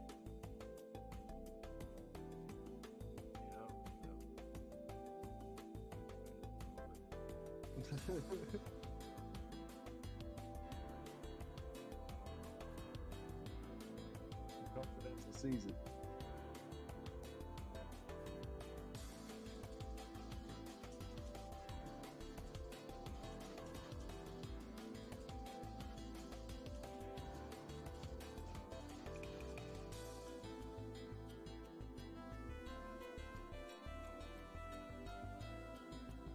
What kind of food y'all have been enjoying?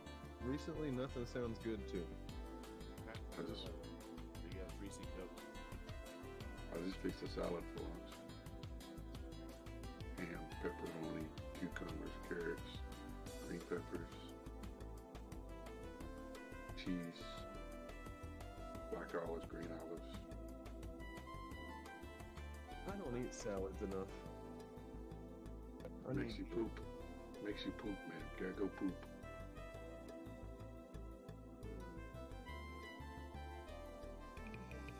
I have a problem with that. It make things run through me a little quicker, brother. Wait till you get to your fucking 40s. Oh man, don't remind me. Your ear hair grows faster than the hair on your head.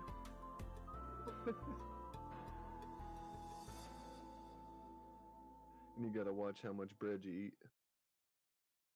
That I don't do. As you can tell, I'm well figured.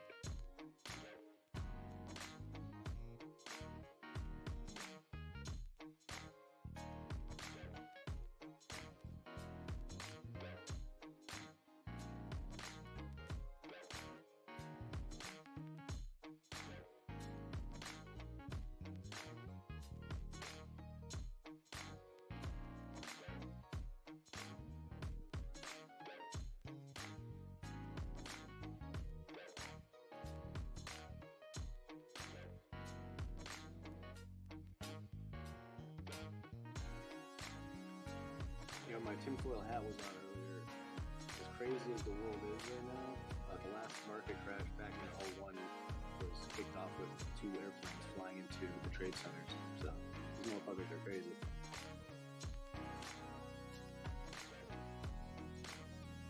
That was when they were able to start, tracking our data, protecting themselves against future terrorist attacks, so they could eavesdrop on phone calls and all that shit, spy on us.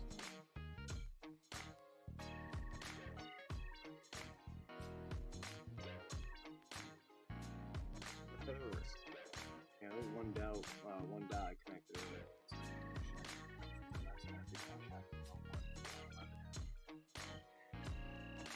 And then, I mean, it was 2009, but was 2001 worse than 9? It was still a crash, though. Yeah, but which was worse in the chart? I think it was the '09 because the prices were obviously higher. We're only doing this infinite glitch I think I'm working on. But the '01 had happened, But the 09 is the one that they changed the whole system over to the computers trading instead of people to keep it from crashing. So then they just learned how to manipulate the computers because they're richer and have more money allocated to beating Uncle Sam. So they're always ahead of Uncle Sam.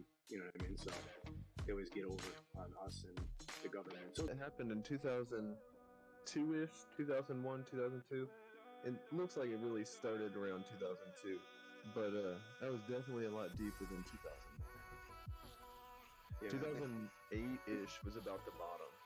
Yeah, I just mean the timing of it. You know what I mean? That 2001 crash was already in the charts, but that's when 9/11 attacked the World Trade Center. Yeah, and then back in the first war in the Gulf Desert Storm and shit, they went over there to stop nuclear buildings from and took over that country and everything and put a Pizza Hut. They built Pizza Huts and shit, you know. Yeah, all the opiates, everything. They went right in there and put pictures and stood out hiding it all. And then they sold it to me through a fucking doctor and forced me to go through rehab just like everybody else in Florida. Damn right. The whole country, the opium epidemic. They used the doctors to sell it legally. But illegally at the same time. But yeah. This has been a long time that they've been trying to fight. The drug dealers were the doctors and the fucking plug was the government. Yeah, and they're so incentivized to do it because they make it's so profitable and it's like that wasn't enough. They had to fucking go to fucking Mexico and do it there too. Get it from there. And the tobacco companies back when my grandparents were kids and they were just pumping cancer-causing carcinogens into people. They knew that it was killing people, but they said that it didn't. So they just put commercials up where it was smiling and alive with pleasure. Yep. Cigarette commercials were so fucking weird. I remember the old Camel commercials. Why are they trying to kill us though? I don't understand. Yo, how about the damn the vapes? Them trying to kill the vapes. How about they say like, how are they not trying to target these the kids? They're flavored like cotton candy and this and that. And the one guy, there's one advocate that's like, just because you turn 21 doesn't mean you stop liking flavors and stuff. Why do I have to vape wood just because I turned 21? Like, yes, I want something that tastes like cotton candy or something that tastes like berries or something that tastes like cereal because I like flavors. I don't want wood or shit. So I'm saying it's safer too. It's a safe alternative. So when people go and take that, it's still not great for you. Who knows what it could lead to? But it's safer than combustion tar in your lungs. So that's Mind your business and taxes. That's your job. Mind your business and taxes. That's your job. No. That's what I'm saying. They're not going to just do that because if you like the healthier, tastier option to cigarettes, that's going to affect the cigarette companies like Philip Morris, who are all up in the politics pockets. True. So it's going to, of course, they're going to. They're also taking. Vape. We're doing it to protect you. And they're also taking menthols away from us too. Yeah, they're just protecting their fucking cigarette company. That's all. Which I don't smoke menthols anymore, anyways. I actually swapped to fucking Marlboros, but I smoke half and half now. I'm half fucking vape, half fucking cigarette. Yeah, but I'm just saying they make out both ways, and that's what I mean. You see the cigarette companies starting to get into the vaping because they know that's the wave. Because the kids don't like cigarette smoke, and it's a highly addictive substance, is nicotine. I mean, trust me, it was one of the hardest things I had to get off of. But I quit smoking or vaping the same day I quit drinking.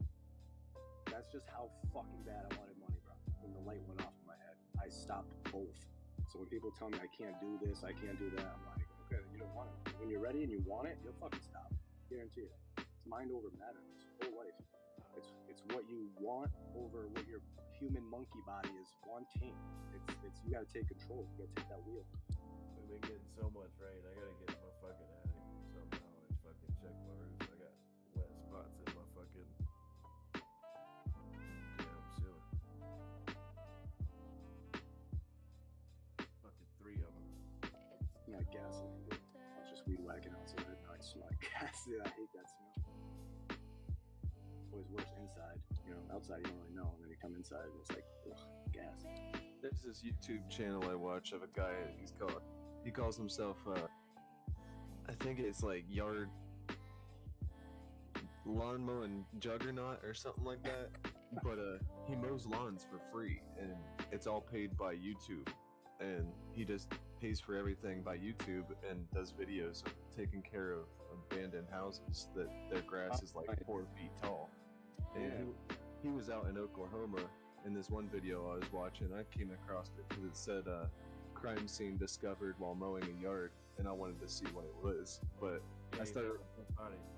Yeah, he found a body in a house, but he was talking about how they hadn't gotten rain in 2 months in out in Oklahoma, and I was like, holy shit, it's been raining nonstop here. Yeah, the whole West is torched. We were just talking about it last. Yeah. Like I was saying, if it's summertime and it's really hot out, it's raining like hell here. and they ain't got no ACs, and then you got what's another thing that they said might happen besides the ACs? Gotta try to remember. He was Calling moving an election that official. ass. Tina Peters has been indicted of part of the 2020 election probe. She's under a $500,000 bond. So they're holding her? Yep. Huh. That's different. They don't usually hold them. Yeah, well, she's in deep shit because they've got hard evidence on her for deleting files and moving files from one area to another. They've got a lot of dirt on her. Why would if it was just a investigation, why would they be holding her, especially under a $500,000 bond? They have reason to believe flight risk. Exactly. That or they would try to take her out before she was able to talk.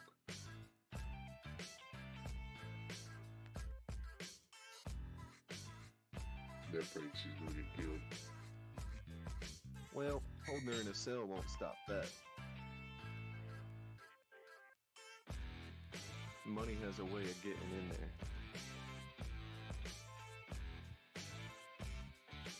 Jeffrey Epstein didn't last too long. I think he's still alive. Yeah, that is a possibility. A lot of fucking money. You're right.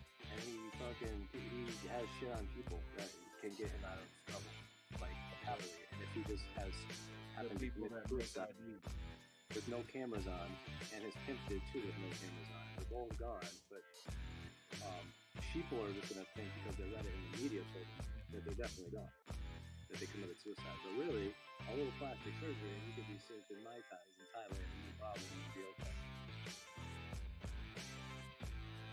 This is who we're up against. They don't get arrested. They are the system. This is what I'm trying to say. Every superior Supreme Court judge, they're all in on it.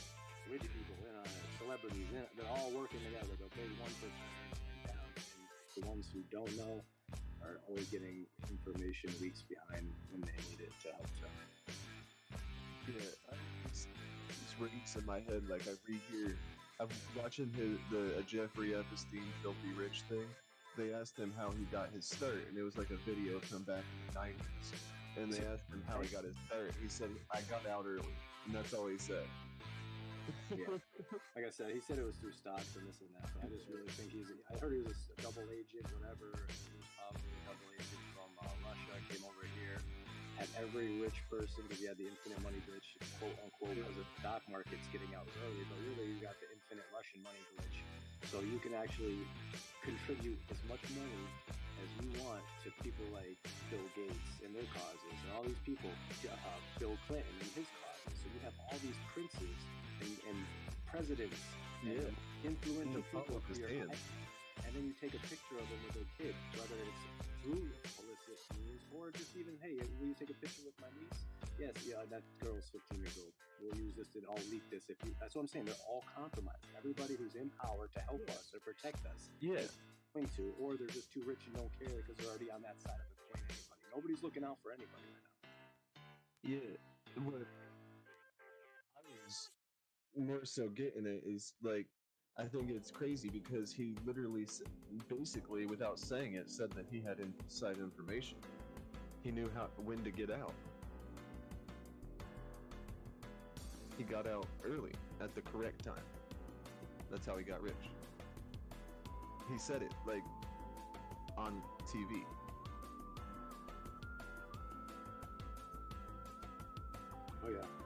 You got out early.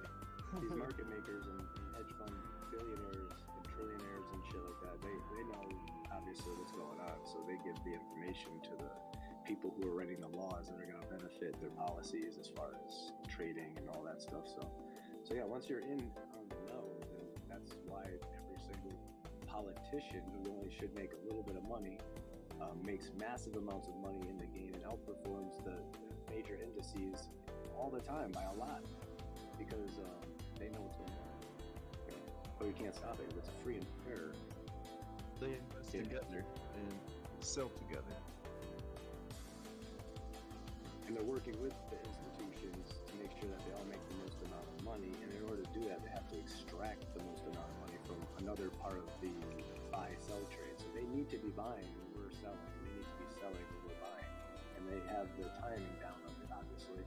And that's why they're always going to be on the best side of it. Like I said, as soon as you're looking at charts and reading news and watching an article where you think you're getting a little insight that possibly you're going to have an advantage, you don't. There's no advantage. You're hearing about it, you didn't look at the charts to find this answer, you're not going to do good in that trade. You're never going to get helped. That's what the people will tell you when you are learning trading, like when you learn about tokenomics, you want to look at the holders and how much the top holders hold, how much of the market is circulating, those types of things. I don't even trust any of that information. I don't trust anything I read. It's only the charts is the only thing you can trust as far as I can see. Like I've thought I could look up this and that, but I realized that all this information that they give us is self-reported data and shit like that. Like it's like, oh, okay, so it's not even the real numbers. They're just giving us whatever and they're all working together to make sure that they don't give us the real numbers. Like I just don't trust anything. I gotta just dig deep until I find at least an answer, until I feel like, okay, I feel like I got this figured out now. I do not take anything for a grain of salt ever, because it's all lies. Everything is fucking propaganda and lies. Unfortunately. I mean, like back in Rick's server, I remember that, I believe it was, I want to say it was Serrano. He's the one that told me about tokenomics, and I think he was in particular talking about Luna at the time. And look what happened to Luna. Yeah. I believe Luna is held majority like by big groups. Right, that's what I'm saying. Like I wouldn't have known any of the tokenomics or whatever. But when I looked at I don't look at Luna. But if I would have, I would have told you I think this thing's gonna come down like all the other charts I'm telling you. Yeah, oh yeah, it's definitely gonna come down. SPY, NASDAQ, Netflix, all the ones that we saw, we understand. You know what I'm saying? So if I would have looked at Luna, the trader, seen the top, whatever, the crown phase, I'm like, I'm out of here. You know what I mean? So I don't need like anybody to on TV or on YouTube. If you trust other people to tell you like, as a way to make money for yourself, it's just over the percentages, raw percentages. It's gonna always be low, and it's gonna take you a long time to always lose money in the markets. And that's the whole fucking system is rigged. Like I said, it's rigged. Like, look, people would have anticipated a dip, a pullback, a hard one, from the way it was shaped on the daily, the weekly, things. And that amplifies the anticipating what happened was because it was set up by design. Yeah, it was over pumped, and then we can blame that on 2020 COVID because of the inflation. They could say because we printed so much dollars, that's why everything. That's not even counting the over leverage that they use that money for. It's set up by design of the coin and their ecosystem. Oh yeah, as a stable coin. No, Luna wasn't the stable coin, but the stable coin being backed by the BTC, which backed Luna. So when they had to sell the BTC that backed Luna to keep UST up, then that's how the whole thing happened. And that should have been known from the get-go, like that's how it would end up going. Because their stable coin being backed by Bitcoin isn't safe. Bitcoin isn't stable. Bitcoin drops 20% and they had to sell some Bitcoin to make their stable coin stay $1 Yeah, it doesn't, minuscule. Like USDT doesn't really fluctuate. It's like very small fluctuation. But Luna went from $5 to over $100. That's a big fluctuation. Supposed to be stable. Luna was never Supposed to be stable. Right? No. Luna was never meant to be stable. Never. But that's what it is. It's an algorithmic stable coin. That's what it was told as. No. UST was. Luna was not. I thought I looked it up. No, Luna was not. UST was supposed to be their stable coin that was backed by Luna, when Luna was backed by the BTC. So basically, their wealth of BTC that was what set was their gold, basically, that backed UST, you know, and that was basically what they had to end up selling to bring in more money to bring UST back up when Bitcoin fell in value. From everything I've read, that's how it was put together. And Luna has never been a stable. Yeah, I swear, I have another picture. Like it is advertised as an algorithmic stable coin or something like that. I mean, I'm not 100% sure, but I've done research on this. There's something up in here. Terra's native stable coin right here. The instability of Terra, that's Luna, right? Terra is their ecosystem. Luna is a coin, and then UST is their stable coin, US Terra. I'm talking about Terra, the actual ecosystem that it runs on. The ecosystem, I guess, was supposed So that would be talking about their UST, I believe.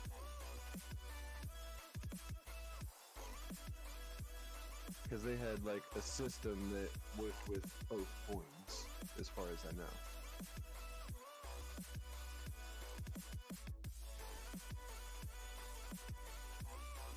And I think that's a messy setup. I never had bought Luna, but it being backed by Bitcoin doesn't sound enticing. Not at all.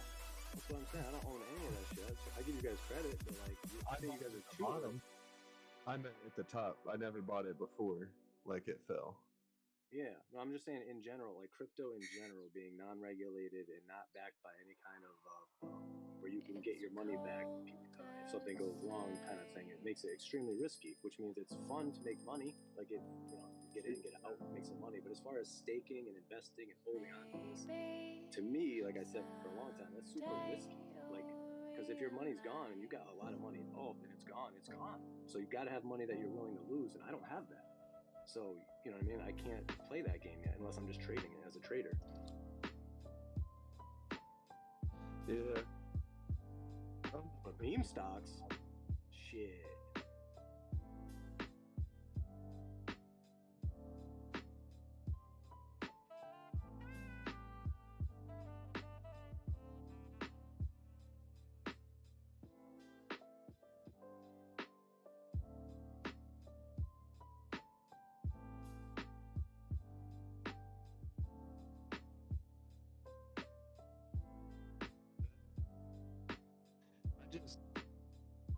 It upsets me because I feel like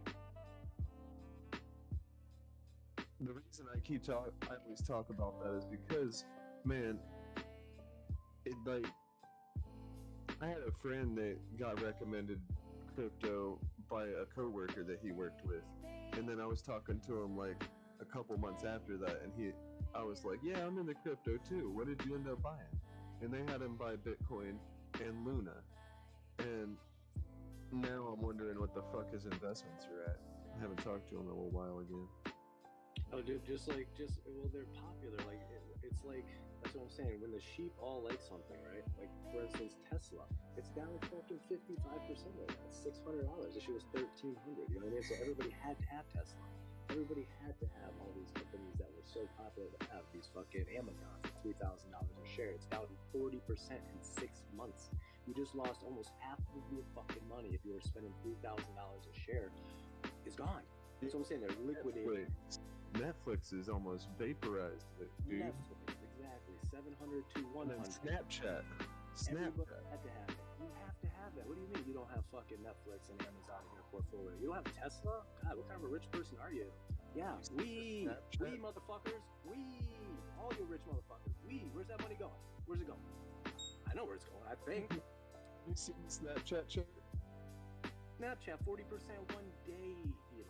One day it took 40%. That's like, just how do you get your money out? You can't. It's halting. It's freezing. They're just taking your money. That's all they're doing, dude. That's what I'm saying. You got to be lower. Like, how does that happen? Go online right now and Google Vanguard or BlackRock. Biden's executive order 13959. And BlackRock and Vanguard, the biggest boys that there are in here, the heaviest hitters and shit out there. Like, yes, we are fully aware of the president's executive order, and we will be ready to act upon it to keep everybody all up to date. We'll be ready when the time comes. Not that we've already taken care of it. The wording, go look at it. They didn't say we've already handled it, and everybody has exposure of the 37% of their whole company of BlackRock is Chinese shit that's going to be worthless next week. That's all. Zorda. The new thing.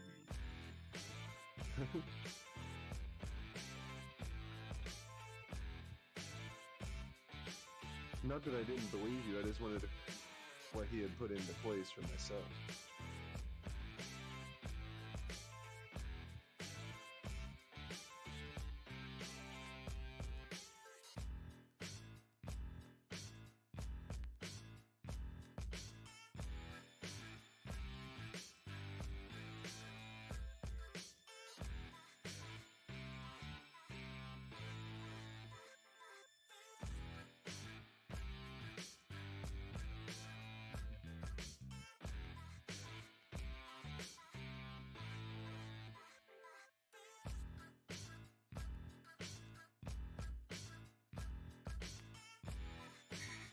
And same there when old Yeller, Janet Yellen, even at the bottom of that where it says that our fucking entire system is over leveraged because of this malpractice to the tune of $18.2 trillion, which is 80% of gross GDP. And that kind of instability, because everything's over leveraged. All the real money that was holding up the economy was printed. 40% of all the money printed in the history of America came in the last 18 months. Okay? So when you print that much fucking money, and you throw it out there at everybody, and then you can go and get 100 times leverage on this fuddy-duddy money, this is what leads to right here in the bottom sentence where it says, exposure and risk due to their large holdings of illiquid assets. Stable coins can suffer from structural vulnerabilities and their market capitalization, their entire crypto market cap has grown about 5-fold over the last 12 months. And that's all including the financial runs a year ago of all the meme stocks that ran up 2,000%. All this shit is due to the malpractice and over leveraging of fucking, which leads to the most significant systemic risk to our financial system. And that's what's going on right now. I've been telling you guys, you know, I'm just glad you guys can start to see. I'm not just some crazy guy. I fucking spent hours to know this shit. And the executive order is actually up there, 13959, yeah. Right here, it says addressing the threat from security investments that finance communist Chinese military companies. This is from the White House, and this was originally the ticking time bomb from Donald Trump. He left this shit. When he left the White House, he left this executive order in place, and then Biden picked it up, and he extended it from 2021, June 3rd to June 3rd, 365 days later to June 3rd on January 2022, which is coming right out now. The last time we happened, crypto crashed. I remember I was in Rick's server. It was $25 Bitcoin, 25K, or 28K. And I was making crazy dough. And now it's happening in the executive order, and the exact same shit's happening right now, except this time they don't have a year to prepare and to get ready. And they still haven't gotten ready. They didn't fix anything. Do you see anything short right now? Short sleeve? No. They're gonna wait till the last fucking minute, and they're gonna make you bleed and hurt. They don't care about your kids. They don't. And that's what I realized. So now I understand that I have to look out for myself. I can't trust any fucking person. And I gotta handle shit on my own, or I'm not gonna get very far. I'm gonna be fucking breaking down and fucking, you know what I'm saying? So that's what's happening right now. These motherfuckers did it again, just like in 08. Mortgage-backed securities or Chinese development companies and shit. All that shit, military, all that shit's worthless now. You can't even, it's not worth anything, and it's laced through everybody's 401ks all over the world, not just our government. That's why you see the global collapse happening. They got caught, and now it's all has to fix itself. But they're not going to tell you this. They're going to just mask it under this other problems that we have. And that way we have a narrative of why everybody's losing money. Where's that money going? It doesn't disappear. It's liquid. It just moves around. And if you can follow that money before it goes up to over $100 a share or whatever, then you can cash out at the top and then take that money and put it into crypto when the time comes and double down and bury it deep into the crypto. Right now, you're not going to make any money in crypto. There's money only leaving crypto. You're going to have little rallies. And I'm not just saying this because of like some other reason other than the charts. My technical analysis based on this chart pattern tells me if this is the macro Bitcoin shield, sombrero shield phase on the weekly, if you're looking 2023, 2024 before this thing heads into that seahorse, which is going to be a move that you could retire on if you can get your money right for the next 2 years and put it in there at the right time when you can get Bitcoin at 19K, 16K, when it's finally done down there, its final horrible shield phase before you get the huge seahorse. So it's going to be fucking awesome, but it's not coming anytime soon. I just cannot see it. I can't even see it barely hit 40. I'd have to check my charts, but like I said, I didn't think we were going to get up past whatever, you know what I mean? That was it.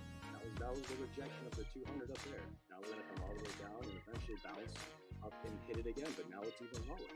And we might break through it and retest it, and then it's going to, the daily, even longer. It's going to take weeks. It could take a half a year, 6 months minimum to start even like showing anything on a daily, weekly chart, you know what I mean? You only get one candle a day. So it's just what it is, but you know what I mean? It's not over. It gives them enough time for the next 2 years to use their all this crap to finally get it into a regulated manner with all the banks and everything. So that way we can start, utilizing it for daily lives and sending money back and forth services and purposes that we know that blockchain and crypto is going to be great for, but it's just not there yet. Like I said, it's just a small fraction of what's going on out there. Most of these shitcoins ain't gonna be able to survive. You know what I mean? It's just all they pump and dump, like the tech boom. Like these guys all knew this market was gonna crash. So they've been trying extremely hard in as many ways as they can to just extract as much money for themselves from us and retail. Found out about monkeypox, and everybody found out within like 2 days. The whole world knows about monkeypox. It's that powerful. They can get shit across the whole planet. They own every news outlet, media, paperback, whatever it is. They own that shit. You know what I'm saying? So whatever they want you to know, you're gonna know. So these motherfuckers are crazy, bro. I'm telling you, I can't believe it. Like I said, 2 years ago, I wouldn't even be saying any of this shit. But this is what I see around me. It's fucking, they're so apparent. It's like all up in your face.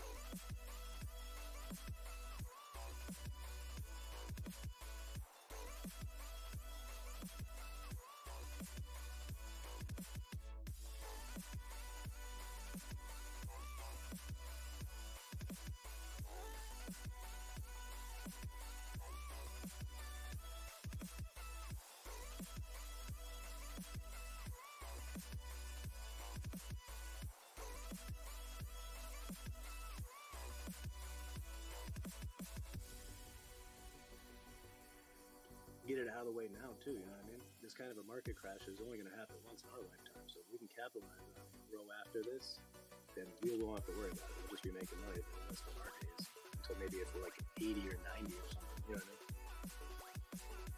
So this is a golden goose right here. Everybody who's rich is losing millions and millions and millions of dollars. So much money, but we're not rich. I'm not rich, so I mean, I'm not losing trade. I'm now 16%, $12, you know what I mean? So, but the upside is going to be crazy. That's what I like it to be, but the future is going to be so great. We just have to get through this bullshit that they put us through. And like I said, the same shit happened 100 years ago. Pandemic, recession, depression, roaring 20s, and then with World War II. So who knows? I mean, once a cycle changes, you got to get a war into. You got the ups, you got the downs. Just like life. But now that you know that the charts are going to tell you what the news is going to say, you just capitalize. All these people are doing know how to do this. It's so easy. Do the opposite. Like, yeah, Not only can you make money, but you can predict world events by the economics. it's all connected. Everything is connected. Same playbook too.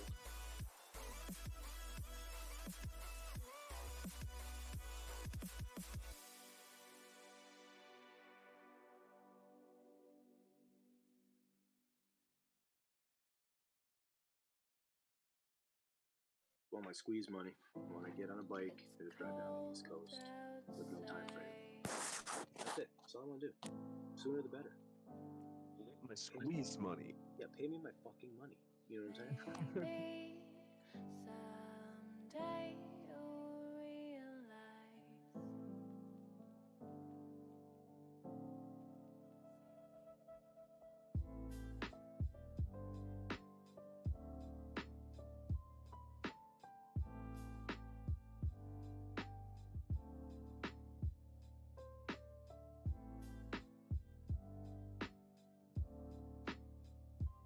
Remember a few months ago we were looking at Dollar Tree chart, comparing it to the SPY Yeah.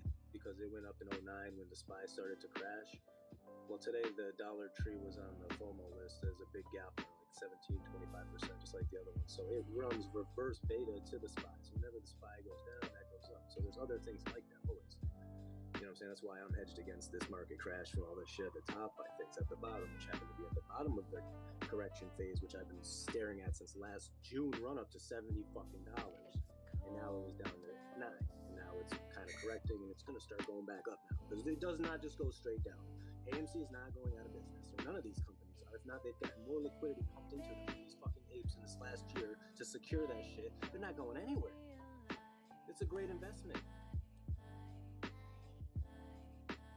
Yeah, I've been trying to tell my coworkers that Walmart's in for some hard times. Well, just because they were coming off of the top. You know what I mean? They got pumped in 2020 from COVID. Everybody needed Walmart. So that chart, which woulda, shoulda came down 2 years ago, like all the other ones we've been watching get blown out and held up. Yeah, we just had a visit from corporate office yesterday. They did their walk around the store, telling us how big of a piece of shit we are, you know. And this is all part of their corporate agenda. All these corporations understand that the future is going to be looking different. More remote work from home, less work at the offices, less, you know what I mean? Everything's going to be changing. They already know what it looks like, so they're going to make sure that they do what they can do to make sure that they're going to be, you know, cut. This store has to get changed, or that one's going to go down. So that's why they're going around and looking at, checking numbers and bottom lines to see, you know, they're trimming fat. Is what they're doing because it's so expensive to run certain places. You know what I mean? That's what I've been telling my coworkers. And look that hard, where the store is up to be one of the ones that are cut. Do they want to hire Ricky, Bobby, Joey, and Tina when they can replace her with one self-checkout machine? You know what I mean? This is what's been going on. People are like, oh, it's convenient. Yeah, it's less jobs. You know what I'm saying? It's a terrible economy now. Get ready. We outsource most of our shit from other countries. It's just like this whole recipe was just designed for the last 10 or 20 years. Even since I was a kid, everything was made in China. Like, I always wondered, what is this China place? Like, they make all the toys there. Maybe I should go there. That must be where Santa's elves are. Seriously, right? Like, everything.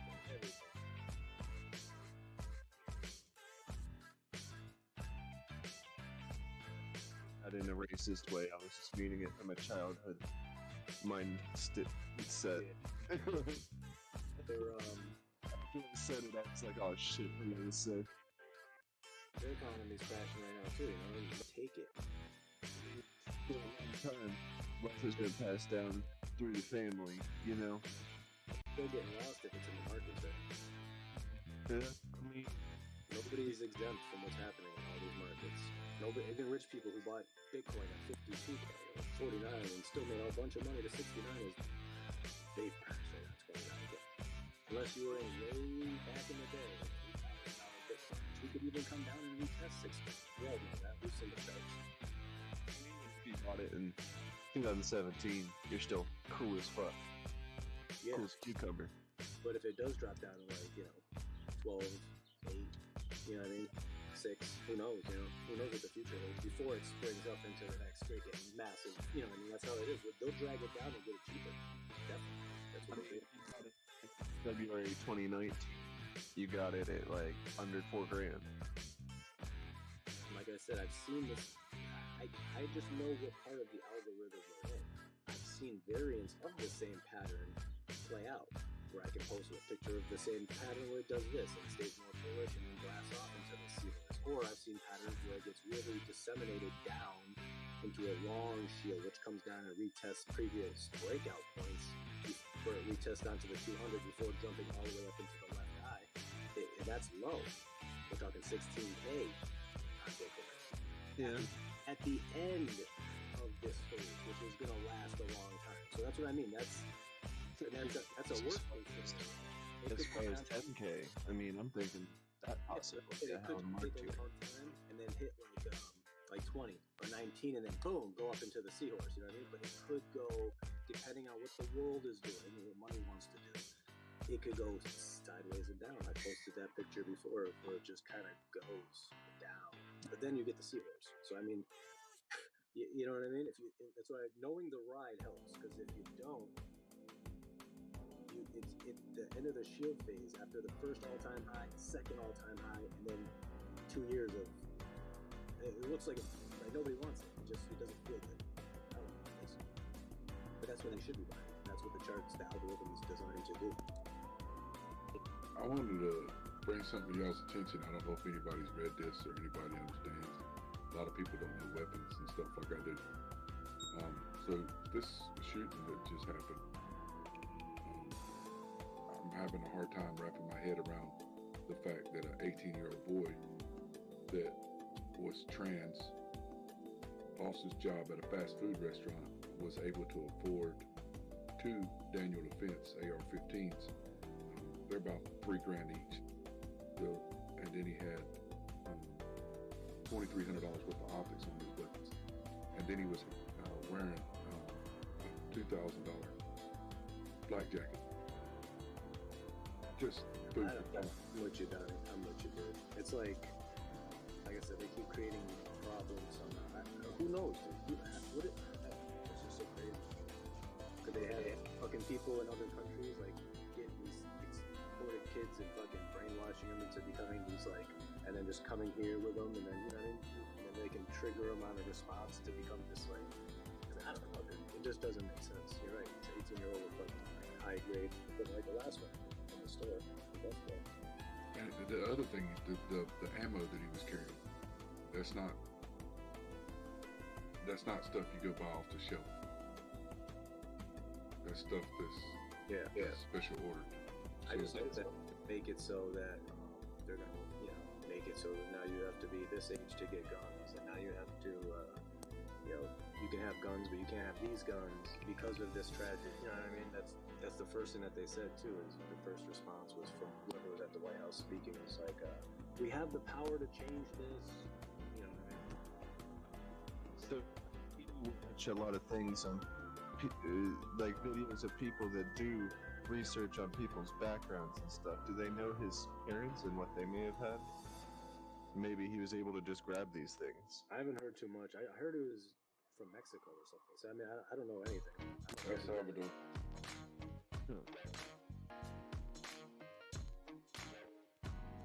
Transgender male from El Salvador, 18 years old, lost his job at a fast food restaurant. He had money to go buy 2 ARs. With high-end optics and a flak jacket. Not that. Obviously, it doesn't happen within the day. And it's planned. I mean, that's what I'm saying. But I'm saying, how deep is it? You know what I'm saying? Like say, we're already around town. There's so many things they can do, especially the people who have. If you go down to El Salvador or whatever, you know what I mean? You could fucking, like I said, you could find, you could pay someone to do this shit. You know what I mean? Like people with suicide bombers and shit. Take care of their family, and then they die, they feel like it's just could be just some kind of a psychology brain thing that teaching people to do this. Well, the guy at Tom's Barbecue was already flagged by customs about him buying that weapon already. So, I mean, whoever he bought that weapon for, they did not let them know that somebody was ordering it that was on the way to be shipped. They're never gonna. You can buy them out of. It's so easy to get guns in America. That's what I'm saying.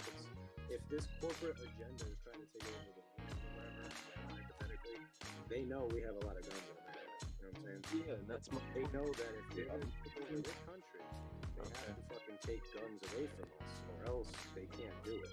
So that's why I am alarmed by this sudden rash of shootings and shit like that, especially when there's children involved, because it gets people's heartstrings tugging. You know what I mean? So that's what I mean. These people create these issues so they can come in and fix them for us. That's all I keep seeing. Problems that I feel are being created, and then they come in and fucking fix it by taking more power away from us.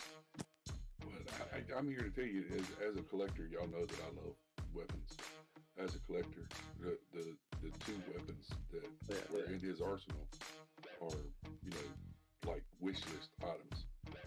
None of us in here are going to run out and go buy one. And on top of that, you have to order that weapon.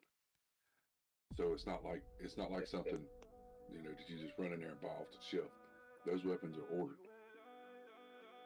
That's what I'm saying. It just doesn't make sense. There's so many different levels. But like I said, they're not going to ask those questions. They're just going to say, how do we keep guns out of, people's hands that are here, mentally ill or whatever. Just a way of, Well, the question should have been, get it anyway. Because if it got to be shipped to a store and ordered it online, they're supposed to check that right there.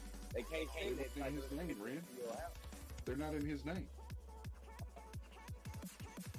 Okay, so that's more to it then. That's what I'm saying. He didn't even have them in his name. So and nobody's talking about that whole part. Nobody wants to discuss that part. But you don't come up with those kind of weapons and that kind of ammo and that bulletproof vest that he was wearing, that jacket he was wearing. You don't come up with that stuff. I mean, that's the type of stuff that I was using whenever I was in Iraq and Afghanistan.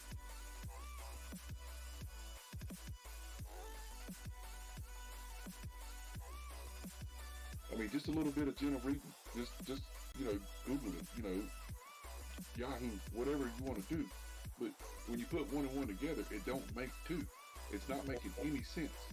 It don't make sense for somebody that don't have any money, that don't have the guns registered to them, is come up with two of the nicest AR-15s that you're going to buy that are, from a manufacturer that are not, custom built with barrels and stuff like that, but off of a manufactured list. Those are two of the nicest weapons you're going to buy. I mean, when it comes to it. Now, is there more expensive ARs out there? Hell yeah, there are. But they got custom barrels, they got, custom lowers, they're reduced weight, they've got, custom buffer systems, they've done a lot of work to the gas feed so that they feed smoother, it's type of shit like that. But off the mill, those two guns that he has were some of the nicest weapons that you can buy from a manufacturer. And if you think about it too, I gotta go get my kid from school, but think about this. Not only does it help serve the purpose of possible gun law reform and control, but it also serves the purpose down in Texas, somebody coming from over, from El Salvador, really puts that fire on that border again, you know what I mean? Just to get more gas on the border. And why wasn't he stopped? Three different officers talked to this young man before he ever went into the school. Why wasn't he taken down before that? 18 years old, He was confronted by an officer while he had the vest on and carrying the AR before he got to the school property. I didn't see any of that yet. Crazy. It's video. There's video of it. Yeah, he shot his grandma too, twice. He wrecked his car. I mean, all this has been recorded, but nobody's talking about any of that. Nobody's talking about any of this. It was like that in Minnesota or whatever, when that kid, was shooting people, and then he just walks into the cops are like, come on over here, you know what I mean? So I guess in order to understand why this is happening, we have to assume that the police are on our side and trying to protect us and not working with whatever upper agencies or agenda that maybe the upper powers from the governors to the president's orders down as far as for this kind of situations with things going on in the world. Maybe they have orders that we don't know about, so we're assuming that they're trying to protect us, but and what if martial law goes into effect? You know what I mean? Where you don't even need a fucking permit. You just everybody can carry because it's just shit's breaking down and everybody can just fucking go crazy. That's what they would probably want. You know what I mean? Everybody start shooting each other, buildings burning down. Like I said, I think that's what they want. Starve people, make it real crazy, and then just come in at the end and start over. But the thing, like, it makes you ask a lot of questions. Who paid off the police? One. Two, why would they do that? How much money did it take for a policeman to turn his back on that? Three, you can't go, I can't go to my school, to my little girl's school, and walk in that door. I have to be let in. So, you see what I'm saying? I mean, you can't go in that fucking school. Like, when they do their little thing with the outdoor water activities next week, you have to check in, and there's officers there, and you got to check in before you even go anywhere near where the kids will be. Not financial advice, but I bought HYMC at this price and already made a few grand.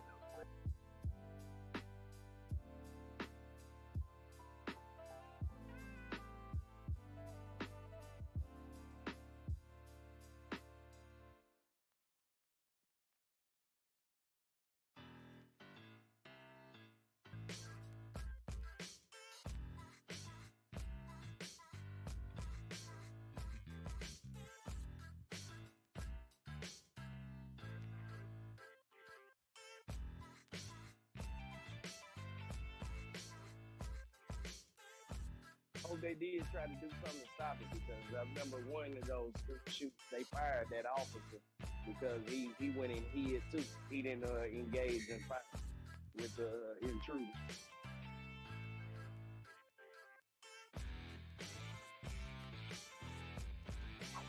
The George Floyd thing was upgraded. That was all Barack Obama's creation.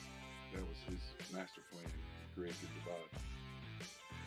And now that that's been reopened and look back at right now, there's a lot of questions about where this money came from and that money came from, and why these actors were put in play.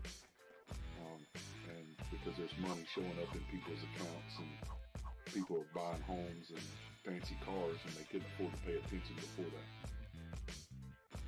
Oh yeah, I knew it was all rich. I think we all did. Fuck that.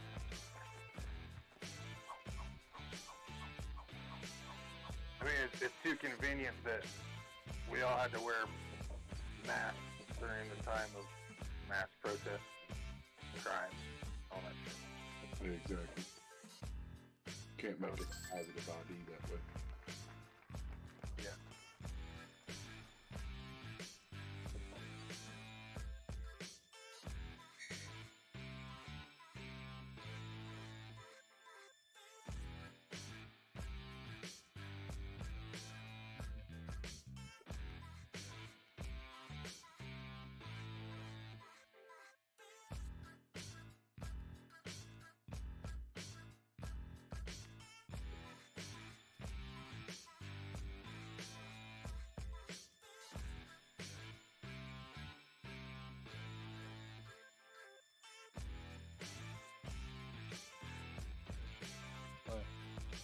Every service member that's a vet going through that process, when they check out, put them in the schools, arm them up the yin yang, give them whatever they need to protect these kids. I mean, shit, we're giving $40 billion away to fucking Ukraine.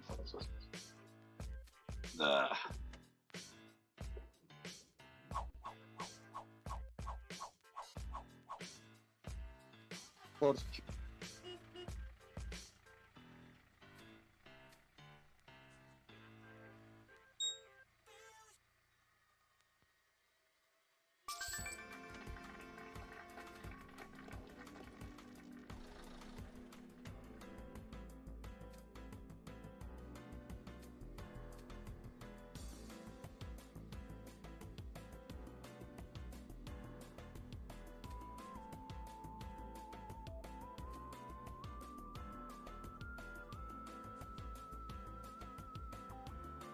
I mean, if anybody wants to question why I asked about the guns, go to DanielDefense.com and look up the cost of those weapons.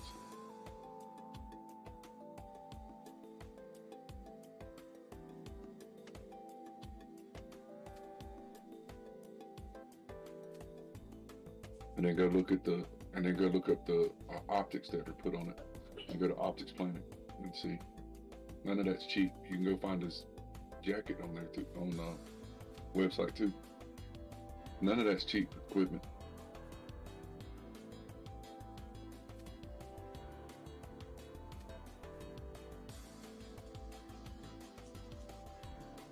Yes, sir.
The candy canes just don't make no stars, man. I mean, I got $10 million, but it just don't make no damn stars.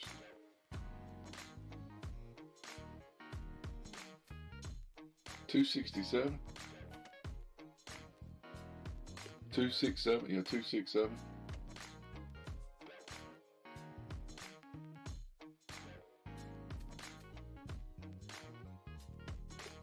I mean, maybe if I had the setup, completed the way I was talking about and had the sugar banged out a little better.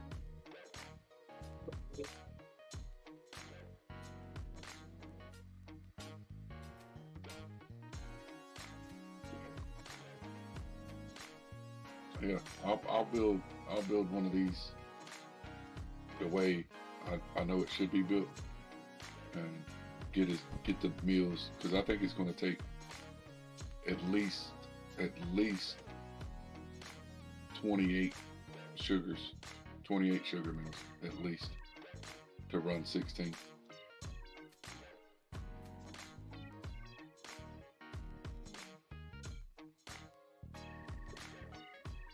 Minimum of 15 tractors.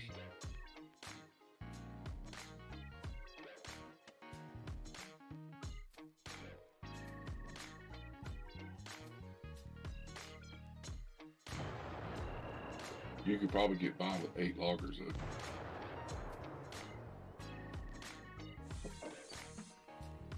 I mean, I feel like I've got the cake thing worked out. I can always go. I could build this and go see, and then go back to the cake thing and see what.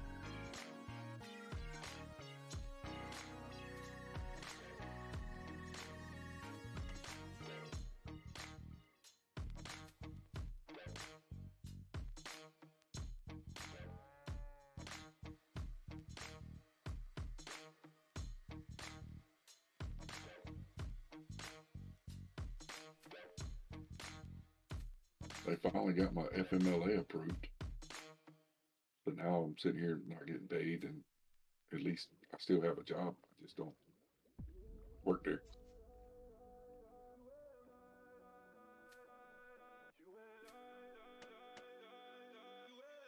I guess I should be doing some trades, huh?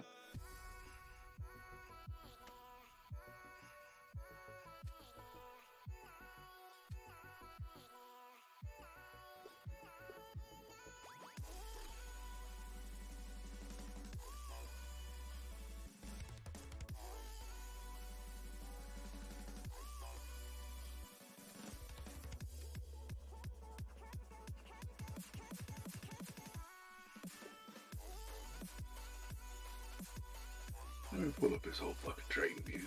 Can I make any money right now, or is it still too slow?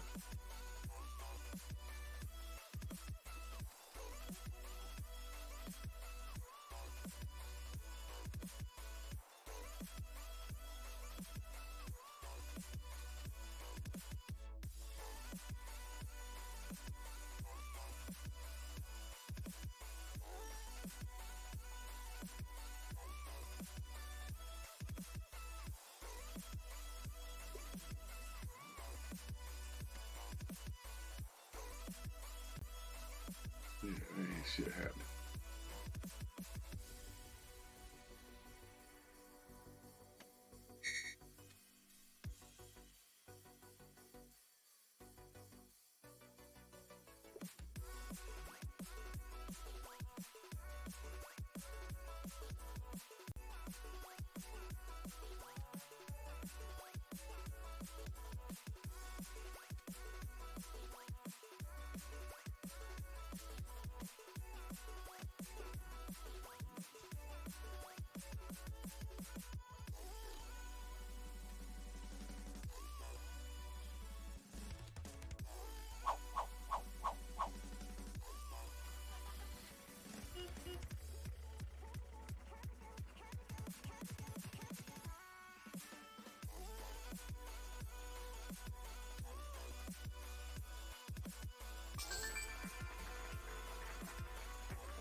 One inch on the bounce.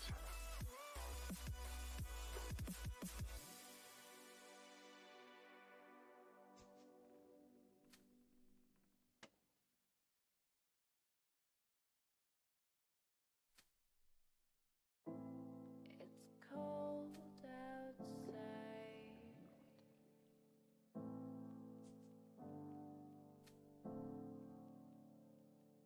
Maybe someday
Real just posted a video in general.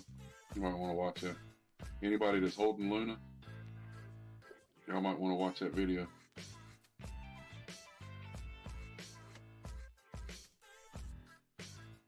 Terra Luna holders, this is a must-watch as May 27th marks the day. Mainnet is set to launch on May 27th, which is a Friday tomorrow. But please be aware, this could change because sometimes dates are floating when it comes to development and tech. And please note you're only getting 30% of the drop. The rest will be vested over the next few years. Kind of like an IDO IEO anyway. And you're only eligible for the Terra 2 airdrop if you had pre-attack Luna. This launch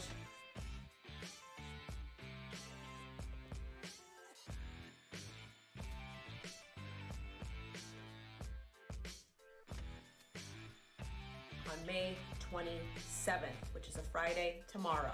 But please be aware, this could change because sometimes dates are floating when it comes to development and tech. And please note you're only getting 30% of the drop. The rest will be vested over the next few years. Kind of like an IDO IEO anyway. And you're only eligible for the Terra 2 airdrop if you had pre-attack Luna, pre-attack AUST, post-attack Luna, and post-attack UST. These exchanges here will be the ones to support Luna 2.0. This generally means if you have your coins there, they'll probably automatically swap them for you. Please read the terms of services because this could change and each one of these exchanges may operate differently. If you need more information, please head over to CoinGecko. They have all of the official links so you do not get phished or hacked because there's a lot of phishing attacks going on now. Good luck and Godspeed, babes. Tomorrow. But please be aware. Mainnet is set to launch on May 27th, which is a Friday tomorrow. But please be aware, this could change because sometimes dates are floating when it comes to development and tech. And please note you're only getting 30% of the drop. The rest will be vested over the next few years. Kind of like an IDO IEO anyway. And you're 7th, which is a Friday tomorrow. But please, the day.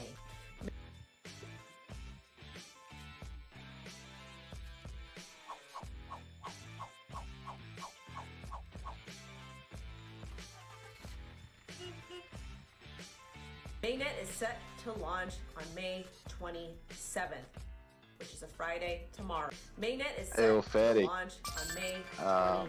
Out of nowhere, I started getting tomorrow. a shitload of But please be fucking aware, this could change because Instagram sometimes ads dates are of floating when it comes to development and that tech. AM And shit. please note you're Those only t-shirts getting with the 30% space of the drop. background. The rest will be vested Yeah, it's over all the next over few my years. Instagram. Kind of like an IDO IEO anyway.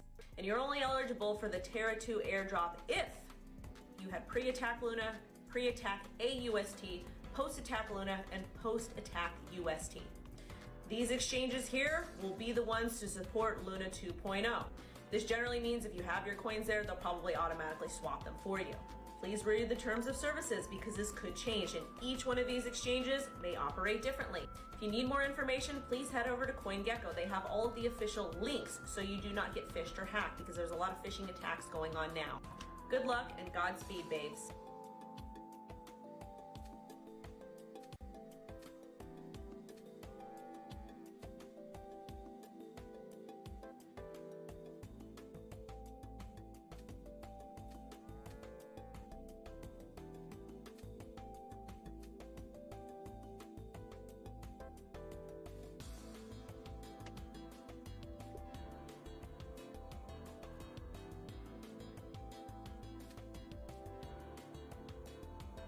Luna has now lost 98% of its value and is trading in the $1 range. Do Kwon, the founder of Terraform,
Voici la somme que tu as réussi à investir. $1000 dans ces 4 cryptos il y a un an.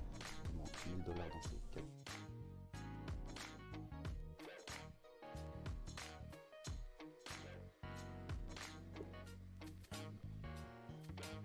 And Luna just hit a 2000x. Let's zoom in, shall we?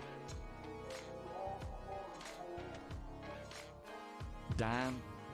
This is also why we're very, very wary when it comes to anonymous team members. We saw a lot of this happen in 2020.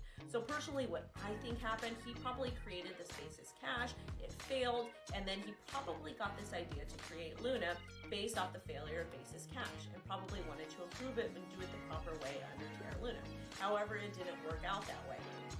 Terra Luna reached a low of 90 cents, and we're currently trading at approximately $2.49 right now. UST, the stablecoin, is now trading at 50 cents as it's been depegged. There has been no official statement from Do Kwon yet. Right now, just pray that $29,000 support holds for Bitcoin. Breaking news for Terra Luna UST, things just got a whole lot worse. Expect more FUD to occur.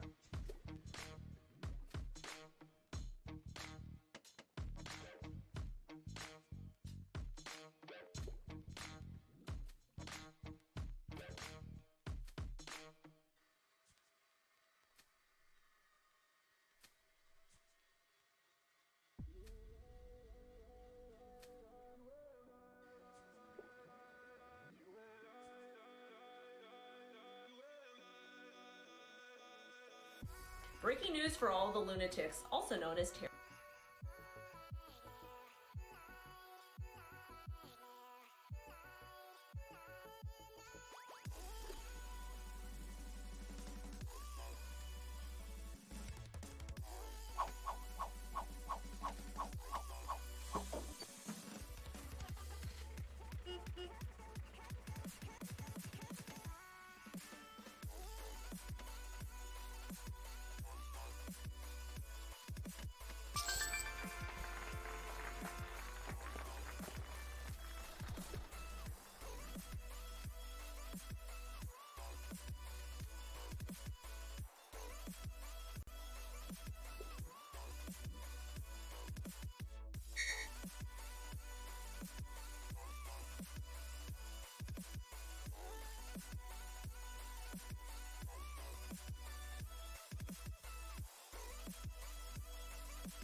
Yo,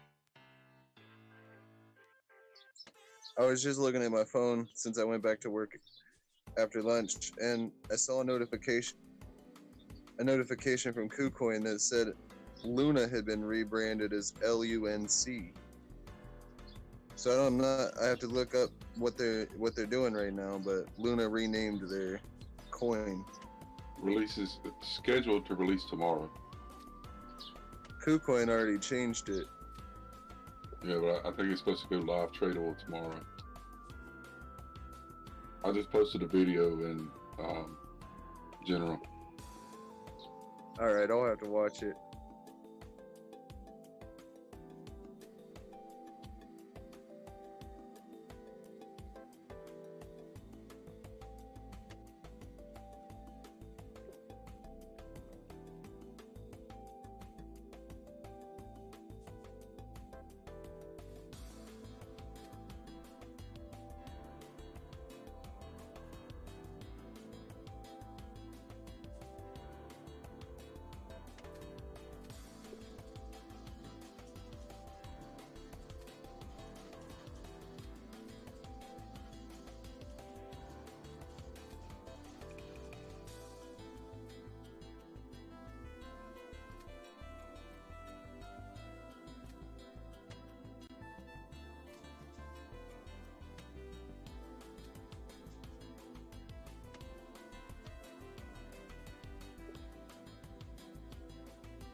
Anybody heard from AQ today? They had a big 4.3 earthquake out there. No, I hadn't heard it.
Anybody else have to do to verify your ID on Coinbase?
Anybody sitting there?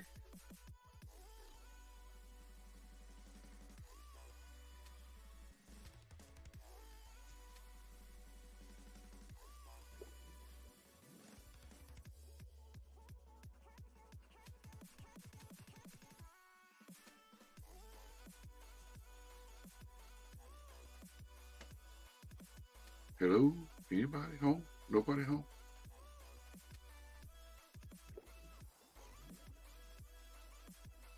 What's up, Donnie? What's up, guys? I can hear you. What's going on, bud? Coinbase Pro has now put a limit of $250 a day for bank transfers. What? For transferring in USD. You can do larger wire transfers, but just traditional bank ACH bank transfers, they've knocked it down to $250. I don't know whether it's a glitch right now or what, but they've got it. I just sent 300 10 minutes ago because I was adding some more funds to my account so I could pay my car payment, and I had like $350 on there. I was like, well, I'll just throw 300 more in there and, you know, go make the car payment and the insurance payment. And I was like, shit, I got to pay the light bill too, so I might as well do that. And I went to go to try to throw another $200 in there. And the damn thing, I've reached daily limit. 250 out of 250 per day bank transfer limit used. That's crazy. I smell something fishy coming. Yep. Definitely. I mean, Do you know what my limit was before that? what was your limit? 50K. Wow. So mine's. So if that's the case, it knocked mine down too. Then mine's is lower than yours. You're right. Something's fishy about it. Definitely. Let me see. Let me see. That is crazy.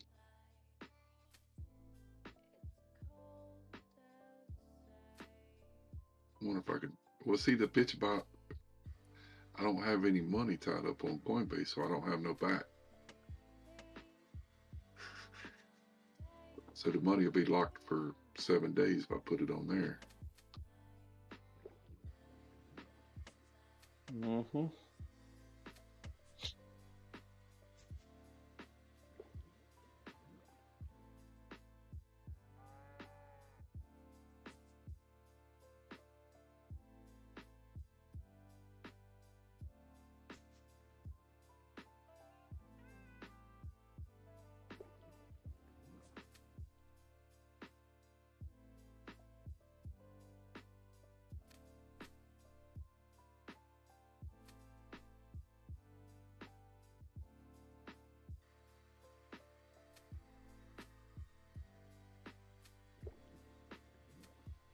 That's why I'm getting ready. I'm gonna go ahead and open this Capital One checking account.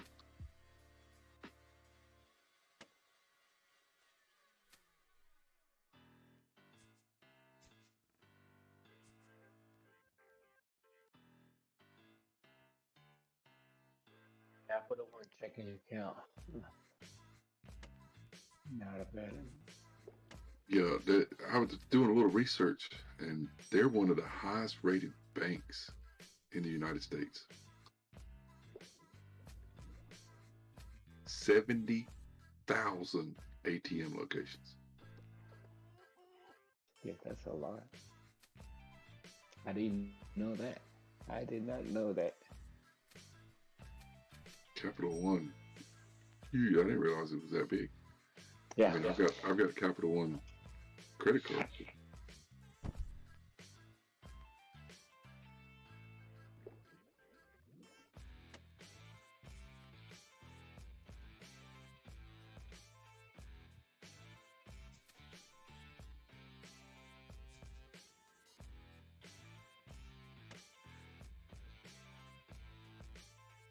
I did not know that.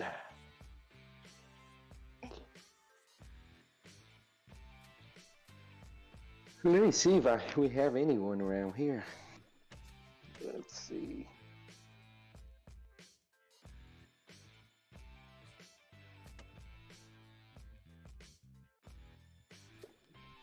Oh yeah.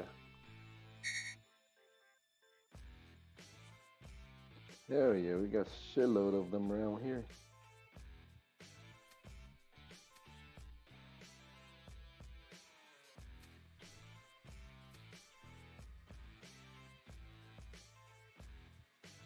All over this area.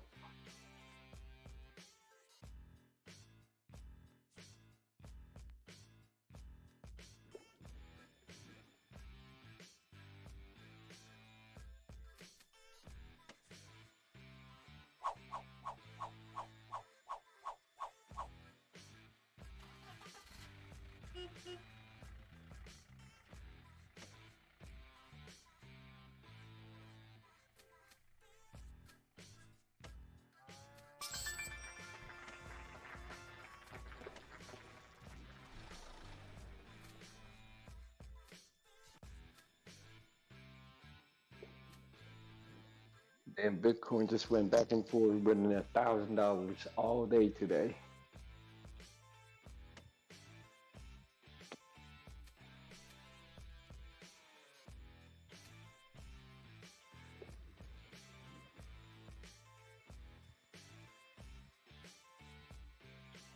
I'm logging off. I'm done for the day. Tired.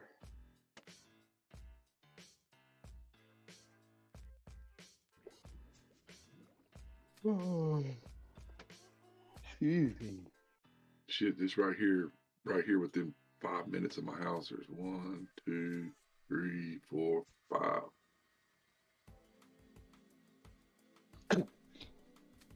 We got a lot of them around here, but I don't think there's any around. Let me see here. Within 5 minutes of my house. Is there? Yeah, the closest one is about. It's oh damn.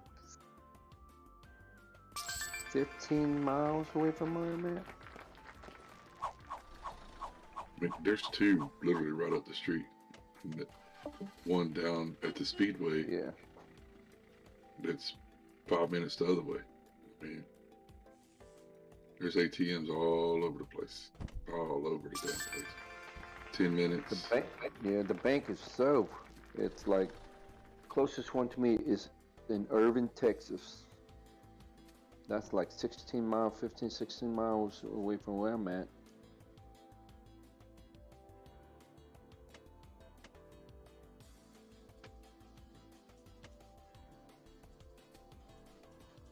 Yep. I wonder what their, what's their what do you call it, their balance required. You gotta have a certain amount in there. That's what. They don't? No. I think it was $50 to open it. You have to keep $50 in there? I think it was $50 to open it. And if you do direct deposit, 2 direct deposits, they'll give you $250.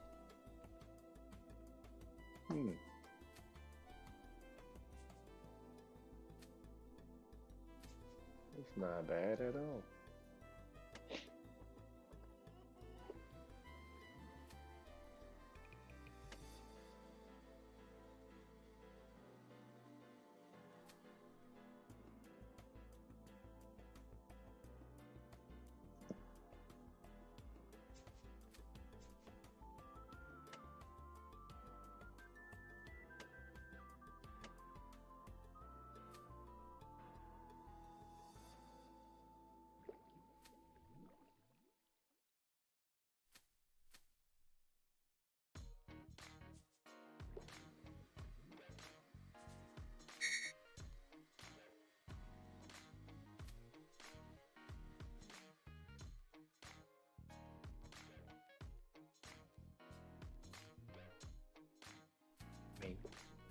stuff coming out, about Coinbase going bankrupt and all the stuff. It's like, what the hell?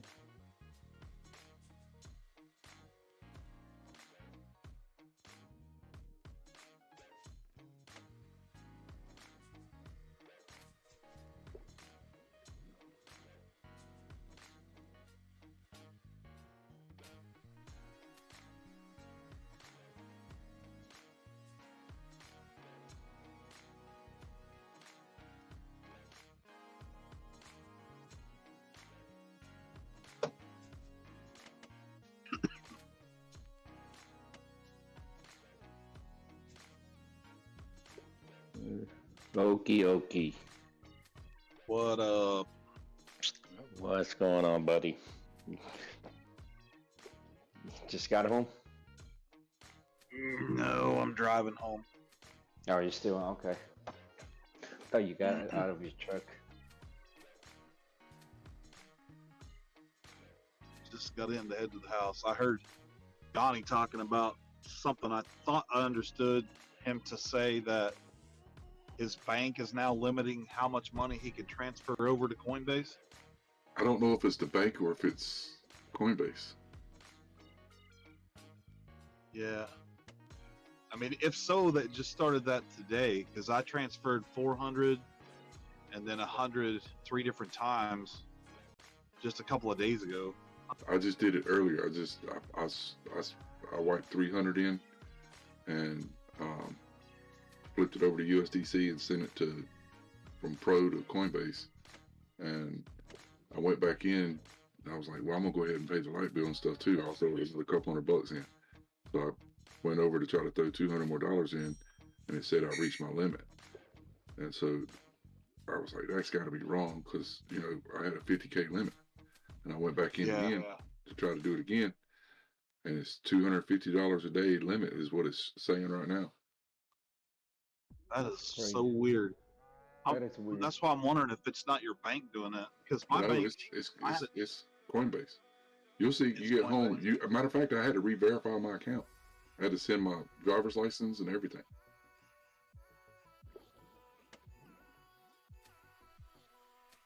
Yeah, about that, I had to relink my bank a couple weeks ago. Yeah, it logged me out, and I had to re-sign back into it. And the same thing with Discord. Discord did the same thing to me.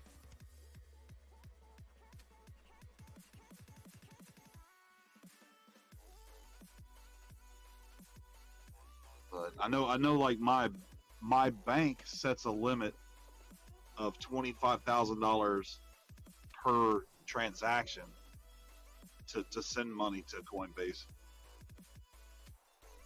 Yeah, I've got that. I think it's the same. 25 is the max I can move. And then it's like coming out of Coinbase, I think it's 100,000 a day or something, but you have to do it in like 10,000 increments or something. It's something silly. And I'm sure it's just they want to charge you the fees more times,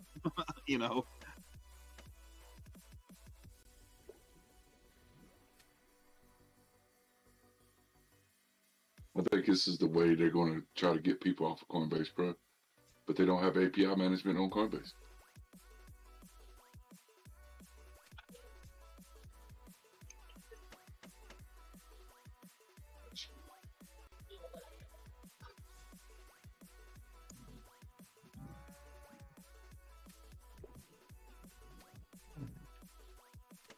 I don't really understand what the difference is. Why wouldn't they just converge the two? I mean, they're already kind of the same thing anyway.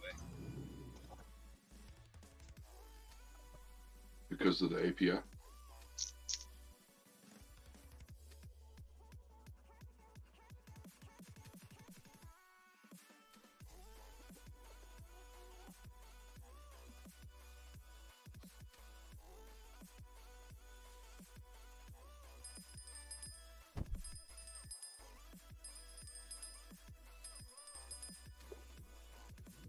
What is Zelle? What is that? It's just a cash transfer app. Because they got, that's part of Capital One is send money with Zelle. Yeah, Bank of America uses them. A lot of companies use them. Yeah, there's That looks pretty good. That may pay a 0.1% for just putting your money on there. Just leaving your money in the account.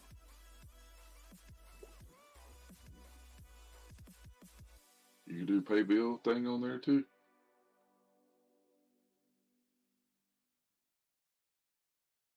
Well, just like that, boys, I got a 360 checking. Capital One. Yeah. Did you get a sign-on bonus?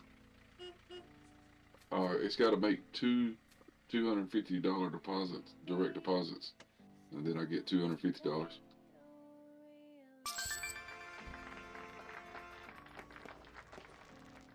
It's a pretty sweet deal. You could probably go right over there to the Chase website and do the same thing. I think they're doing 250 or 500. I was going online and I was just, figuring out what banks, had the great reputations and stuff like that. And Capital One far exceeded everybody. Like, just blew them out of the water.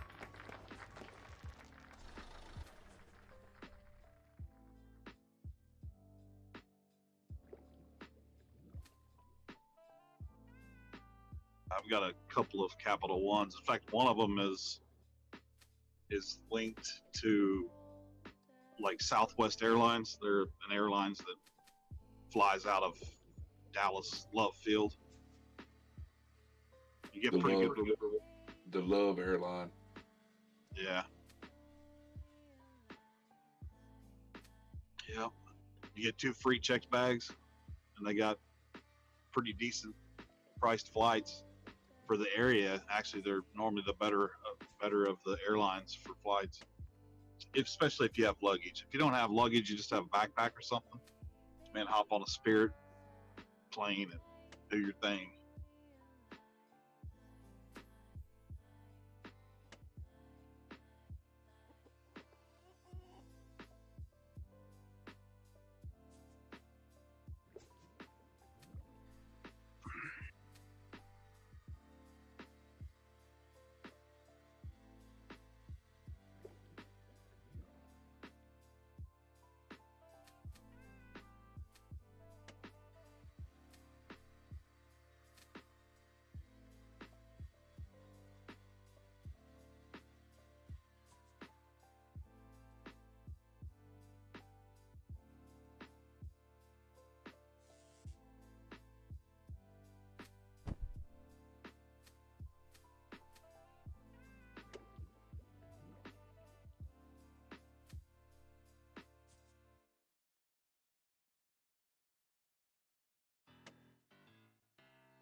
kind of want to blow this map up and start over.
Hey, Donnie, you there?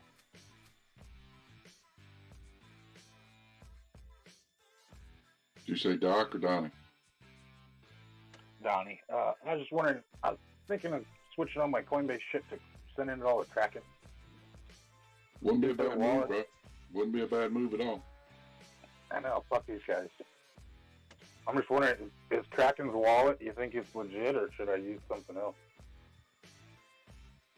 What is their wallet? What now?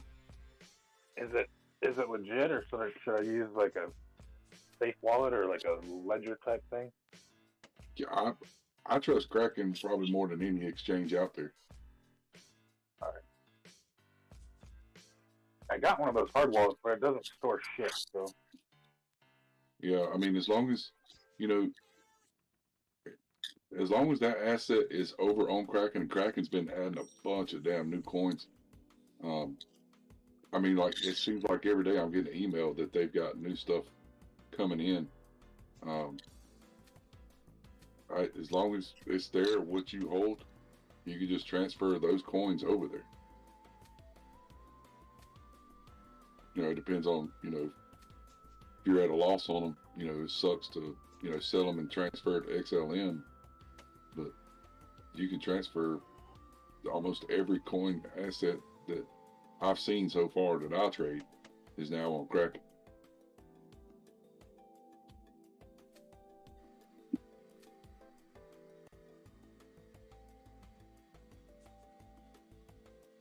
yeah, I'll probably do that this weekend or something. Thank you, sir.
London, check out that picture, Jenna.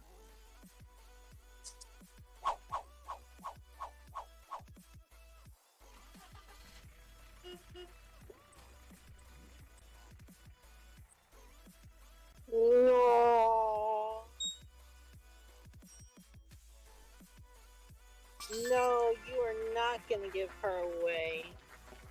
Shit, my wife would kill me. Oh my god. She's just happy you're home. She wear you to death, man. No. She has such a beautiful face. Hippopotamus.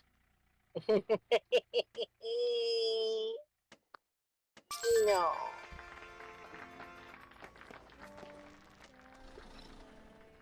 She's cute. She comes running. She'll come in here, and you hear her tiptoeing in here. Tick, tick, tick, tick, tick, tick. And then she'll get in here, and she'll lay her head right on my leg. Like, hey, pet me.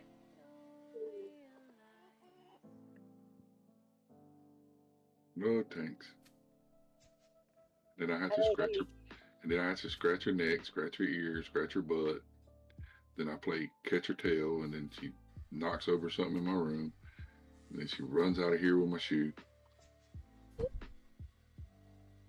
And sometimes if you stop, they'll nudge you. Like, No, she'll flat out run over your ass. Yeah, she don't realize she's as big as she is. Like she wants to, like she'll get up on the couch and lay on you like you're a pillow. yeah, they think they're lap dogs. She does. She really does. And she's so tore up because, you know, with Olivia, we had to set her up in the recliner. It's a love seat. It's a dual reclining love seat. And she can't cuddle with Olivia because we have to take the crutches and block her from jumping up there. She ain't happy about that. No, she lays right there in there with her mama. Either on the couch or right there at her feet.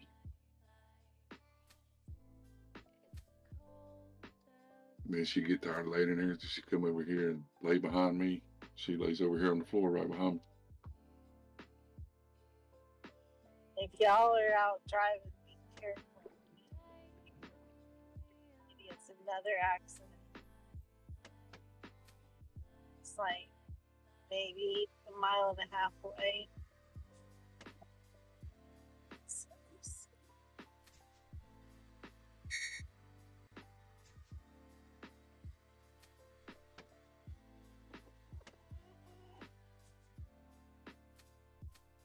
In a funeral procession, when they come by you, you have to stop, don't you? It's common courtesy to do so. Yeah, that's what I thought.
So I think they're gonna let Captain Dipshit go.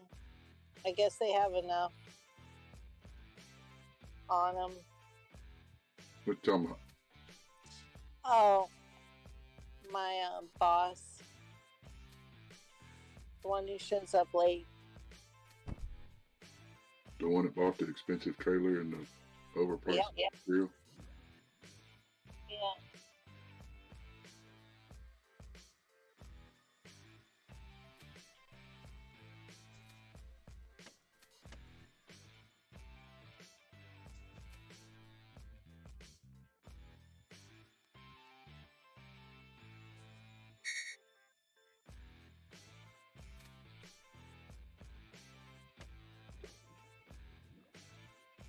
bullshit. If you're gonna lie, at least be good at it.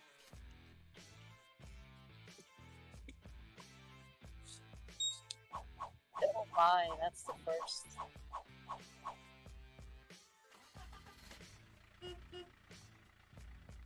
Anywho.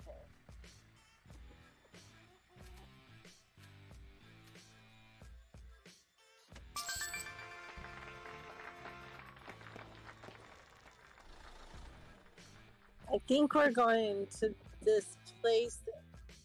Some guy on TikTok. That's how we found out about him. But he's an entertainer, and so I think we're gonna go see him tonight. And then I think on Saturday we're gonna go see the Van Gogh exhibit.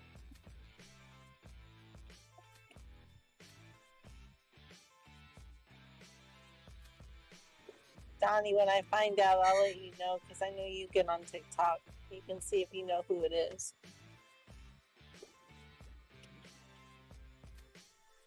Yeah, I'm on TikTok quite a bit.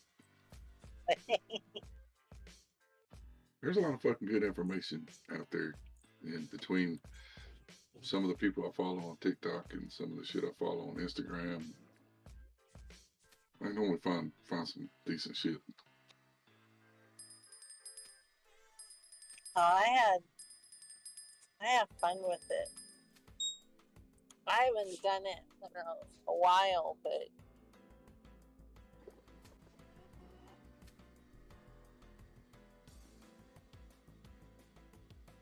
I don't post a lot of shit on there. all mine are like dog. Most of them are dog videos. Stupid dog videos.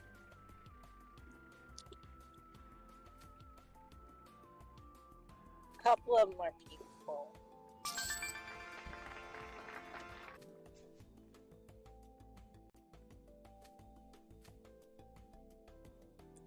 Almost home.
Shorter time frames, it looks like Bitcoin might try to make a little move.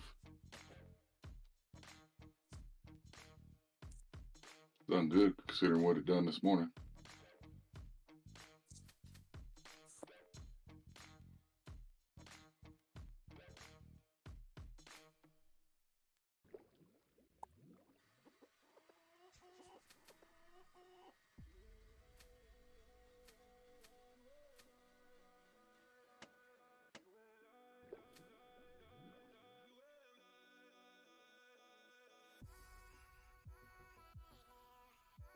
I gotta go make some cornbread. I'll be back later.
Ease.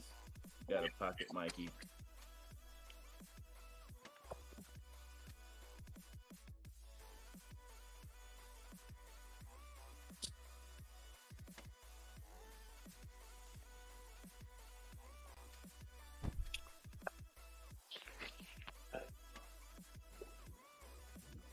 Then you order when the thing coming up to you. Yeah.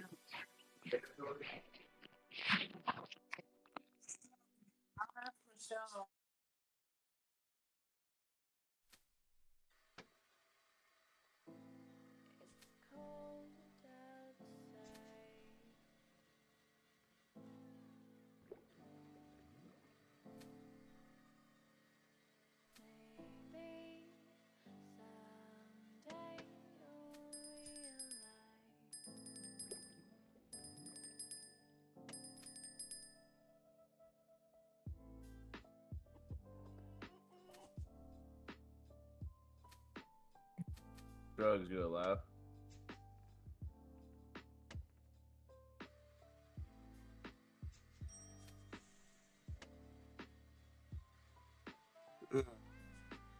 Man. I knew you liked that one.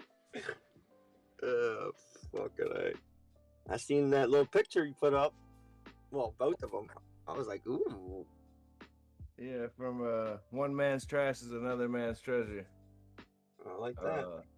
Cause that was supposed to be trash, but Was it really? Not the green, the cat. Yeah. Yeah, that's what I thought you meant. Oh wow, I didn't know that. Yeah, I saw your pictures yesterday too. You had some nasty contamination in it that I wasn't ready to let it go and I pressed some boundaries a little bit and kind of worked around it, and the mycelium won the war over the contamination at a small rate, but it still won the war. Isn't that amazing? Yeah. That's crazy. Yeah, I saw your picture that you had put up, and I don't know what the hell I'm looking at. I'm looking at the whole thing. I'm like, is all that supposed to look like that? Is it supposed to have a little bit of fuzz, but not too much? Like, what the fuck am I looking at? Yeah, the grayish clear looking shit's supposed to be there. Really, Okay. anything else isn't. Some of the white fuzz is, but that's just too much CO. That's too much CO2, which means it needs more air flow. But all those grow in like 5 days. Like once it starts growing, they grow pretty quick, and they go from being little budded up caps to stretching veils to popping veils within hours. Oh wow, that quick? Yeah, like if you Oh shit. If you were in like the fruiting stage and you worked the job, most likely you're gonna miss. You're gonna have to catch it. That's why I have so many caps that have popped veils and like open caps, because you know you turn your head for a few hours while you're working and they're opened up and making it rain spores on the soil. Wow, I didn't know it was that fast. Holy shit. Well, it's kind of like a hurry up and wait situation. Like you wait, and then all of a sudden, like the last day or two is pretty intense. Like there's just all of a sudden, when it decides to do something, it's gonna do it. Like I could go. There's been times I've went in there and the damn everything's nice and like medium size, and the next day I go in there, the fucking lid's pressed off the top because the damn shroom's done like did a push up with them. Wow. Think of that. That's fucking amazing. That's crazy. I was hunting a possum yesterday and the motherfucking found out it had babies, so now there's like fucking 10 out there. What? I don't know. I only seen one baby, so let me just say 10. He's on one, he said 10. There probably is, though. There probably ain't just one of them. Well, actually, I don't know. I just made that statistic up Depends also. on how many legs it ate, right? Yeah. Laid. Oh, man. What? Yeah, I saw your plate last night, or this morning. You were like, yeah, something. This is a 9mm shooting it, and then I saw like pieces of food on it. I was gonna say, bro, what animal are you trying to lure and shoot at? Like just being a dick. Like I'm like, what the fuck? What's funny is like there was a couple times I had it, like I couldn't get the flashlight and the barrel lined up at the same time. Like, by the time I would, he'd fucking move his head. But like I had him. I was gonna wait for him to stick them shiny eyes through the fucking hole of the fence, and I was gonna fucking pop his ass before he had a chance to come through.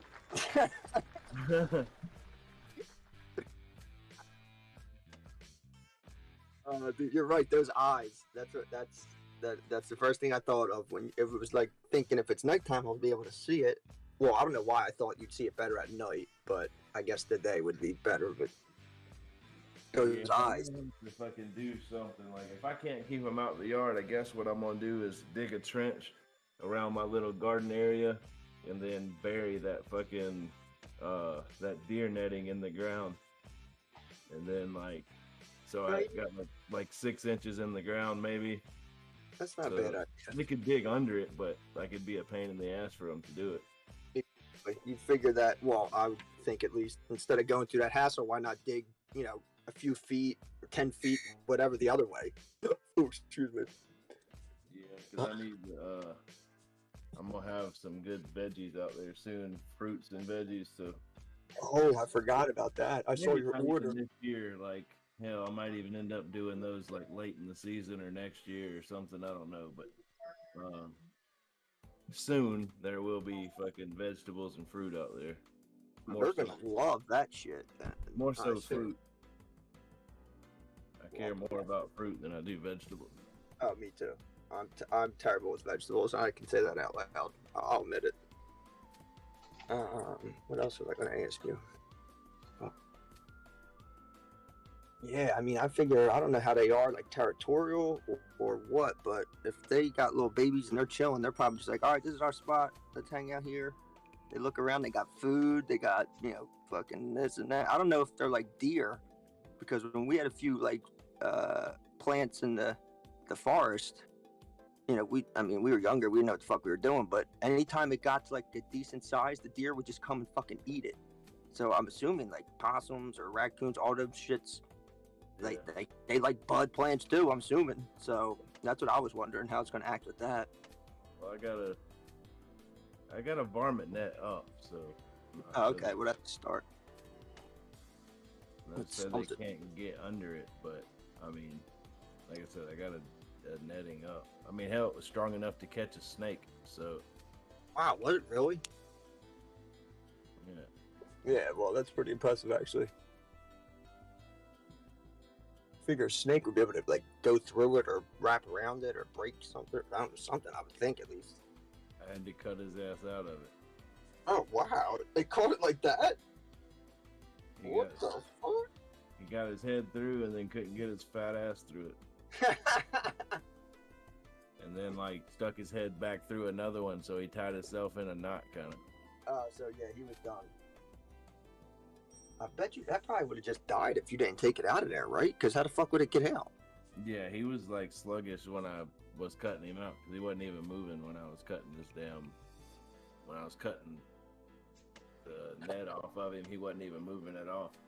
Oh yeah, he was beat. As soon as I grabbed his tail, he started fucking moving. I was cutting him up into pieces. I mean the net. Yeah, okay. Yeah, he probably beat after his ass. Yeah. Feed him to the raccoon. I mean, not the raccoon, whatever the fuck it's called. Possum. Man, that's crazy. Them little fucking possums, dude. I don't fuck with them. Can't leave fucking poison back there or anything, because I got a cat. Yeah, that's the problem. That's what my neighbor used to do. He used to put out fucking antifreeze, just bowls of it, and just let the animals eat it. I'm like, bro, you can't do that.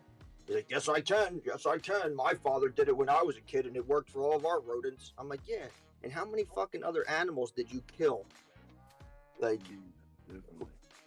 think about it. Even if you have a raccoon, a possum, a mole, anything, it eats that. Now, let's say your dog or your cat doesn't eat the poison, but it eats that animal.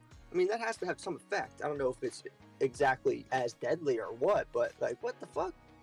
He's like, oh, I don't know. They don't die around here. I'm like, yeah, okay. Don't go near that fucking dude. So you're right. I agree with that. You can't really do that, especially if you have pets of your own. You're gonna be fucking curling over and shit. That'll be fucked up. I don't know what the hell you do to catch them.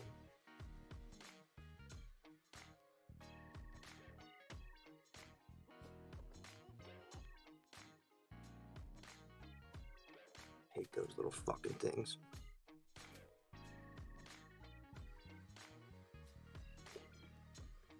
You seen R.I.P. Ray Liotta, however the fuck you say his name.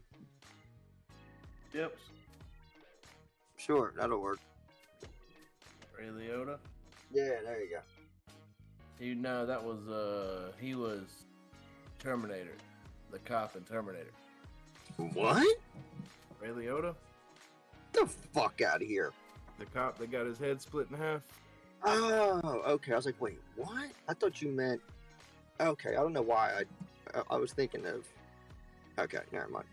When you said the cop, I thought of the fucking liquid metal Terminator? Dude. Yeah, I was thinking of the liquid metal dude. But Yeah, that guy. What? That's him? That's Ray Liotta, ain't it? I have no idea. I don't know. Yeah, I don't know what yeah, the liquid metal guy that gets his head split in half. Okay, I thought that's who you're talking about. I mean, I don't know what he looked like when he was younger. I just know him fucking old as hell looking, honestly. No, that ain't him. Okay, out of nowhere. Let's go. Yeah, I'm gonna have to let you two decide that because I'm terrible with names, actors, all that. I couldn't fucking tell you. I can picture what that guy looks like, but I'd have no idea what Ray Loga looked like when he was younger. So I couldn't tell him from a fucking hole in the wall. They look alike, dude. Yeah, they're pretty close. And I'm gonna have to look it up and shit. I want to see a picture of him. I can't remember what the other guy's name is.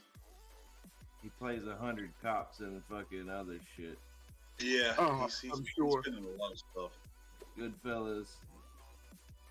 He's got that cop face.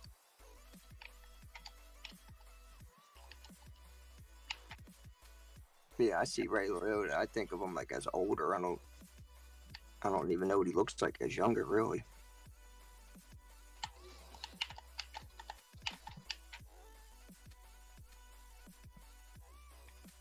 I'm terrible with actors' names.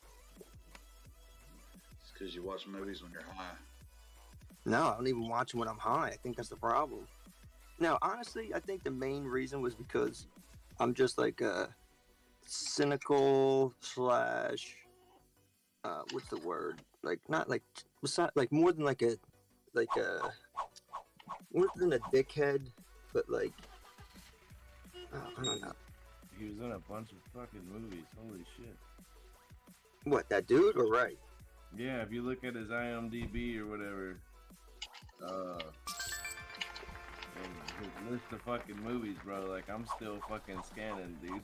Like, he's in a ton of fucking movies. Yeah, which dude? Both those guys have been in a shit ton of movies. Yeah, I'm about to say, which one? Ray Liotta. Oh, fuck yeah! You don't even know what he looks like, you fucking fag.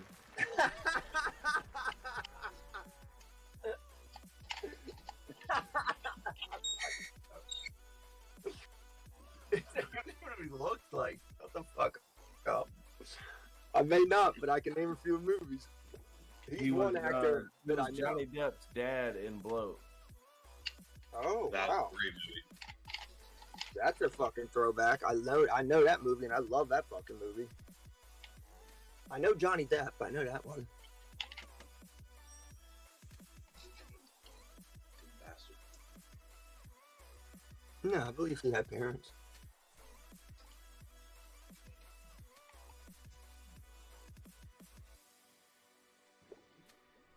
Yeah, that's crazy.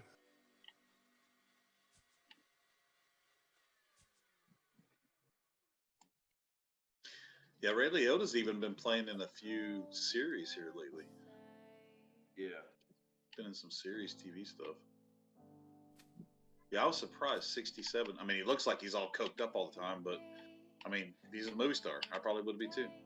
Yes. You have money like that, and you're fucking living a lifestyle. Wait, he was 67? Yeah. The fucker looked like he was 87. It's called good living. Yeah, you're telling me. I didn't say clean living. I said good living. Mm-hmm. Man, 67.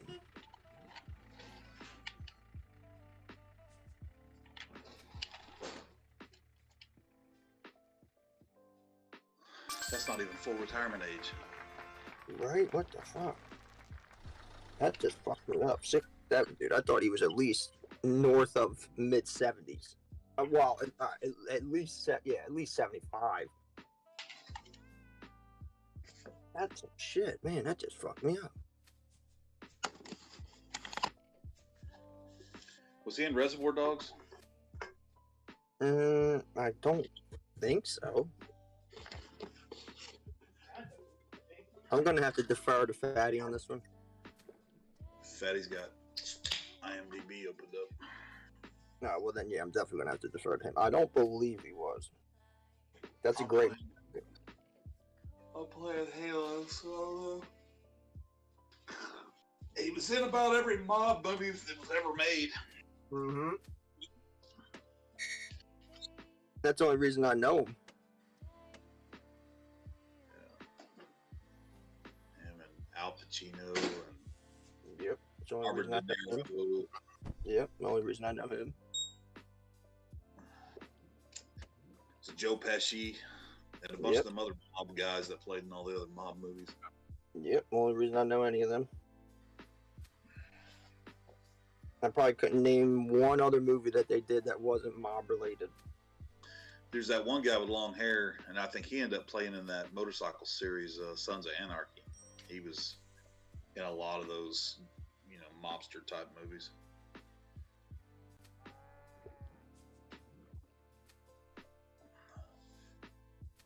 He had long black hair? Yeah, he was like, he had an earring, he had blue eyes, I think. He was like number 3 or 4 down the chain of command. Sons of Anarchy. I gotta look at it. I gotta look at what his name is. He also played in a movie where he was like a serial killer or something, and he was just going across the country or whatever, but he like walked in to a diner, like a diner cafe or whatever, in the middle of the night, 11, 12 o'clock at night. I think he ended up killing the waitress and the cook and the cop and all kind of shit. See, that's what's tricky about murdering people. Well, I guess that's not even murder. That's like fucking... That's a serial killer. Yeah. Your instinct is to skip towns, so it's not relatable, but the second you cross a state line, it becomes a federal case or FBI's involved, so like, you're fucked. Murder's a federal offense anyway. Yeah, good point. Good point, good point. Well, you know what? Now that you say that... I wouldn't know. Yeah. We know nothing about this. We just kill animated objects in video games, just to be clear, people. But yeah, you're right. I didn't even think of that.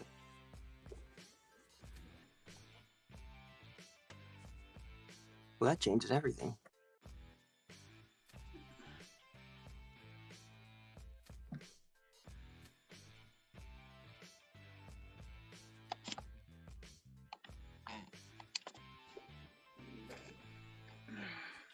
I just wonder how much longer we'll even have the Second Amendment, really, at this rate. Sad as that is to say or bring up, but... I think the U.S. dollar will go away first. Well, I agree. I think that definitely will happen.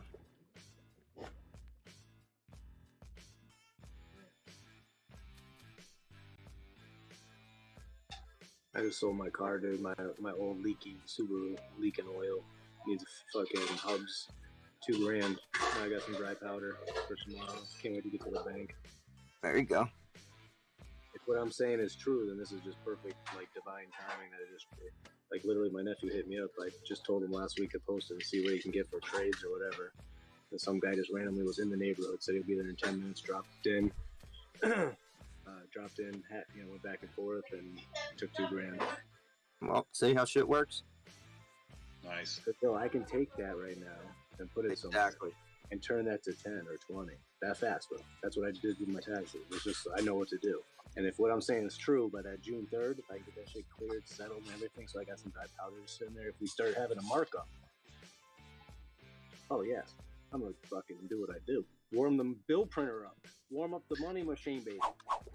Isn't that June 3rd when we're supposed to like cut ties with all the China bullshit in our stocks and all that? Yeah, Executive Order 13959, dude. Oh, goes into effect. They even had Vanguard and BlackRock admitting it and releasing statements saying that they're aware of it, that the executive order is going to be taking place, and they're all set when June 3rd comes.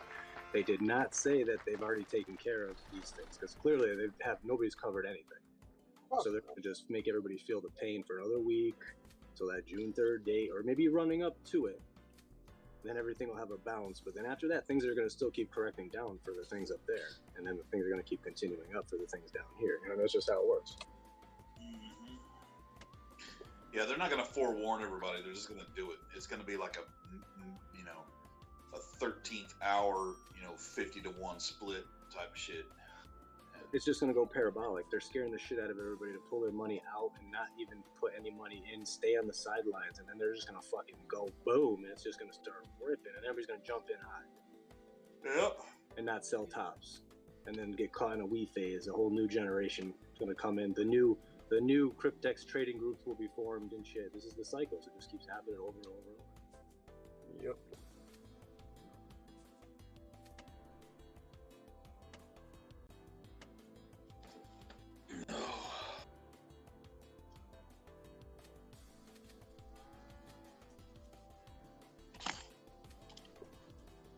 Like a kid in a candy store, dude. Get this money. I don't want to go spend it. I don't want to go buy anything. I could even use it to go travel, but no. This is where Americans go wrong. See, what you should do is, if you knew, you'd put it into this money-making machine at the right time, which happens to be coming up right now, and fucking multiply that shit, and then learn how to hit that sell button, ka-chinga, and pay yourself, dude, and then you don't have to work. Yep, a lot of shit's gonna be going on sale.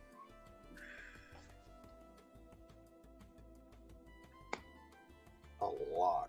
Like, before I knew all this a couple of years ago, I would have got this money and went and bought another car, or just blown it on some stupid shit or a night out, you know what I mean? But now I don't even want to do that. I just want to put it into my brokerage and just multiply it. That's my game. That's like what I'm addicted to. And of course that's what you would have done before, because that's what they teach us to do. Yeah, I went out drinking or bought some fucking piece of clothing or a fucking Yep. accessory for my new game for my kid's Xbox or some shit. I just pilled it and fucking wasted it. So I don't do that. But now that, even though I know how to do it, it's still it just takes time. Not get rich quick, it's get rich slow. You got to sit through fucking bottoms of roller coaster rides like this dip right here that we're on, which is a fucking generational one. So just buckle in, baby. I don't know. Depends how much money you're talking about. Because I like the cocaine. He likes the cocaine. Yeah, no, that's out of my tax bracket for right now. Right. That's why you take the money now and put it into there. I'm just happy when I can crack my first beer. All right. I want a Guinness so fucking bad I can taste it. It'd be great to get this 100K on this next run up and then fucking head down to vacation and start drinking cold beers on the beach. I couldn't argue with that. Dude, I was thinking about it just because I've been, this market has been keeping me so like in this time. Because think about it, all these rich people are losing money like hand over fist, 40%, 50%, and more to come. There's pain to come for these rich people that are going to keep buying the dips on the stuff that only went up for 2, 3, 4 years. So they don't know what it's like to catch a wee phase. You can't catch a wee phase. It's uncatchable. And even when it gets to the end, it goes lower. So anyways, these people are going to keep getting vaporized. I don't remember what I was going to say. I just hit the bomb. Stay tuned. I like that. Get down with that. Yeah, we just had another hedge fund shut down yesterday / early this morning. $8 billion gone, vaporized. $8 billion. You know, the reason why they're doing that by unwinding these, so they don't have to show their short positions. That's what it is. They have to do this. They have to. Tax write-off. And then, they start new ones. There'll be a new one started by that person again. We won the war. They made us think they did. It made us wait a year and a half to fucking long time. That's what it was. These rich people were taking their money right now. Where's it all going? Nobody knows. Well, I know where it's going. In my non-financial cranny opinion. But these guys have only thought their stocks go up for so long, and now that they're not, they've made retail apes who've had their money in there trying to shake them out. They had to make it last this long, from January 1st, and then from the January run up, and then the June run up. This is a year later. So now, even because of all the market conditions with the war and the cough, and this food shortage and blah blah blah, and baby formula, and just all this FUD, like I said, they own the news, and all this shit, monkeypox, they just keeps pouring on. Now they can say they're hedge funds, their market managers, their money managers, their portfolio managers, their fiduciary advisors. They can all call their rich friends now and say, I'm sorry, sir, you know what I mean? They're never going to associate it has something to do with their money coming to short squeeze that they fucked up, and it's coming to other people, because it's been so long that even in their rich people head, they'll never connect these two and follow that, you know what I mean? So it's just, this is what they had to do to unwind this big fucking mess that they had, and they had 1 year to do it. And here it comes. You know what I mean? You can just see it. It's like perfectly. It just makes perfect sense. Everything just makes perfect sense.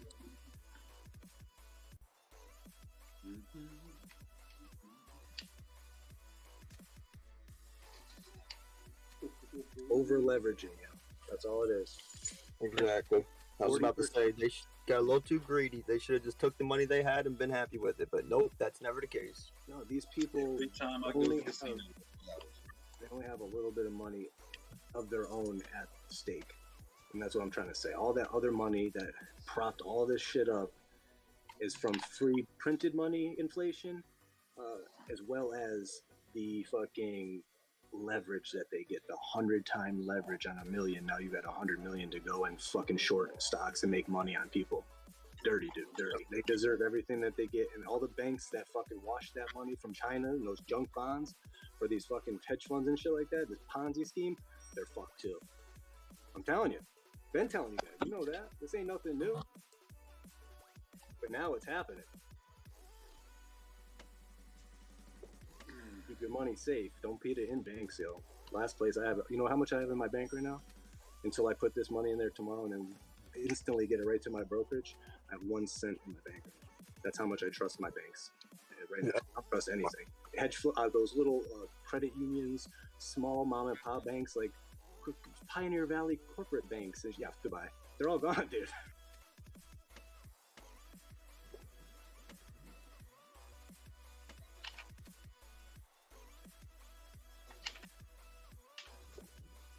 $401ks laced with them, dude. I'm telling you, worthless.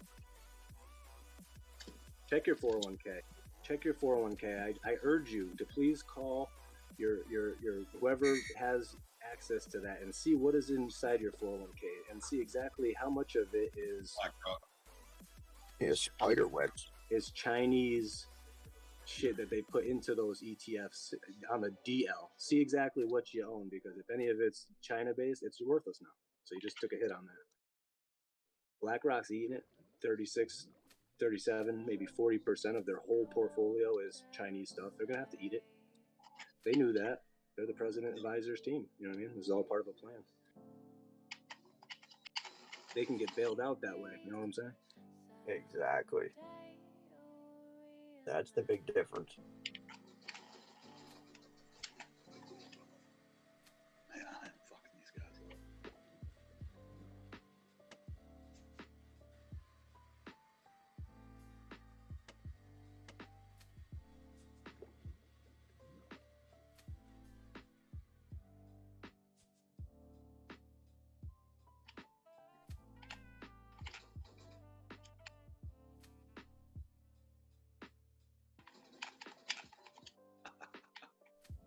Got him.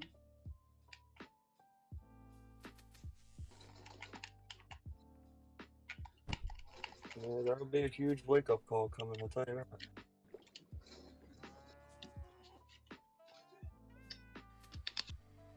$65,000 since January. That's what I'm down on my 401k. Damn. Yeah. Well, I mean, you're not retiring this year or next year, like, right? Right. No, I'm not. Well, plus he's a fucking boss. These things before. This is a big one, but it will go to new all-time high. Probably, hopefully, and obviously, if it gets to the next all-time high cycle, that's when you probably want to start getting ready to get cash out anyway. So you just have to sit through it, and you're an investor anyway. But yo, it sucks, dude. It fucking sucks. It hurts. It hurts the people I know that are older than you that are about to be retiring and work their whole lives, and now. Not only is it down that much, but it's going to go down more after the bounce. They get excited. Like I said, these people are going to start buying this dip. You guys know this. We're advanced. Like we know this shit. There's people out there that when you tell them to buy the dip, they think you go to the store and eat potato chips. They don't know what the fuck this shit means. Right. It's a whole different language. So they just know, oh, you buy it when it's, you know what I mean? They don't know. They don't know. They don't teach it. And there's nothing you can do about it. Just sit back and watch it. That's all you can do. It sucks. And if you tell people, you're the bad guy until you're right, and then you're the bad guy anyway. So it's just, I realize you just sit back and just don't say fucking anything, and just fucking make your money and fucking do good in the world. That's all you can really do. But when you get to that point, dude, that's what I'm saying. So when people come into Discords, you know what I'm saying, looking for information, anybody who really has information isn't going to say anything because it just doesn't benefit you to.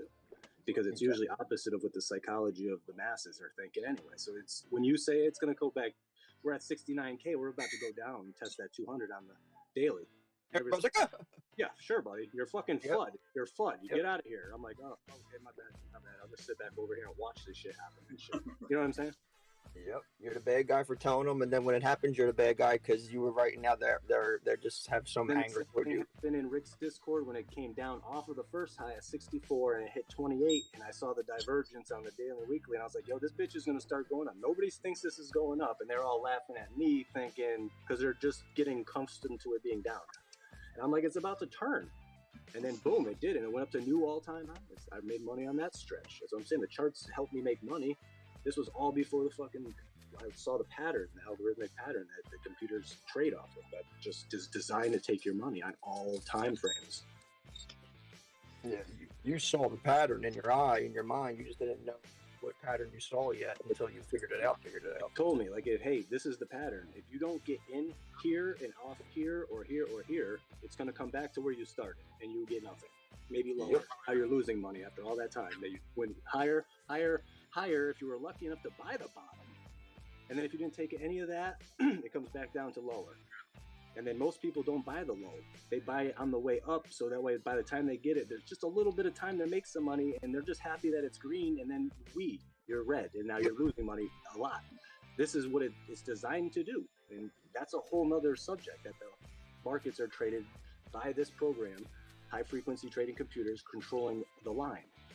And all the money that we dump in goes to our brokerages and then handled off lit exchange. It doesn't go to the tickers. We can all organize as much as we want. I mean, this shit's a rigged system. It is 100% the truth. 110% But actually. the system, the algorithm, the way that it runs when it has markups and shit gets everybody frothy. You know what I mean? So they think that you're buying and I'm buying. And when the algorithm does what it's designed to do, which is take your money, after it makes you think it's your money, right? It has people ready to fight their neighbors because they're paper hands. This is what it does. It invokes emotion inside of us. Correct. Because it's all about money and the fear and greed behind it. You know what I'm saying? And once you figure out the whole game, you just fucking capitalize on it. Welcome to America. Yeah. Nothing's real. Nothing's real, guys. I hate to say that. Even Get when a little controversy, and then you get a little weary, and the next thing you know, it's like, oh, fuck, I just screwed up. life is like illusions within illusions within illusions. There's veils everywhere. You got to be able to see through them, or else they're tricky.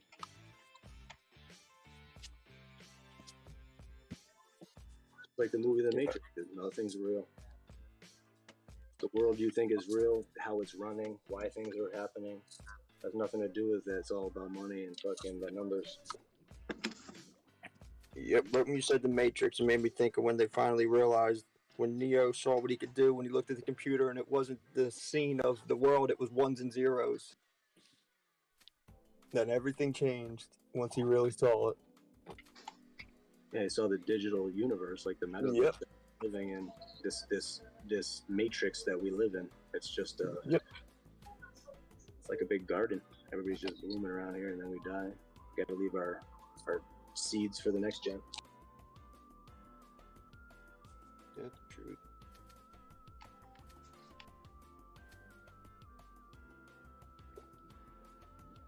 Yeah, there's a reason why they don't teach us in school how to balance a checkbook or how to manage money or how to have a career.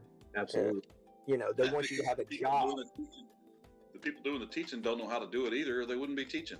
Absolutely, because they're underpaid. That's right. And they're underpaid, and the schools are underfunded because the people above that rate budgets are owned by the rich people, and they say, no, make sure they're stupid people. No, not fund those schools. We want future criminals that we can put into incarceration and continue this systemic thing that we have. Once we have you. That's right. But we can't talk about that. Oh no, we're bad people now. We brought that up. Yep, you're 1,000,000% correct. If not, jails wouldn't be able to be privately owned. crazy. Okay, what's gonna happen if there's a breakdown? What do they do? You know what I mean? What if there's no air conditioners in the South?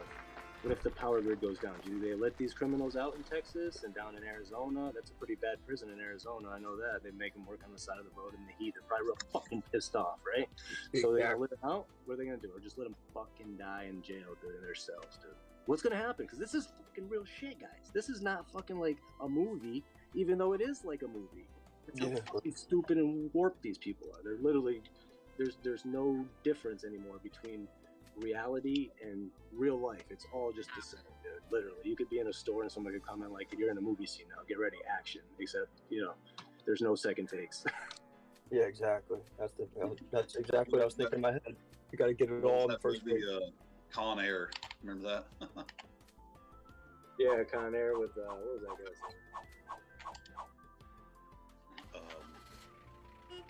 guy's name? It was the Face Off guy. He was in National Treasure too. Nicholas Cage. Nicholas Cage. I was thinking Kevin Bacon. We all had somebody different in mind. Fucking upgrade those, of course. Oh, that's great. 7 Degrees of Kevin Bacon. He had to be in there somewhere. Yeah.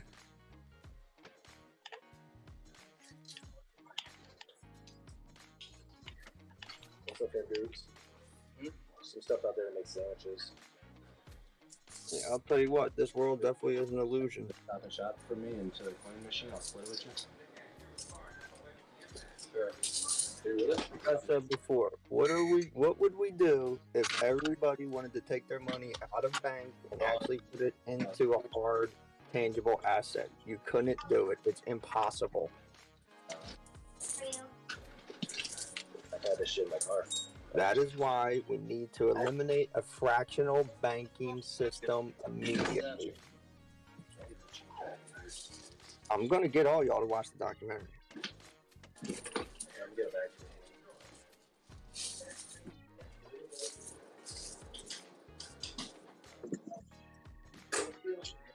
For every $10 billion that the Fed is loaned to a bank, they can essentially create $90 billion from it. Just think of that. Like, that's insane.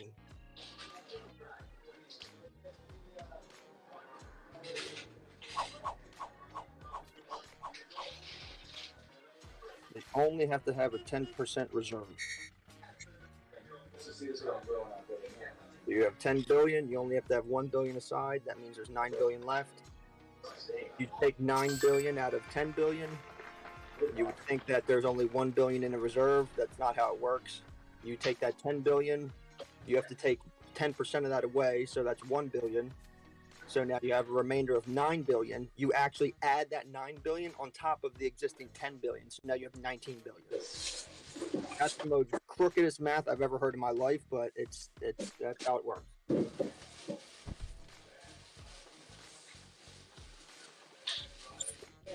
I was watching this and learning this, and then I started to read the money management, whatever the fuck the third letter is, I can't remember.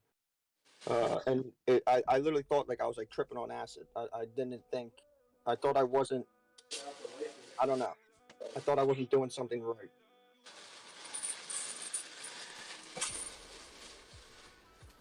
I just kept thinking, how is my math this off? Like, I need Oki. Where is he? I couldn't. I don't know.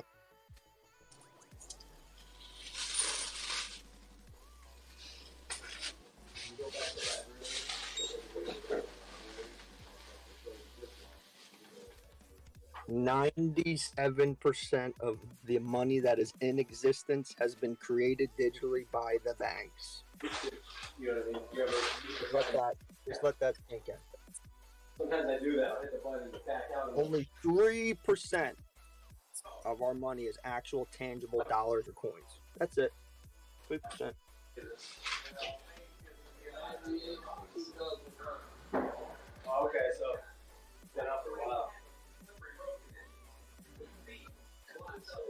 So everybody wants to go take their money out of the bank. I don't know how that's gonna happen.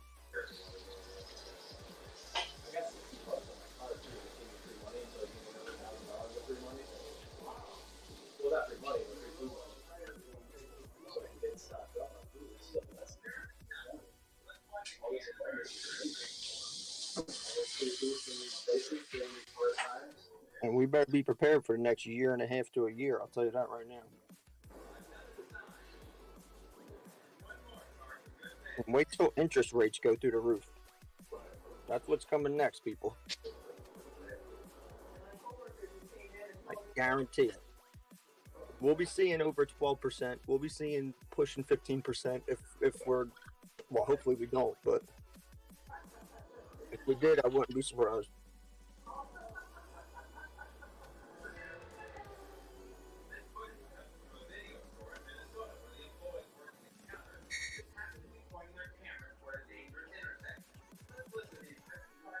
Shit's gonna be going on sale like crazy. There's a reason why fucking Warren Buffett, who I'd consider is pretty good with money and finances, has been sitting on a load of cash.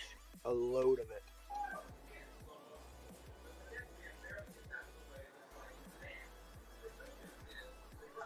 When he was asked why recently, all he said was a little cheeky smile, and he said, "Well, you'll see." Okay, I got you, Warren. I see what you're putting down, brother.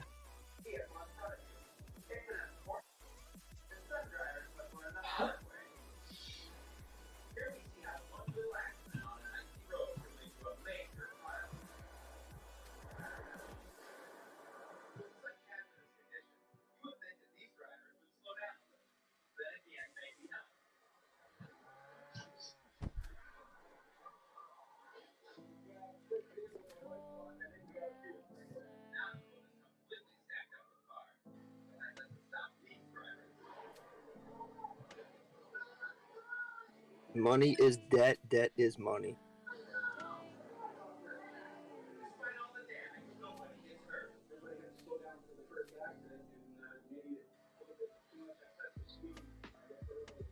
Just don't forget that, people.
And shit, I was looking at things earlier and listening to a few people earlier, and they had made references to America back when we were in the 70s to the 80s. Like, that's a little scary to think of.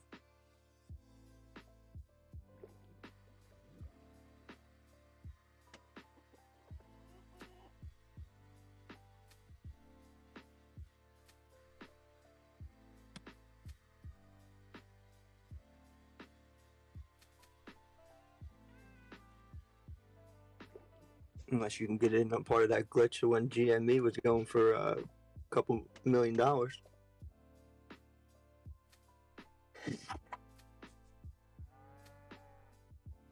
Quote unquote glitch.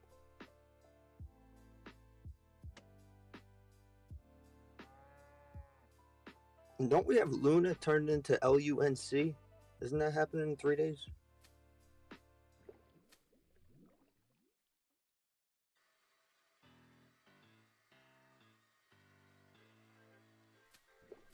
It's happening tomorrow. It happens tomorrow? Yeah, Luna. The Luna Terror is going to be Luna Classic. Okay, so the transition to, oh wait, what the fuck is, hold on. Oh, it's the 26th is today. Damn, what the hell is wrong with me? Okay, I need to find the article I was reading earlier. I think that may have been in reference something with Binance. So Binance is gonna, they're gonna list the new Luna on there.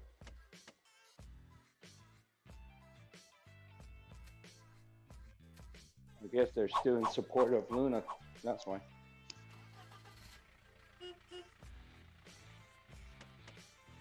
There's some other exchange gonna list it too, but Well, the Luna is question probably is, the biggest one. what happens to the current Luna then? Well, the current one is gonna be Luna Classic. Okay, so yeah, that's okay. The current one is gonna be Classic. The new one is gonna be whatever name it's going by. I forgot what it is, but the only thing different is I think it's not gonna be pegged with the UST. That's why. Okay. With Yeah, a dollar. I had an article pulled up, but I just checked my thing and I don't know where it went to. So I'm going to just go through my little Telegraph pages and try and grab it again and read it because I want to like to know as much about it as possible.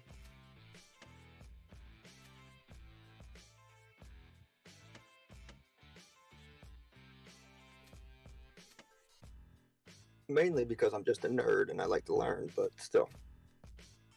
This is actually useful information.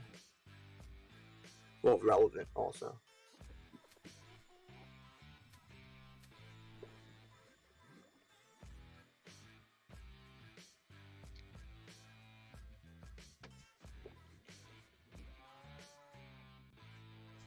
Well, GameStop had a fun day today. Yeah, I saw that. Right?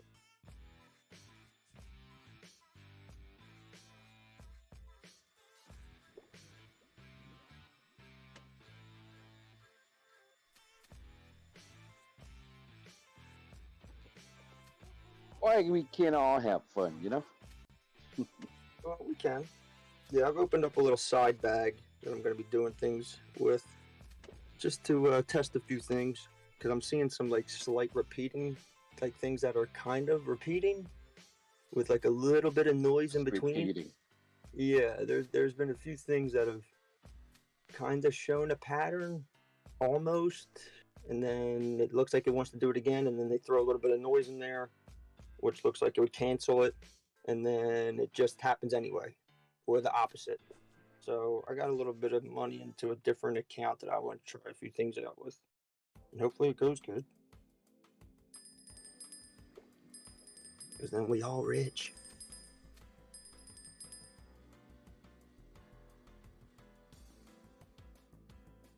I mean, even with the movement that it most recently had, it was around 90 to 140. I mean, that's over a 50% increase. And it had done something like that similarly before, but it went from 90 to 127.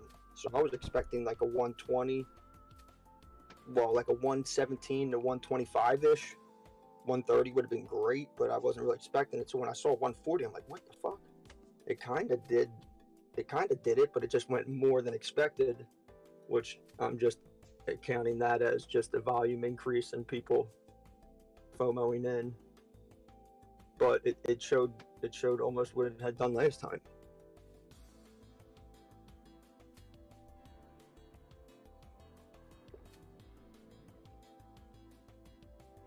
I figure throw in some money on a different account that I have so I don't mess up my other shares. The only reason I ain't doing it out of my main one is because I've held those for a good amount of time, at least from the ones from the beginning that I still have. And if it's over a year, I'd like to keep those tax incentives to sell them when it's at a slightly higher point than what it's at now. At least I believe or hope it'll go to a higher point. If not, well, then I got burnt, but whatever.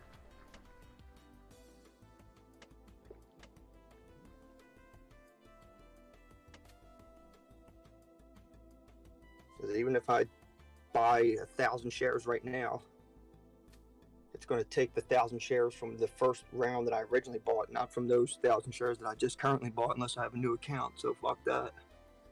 I'll set up something new.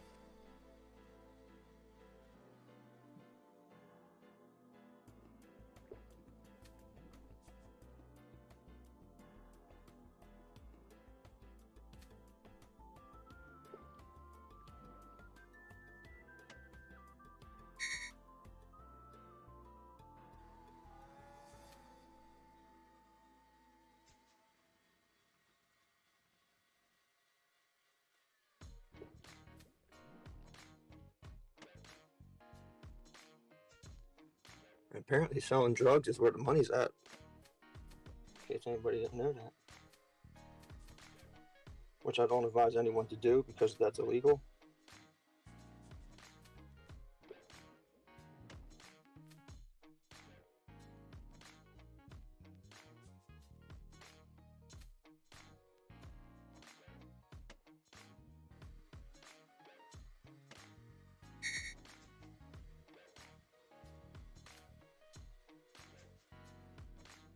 But one of our block bullies just got a nice brand new Corvette for himself. And the motherfucker don't even have a driver's license.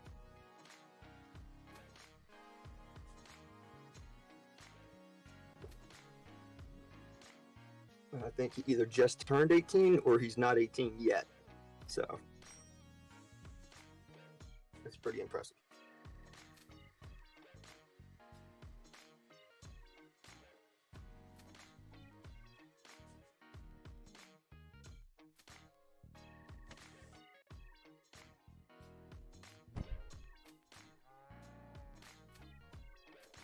Slightly over $100,000. Oh, sir, we're going to need to run your credit. How are you going to be financing this or leasing this or paying for it? Oh, I'm going to pay in cash. Oh, what? Okay.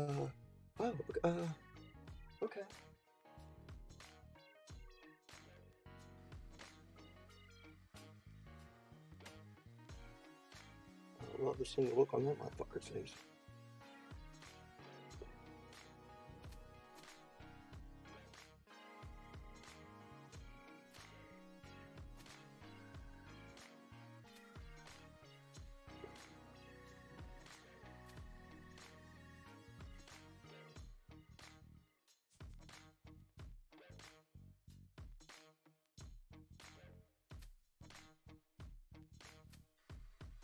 In the words of Young Dolph, R.I.P., we turn dirt into diamonds. That's major.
Oh, wow.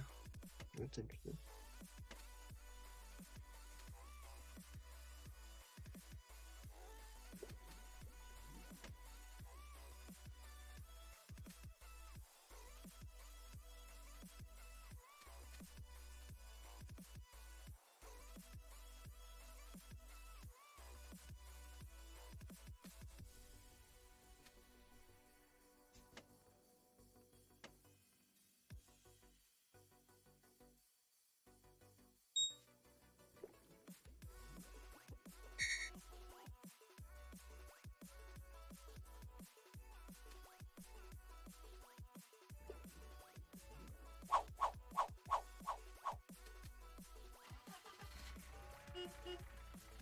Alright, I'll be right back to talk everybody's ears off.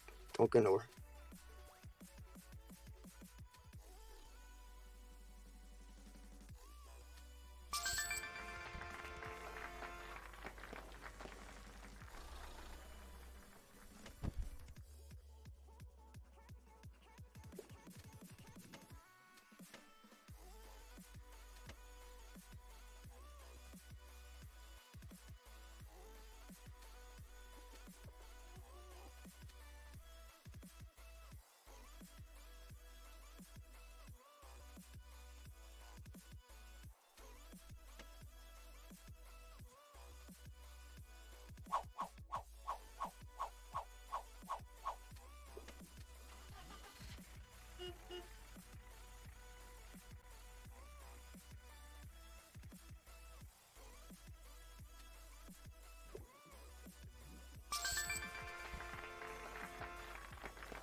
Oh, could you get home yet? Yeah, I'm home. The same thing for you. I haven't tried to put any money in there yet. Just go act like you're going to do a deposit and see if it don't tell you what, if your limit's down to $250. Okay.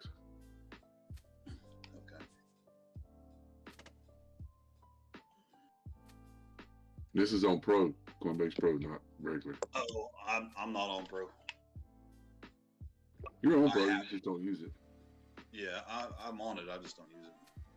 But I don't know if it's the same on Coinbase or not, but Pro it is.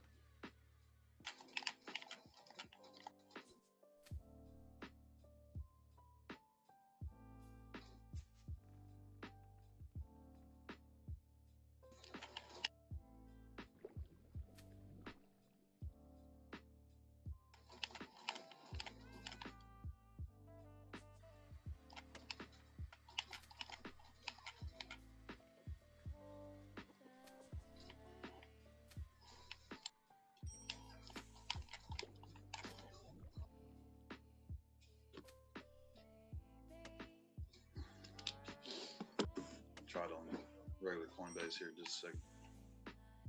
I'm gonna have to go to the grocery store tomorrow anyway for a few things. So.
Negative. It still says I have a $25,000 limit.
You're not like reached the top on your, you know, your advanced limit or whatever. You haven't. No, man, I had a 50K limit. Yeah, that's what I thought. That's what I'm saying. Before I transferred 300 in, and then I come back 15 minutes later to transfer the 200 in. And I was like, well, what the fuck? And it went from 50K down to $250. I'm like,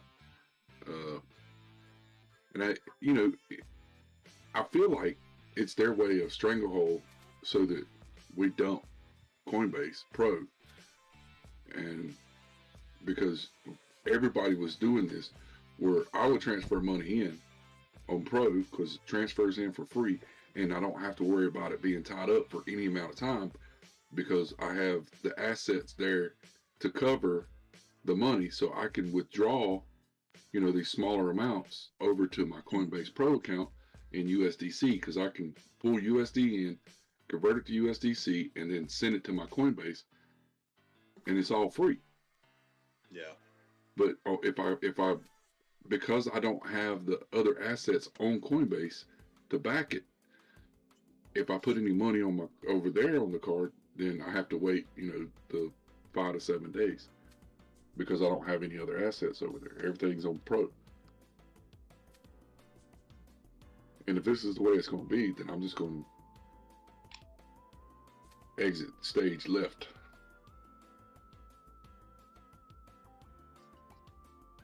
Whatever I can't put in, whatever coins, whatever assets that I hold, I got Stellar, Algo, Mana, Dot, Atom, Quant, AVAX, Link, ETC, all those I can transfer, but I may just wind up taking consolidate into USDC and send the USDC to Kraken. Sit on the sideline and wait on the dip.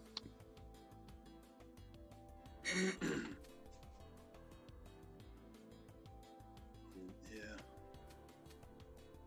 Is Kraken bigger than Coinbase Pro, do you think? Negative, not even close. Coinbase Pro, here's the problem. Coinbase is huge. I mean, they as far as Bitcoin traded, there is no other exchange that trades more Bitcoin. None. Then Kraken or Coinbase? Coinbase, they are the largest Bitcoin trader. You would think it would be Binance, but Binance is like, way back. I mean, they're several million behind Coinbase. The liquid Coinbase has is so much bigger than Binance, it ain't even funny.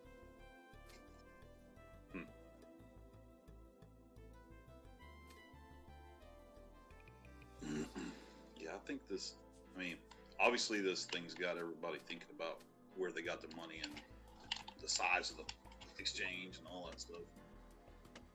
But the thing is, Kraken's going through the whole process right now of becoming a bank, an official bank, a crypto bank. I don't know if that's a good thing or a bad thing, though, because they're just going to start leveraging like all the other banks do.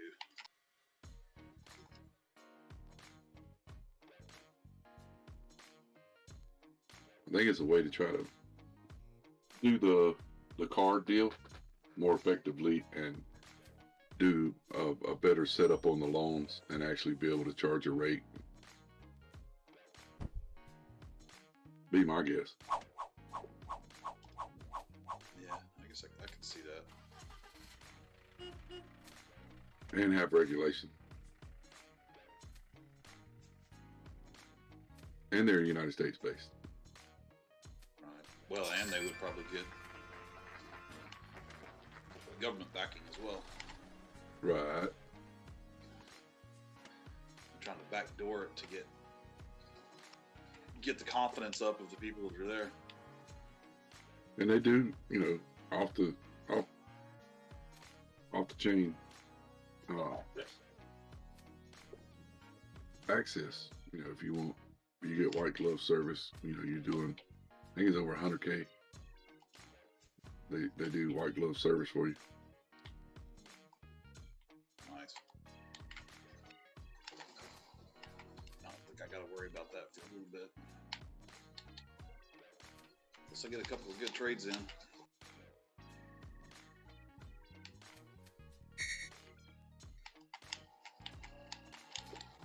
Plus, they got good charts. I like the chart.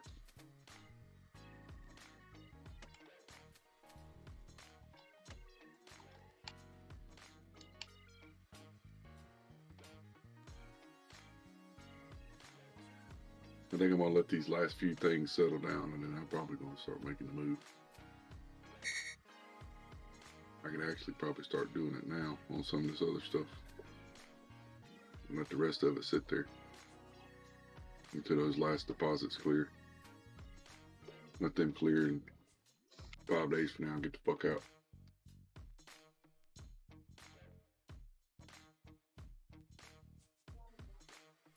Just stay out altogether. Yeah, and if I want to use a card, I'll just deposit money with my fucking debit card, pay the fee.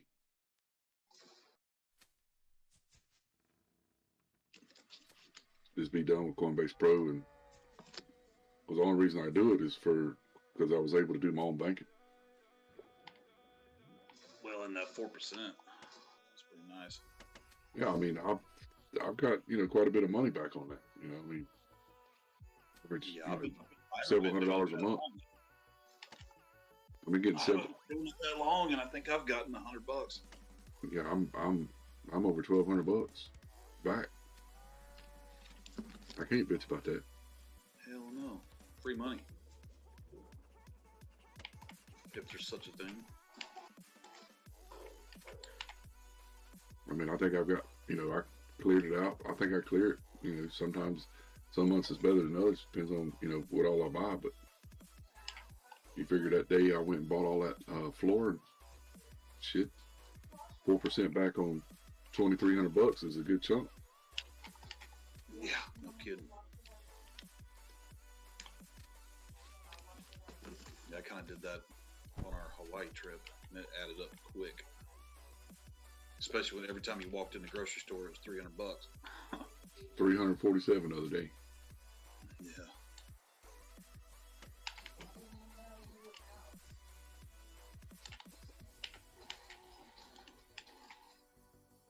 Adds up quick. But then again, I'm thinking at 23% staking on that Kava, in this bear market, wouldn't it be smarter just to go sit in that? Yeah. I don't know much about it. They start offering those big percentages, it kind of scares me. It's kind of like, what if that shit just takes a dump like Luna did, or USDT, or any of them,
Yeah, I guess you or XLM is now my biggest asset in Coinbase.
dry it.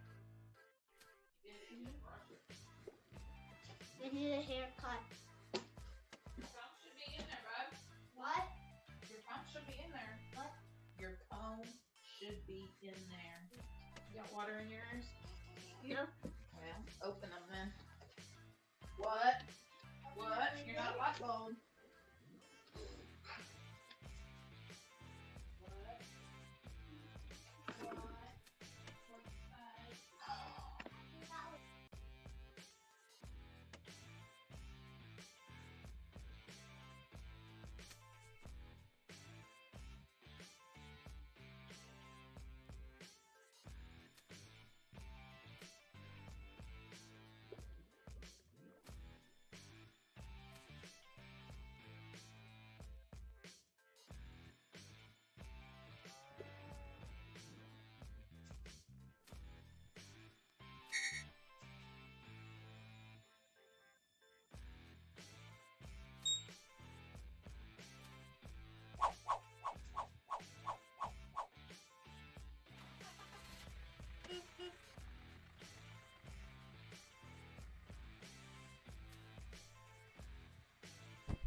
What up?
Oh,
that's weird.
Hey God.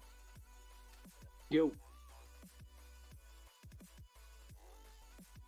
Have you seen that filter that makes it look like you're crying?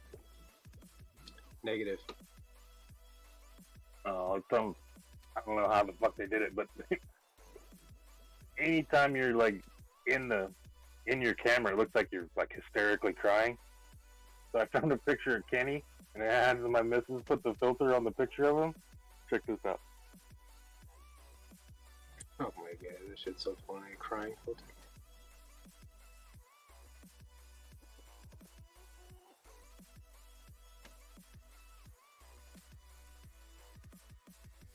Oh my god, dude, that's what he's gonna be looking like on the 3rd. He's gonna be like, oh my god, I have to pay back all these short shares I borrowed.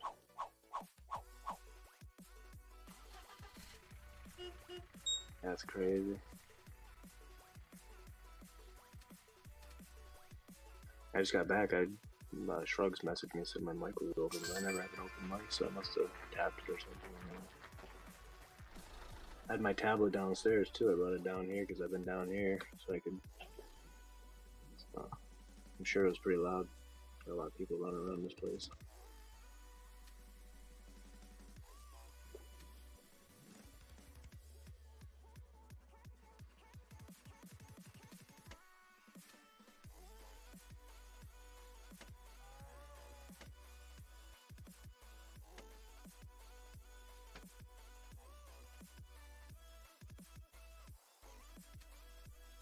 I thought you were at the restaurant.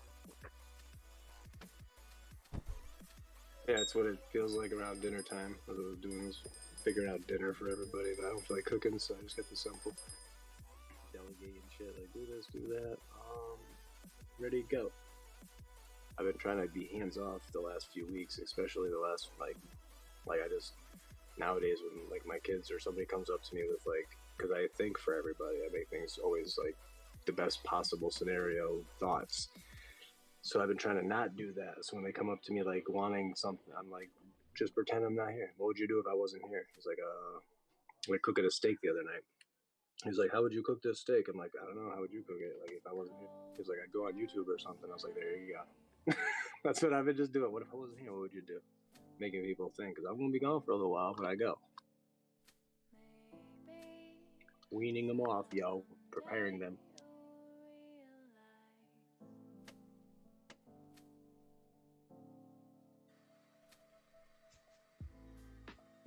Even end up in I gotta Alaska. get back to work. Never know. Yeah, how do you get it to Alaska from America if it's through Canada? They have like a route where you can travel without a passport.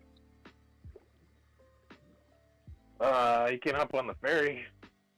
Okay, so you can get into a ferry in America and then end up in Alaska on a ferry. Yeah. No passport. Do you have a regular passport?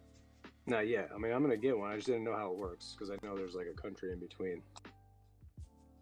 Yeah, I don't know if you go on the ferry if you need a passport, but yeah, we sailed on an old fishing boat that they turned into a whale watching boat, and they told me to take a passport, but it's just because we stopped in Canada to like go to hot springs and do shit. But yeah, I'm gonna get one anyway. Like I said, I want to hit eventually Thailand or Cancun, any of these places. So I want to be able to definitely have a passport for sure. It's only like $150. It's how much I paid. Unless Like you no want place is it off extra. limits to my brain right now. No, that's what I need 100% of is scenery that I've never seen in my life. I'm so tired of seeing the same shit all over and over and over and over. Knowing everywhere I'm going, like I just want to get lost for a while. Literally, it'll be so fun. Takes like 6 to 8 weeks, so you can get it faster if you pay like a couple $100. Pushy to talky. I'm talking. yeah. Either way, you don't need a COVID passport anymore to go through Canada, and it's a fucking amazing drive. But the ferry ride is pretty badass too because you do the inside passage. But you just kind of stuck on the boat for like a week or something like that. Yeah, both would be pretty epic. I used to have my aunt's been there a couple times. The one that lives in Key West now, she went there a few times to visit my godmother, who used to be in the military, and she was out in Alaska for a while. She actually got me. I lost him in the house fire, which sucks, but she knows I like Deadliest Catch. So when she was down there in Alaska, they had like the Deadliest Catch show with the crab fishermen, and they had Captain John from the Time Bandit. And had a picture of him signing my shirt, and I had like a Time Bandit shirt signed by the captain there at the show I watch. Because she's from Alaska, that's where they fish out in the Bering Sea and shit. So it was cool, but then I lost it in the house fire. But yeah, fucking, she used to live up there and never got out there. But I think she moved now. I think she moved back down lower 48, so to speak. But yeah, I just know it's beautiful. I watch that Life Below Zero show all the time. It's just fucking great. They have a new one coming out where it's the original Alaskans, you know, the people who are there, native Alaskans, that are showing how they used to live for all those centuries. I don't even think you need a COVID passport anymore. You might though, but I don't think so. It's just cold and dark, and I hate cold and dark. Like, I don't hate it, but like, to put myself through that every year would be different for me, because I'm ready for like warm and light. It's not cold and dark anymore. It's 20 hours of daylight right now. Yeah, that's true for the summer. So it's almost like, yeah. But What, the you rest got of me the year, muted? the other 8 months. Oh, hey, Scotty. Yeah, I figured. No, I was just asking Gods. He probably has me muted. Guys, you got Scotty muted. No, I can hear him. Just it's low. I can never hear him for some reason. And for some reason, I don't know. I checked his mic the other day. Maybe if I reset the app or something.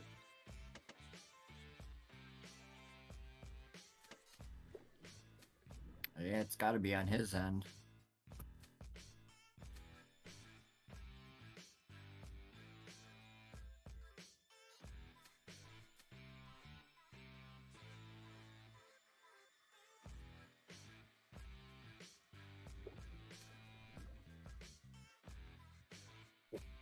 That Time Bandit boat is about 15 minutes away from me right now.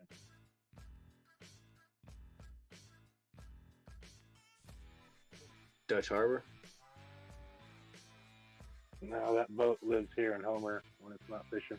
Oh yeah, that's right. Seattle, right? Oh no, Homer, yeah. Because some of these guys live in Seattle and they come up the coast to work.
That's an ugly looking chart.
Luna Doge token. Wow, what is that?